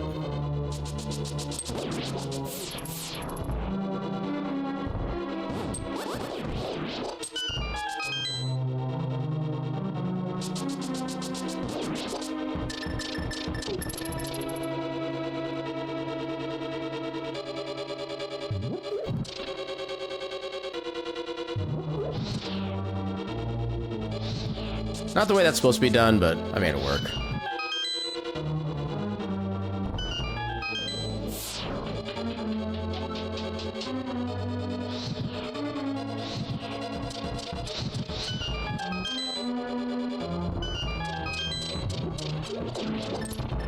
We literally need nothing else from this dungeon. Okay, I thought I was gonna bonk the wall first.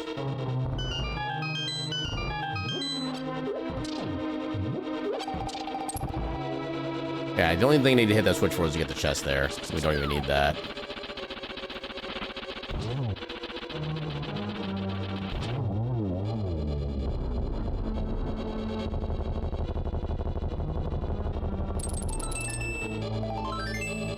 Yay, validation chest.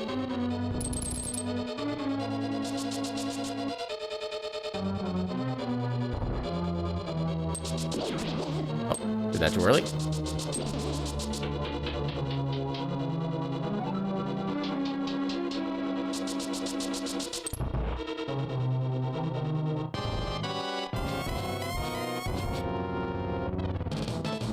I hate that position. Only got one. I hate that position too.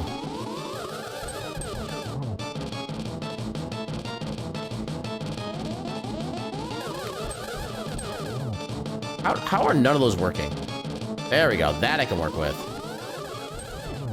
Unless I get friggin' hit. Oh, come on. I just want one double, that's it. Okay. No doubles for me. They are illegal.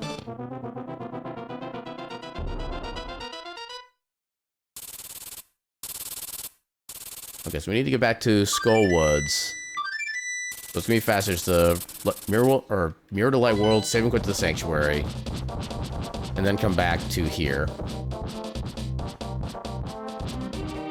Which actually we can do that pretty quickly by saving and quitting after getting done with Skull Woods, because then we literally come back right here. We won't be at full health, but that'll be fine. We don't need full health.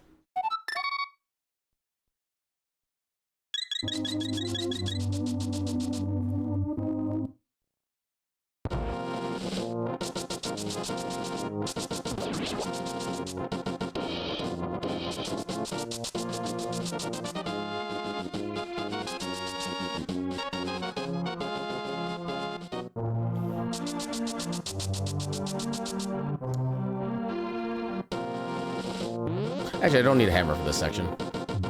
We can just go.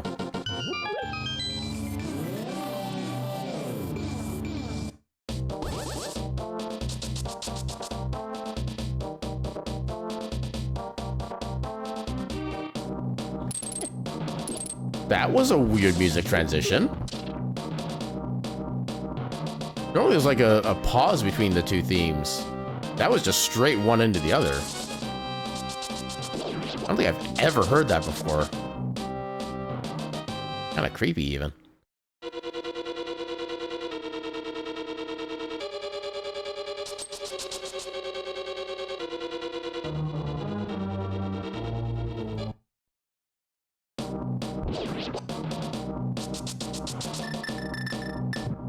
There we go.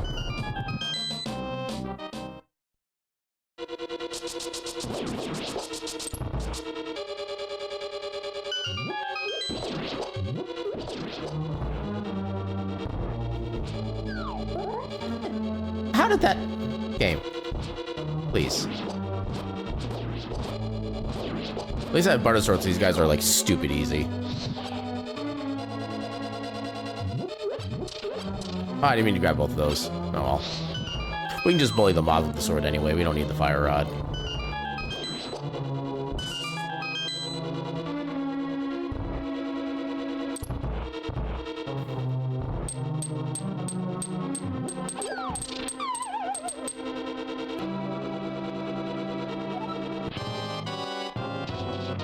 Bully, bully, bully, bully, bully, bully, bully.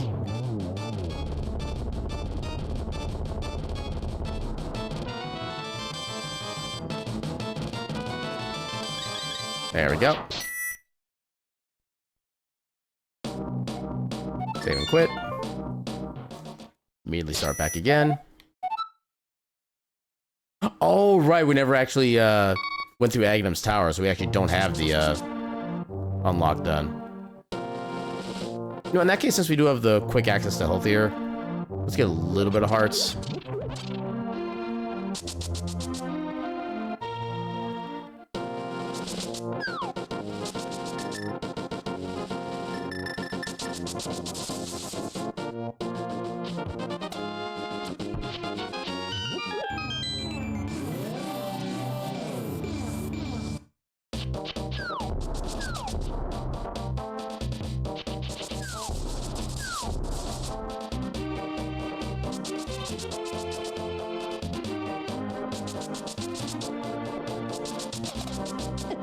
Oh, I thought I could actually go through there cleanly. Dang it.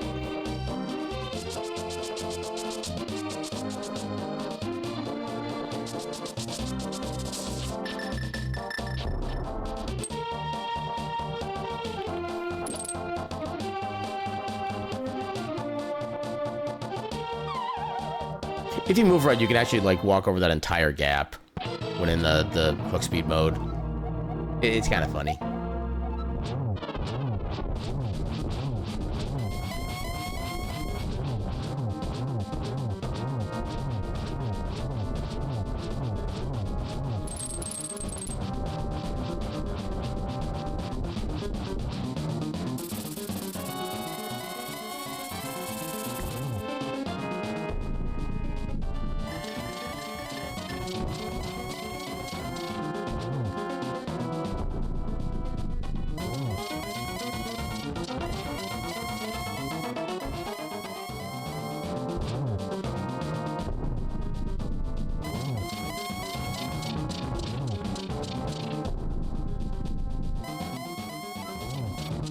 Oh, of course they're in your tower. So why wouldn't they be?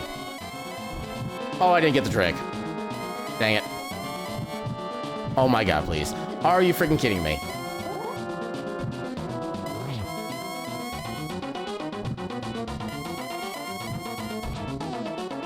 Well.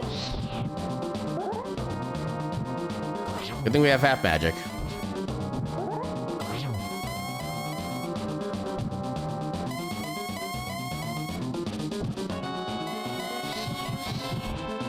Dang it.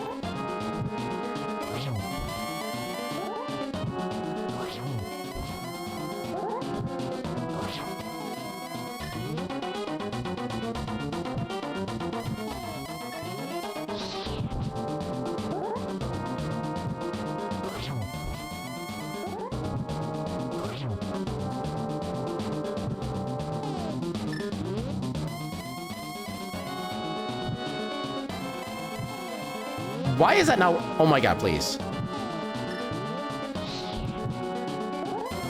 Oh, I couldn't get the quick. Dang it.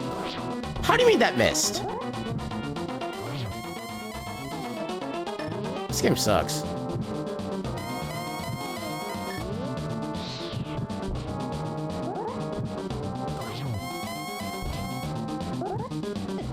Hey, game! Game, you're cheating me.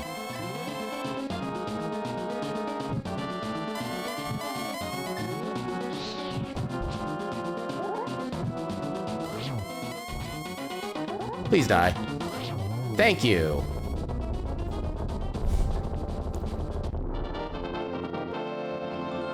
That was a horrific serverless Ganon.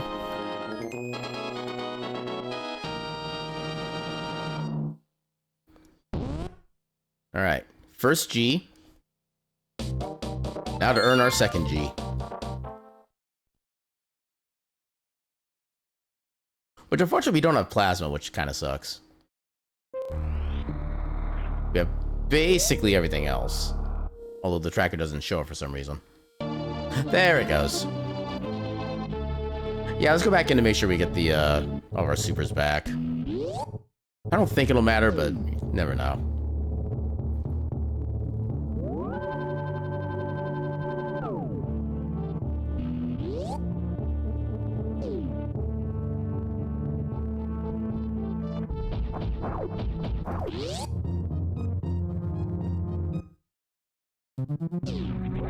Nyum.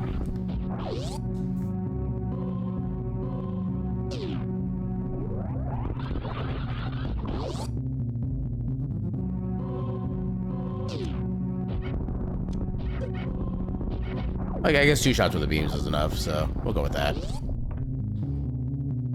Yeah, now the goal is to see if we can beat this before the 4-hour mark.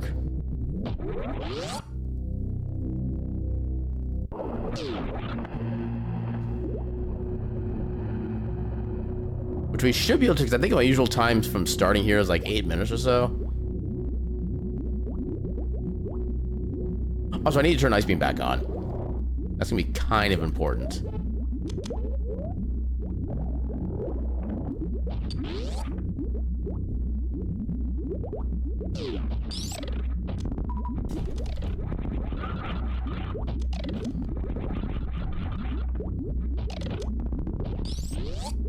That was a decent room. Not as fast as the actual speed run, but pretty decent. Oh, I hate when the other one gets like stuck off camera. Then it's hard to get them like sync back up together.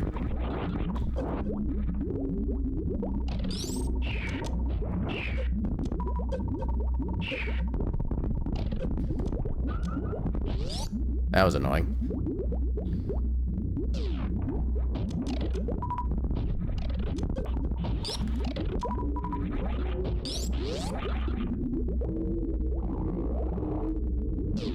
I like how the easiest room was one that I had the most issue with.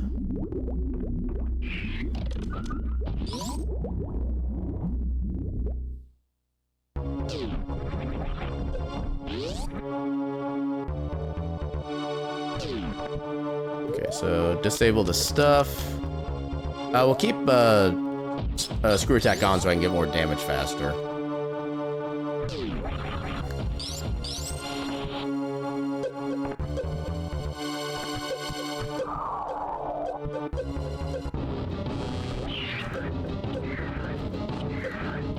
There we go.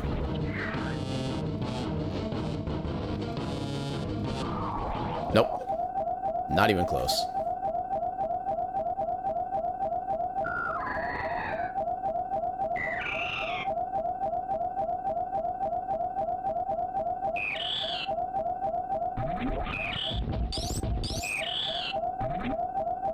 I'll never understand why some blocks don't get hit by certain beams, even though they're very obviously physically and visually affected.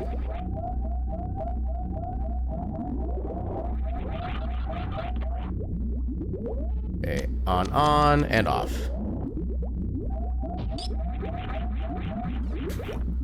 Excuse me.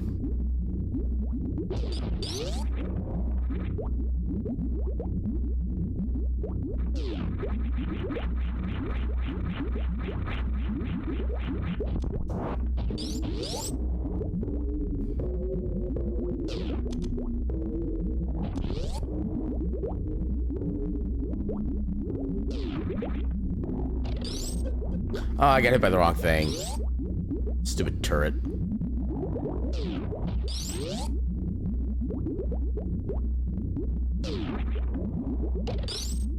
There we go. Yeah, you need that little bit of knockback there to help get you like the frame or the pixel setup. Be able to get through that barrier.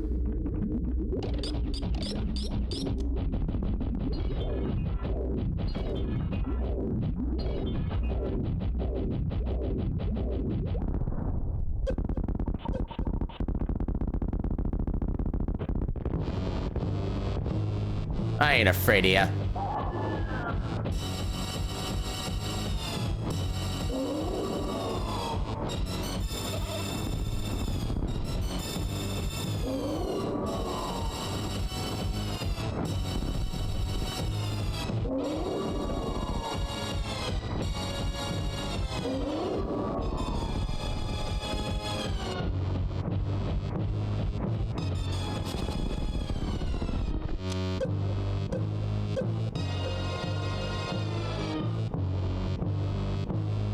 I think I can still make that work? Maybe?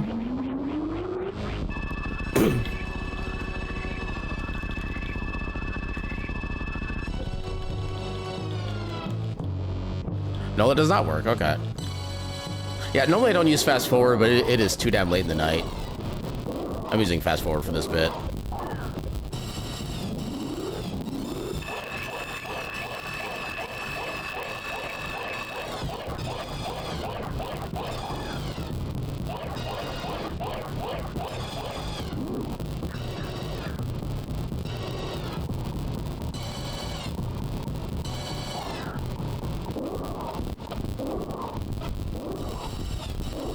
Yeah, this entire cutscene is like 2+ minutes long. I'm not waiting that long.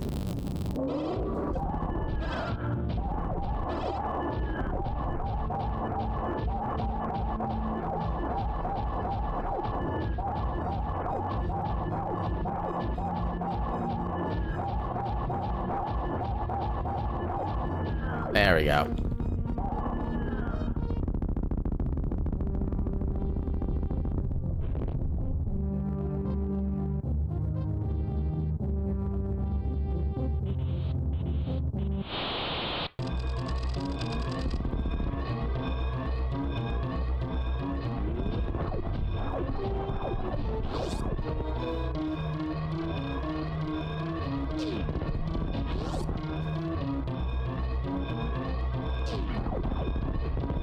That guy just literally invisibled. He didn't explode, he just went invisible.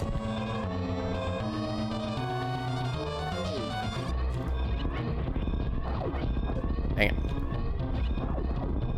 Spin, please, thank you. Hey, I got the quick moonfall, let's go. Ah, I didn't make the full jump there.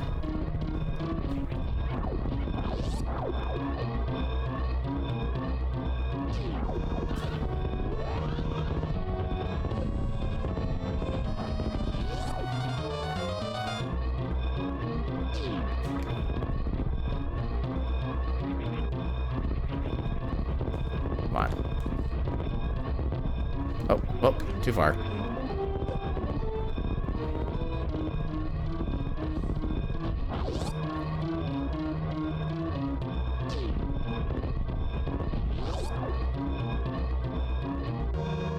Aminas. Always save the aminals.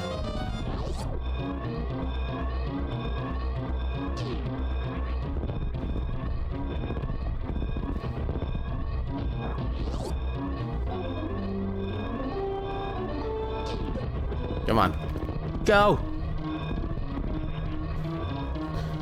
Alright. Oh. How did my cursor get on that? Okay. But yeah, so... Yeah, I think even if I hadn't fast-forwarded the cutscene, I think we still would have been just under 4 hours. And yeah, just given how late it is, and right now is when we start getting connection issues, because, you know, that's of course how the time would work. I'm just gonna go ahead and start getting right into the raid, because I need to get myself ready for bed. Because I need to be in, like, the best condition I possibly can for tomorrow when we do our recording for the, our run submission for Fastest Furs for the Heritage of Dragonsail speedrun. I need to get myself in the best possible position I can be for that. So, yeah, let's see who we can raid into. Who is all doing the things? Oh, you actually finished. Okay, that's why you appeared on one list, but not the other. Yeah, you're doing some of this here. I think I kind of want to raid into you. I feel like it's kind of that good vibe. So we didn't play the first Yakuza game on stream. We played not Yakuza. We didn't play the first Like a Dragon stream on words. We didn't play the first Like a Dragon game on stream, but we did play the second one. And I know someone who is playing the first game right now, and I want to show them some heckin' love. Let's go give Zaptium a rave. A rave? I cannot English tonight, just straight up. Okay, make sure I spelled it correctly. Okay, I'm at least capable of spelling. I'm not capable of talking, but I'm capable of spelling. But yeah, let's go give Zap the raid. They're doing some Yakuza Like a Dragon. I have no idea where they are in it. I wonder if they're doing a side quest I never actually did, because this character doesn't seem at all familiar to me. But yeah, let's go give Zap some love. And yeah, so like I said, tomorrow we'll be doing our recording for the, well, at least our first attempt, because I have with the submission time open the way it is, I have basically 2 attempts to record a run submission video. So we're going to start tomorrow. If it's at least a good enough description, I think, for how I do the run and how everything is going to be, we'll submit that. If not, we'll try to make another better video on Thursday. I guess if it comes down to it, we might do another one on Friday in case the first 2 don't fully work the way I want them to. But I think within the first 2, we should be able to have something good to submit. But, and then raid message. How about just this run wasn't... Actually, is not on fire. I think we'll do this as our raid message, because this is just kind of what this run basically felt like at the end for me. Just trying to find where the hell Fire Rod was. I think in my last async, I think Fire Rod was also like the... Oh, we're actually about to raid. But anyway, so we'll go give us at the raid. With that, see you all tomorrow at 8 p.m. Central. And I bid you all a good night and your cat meme.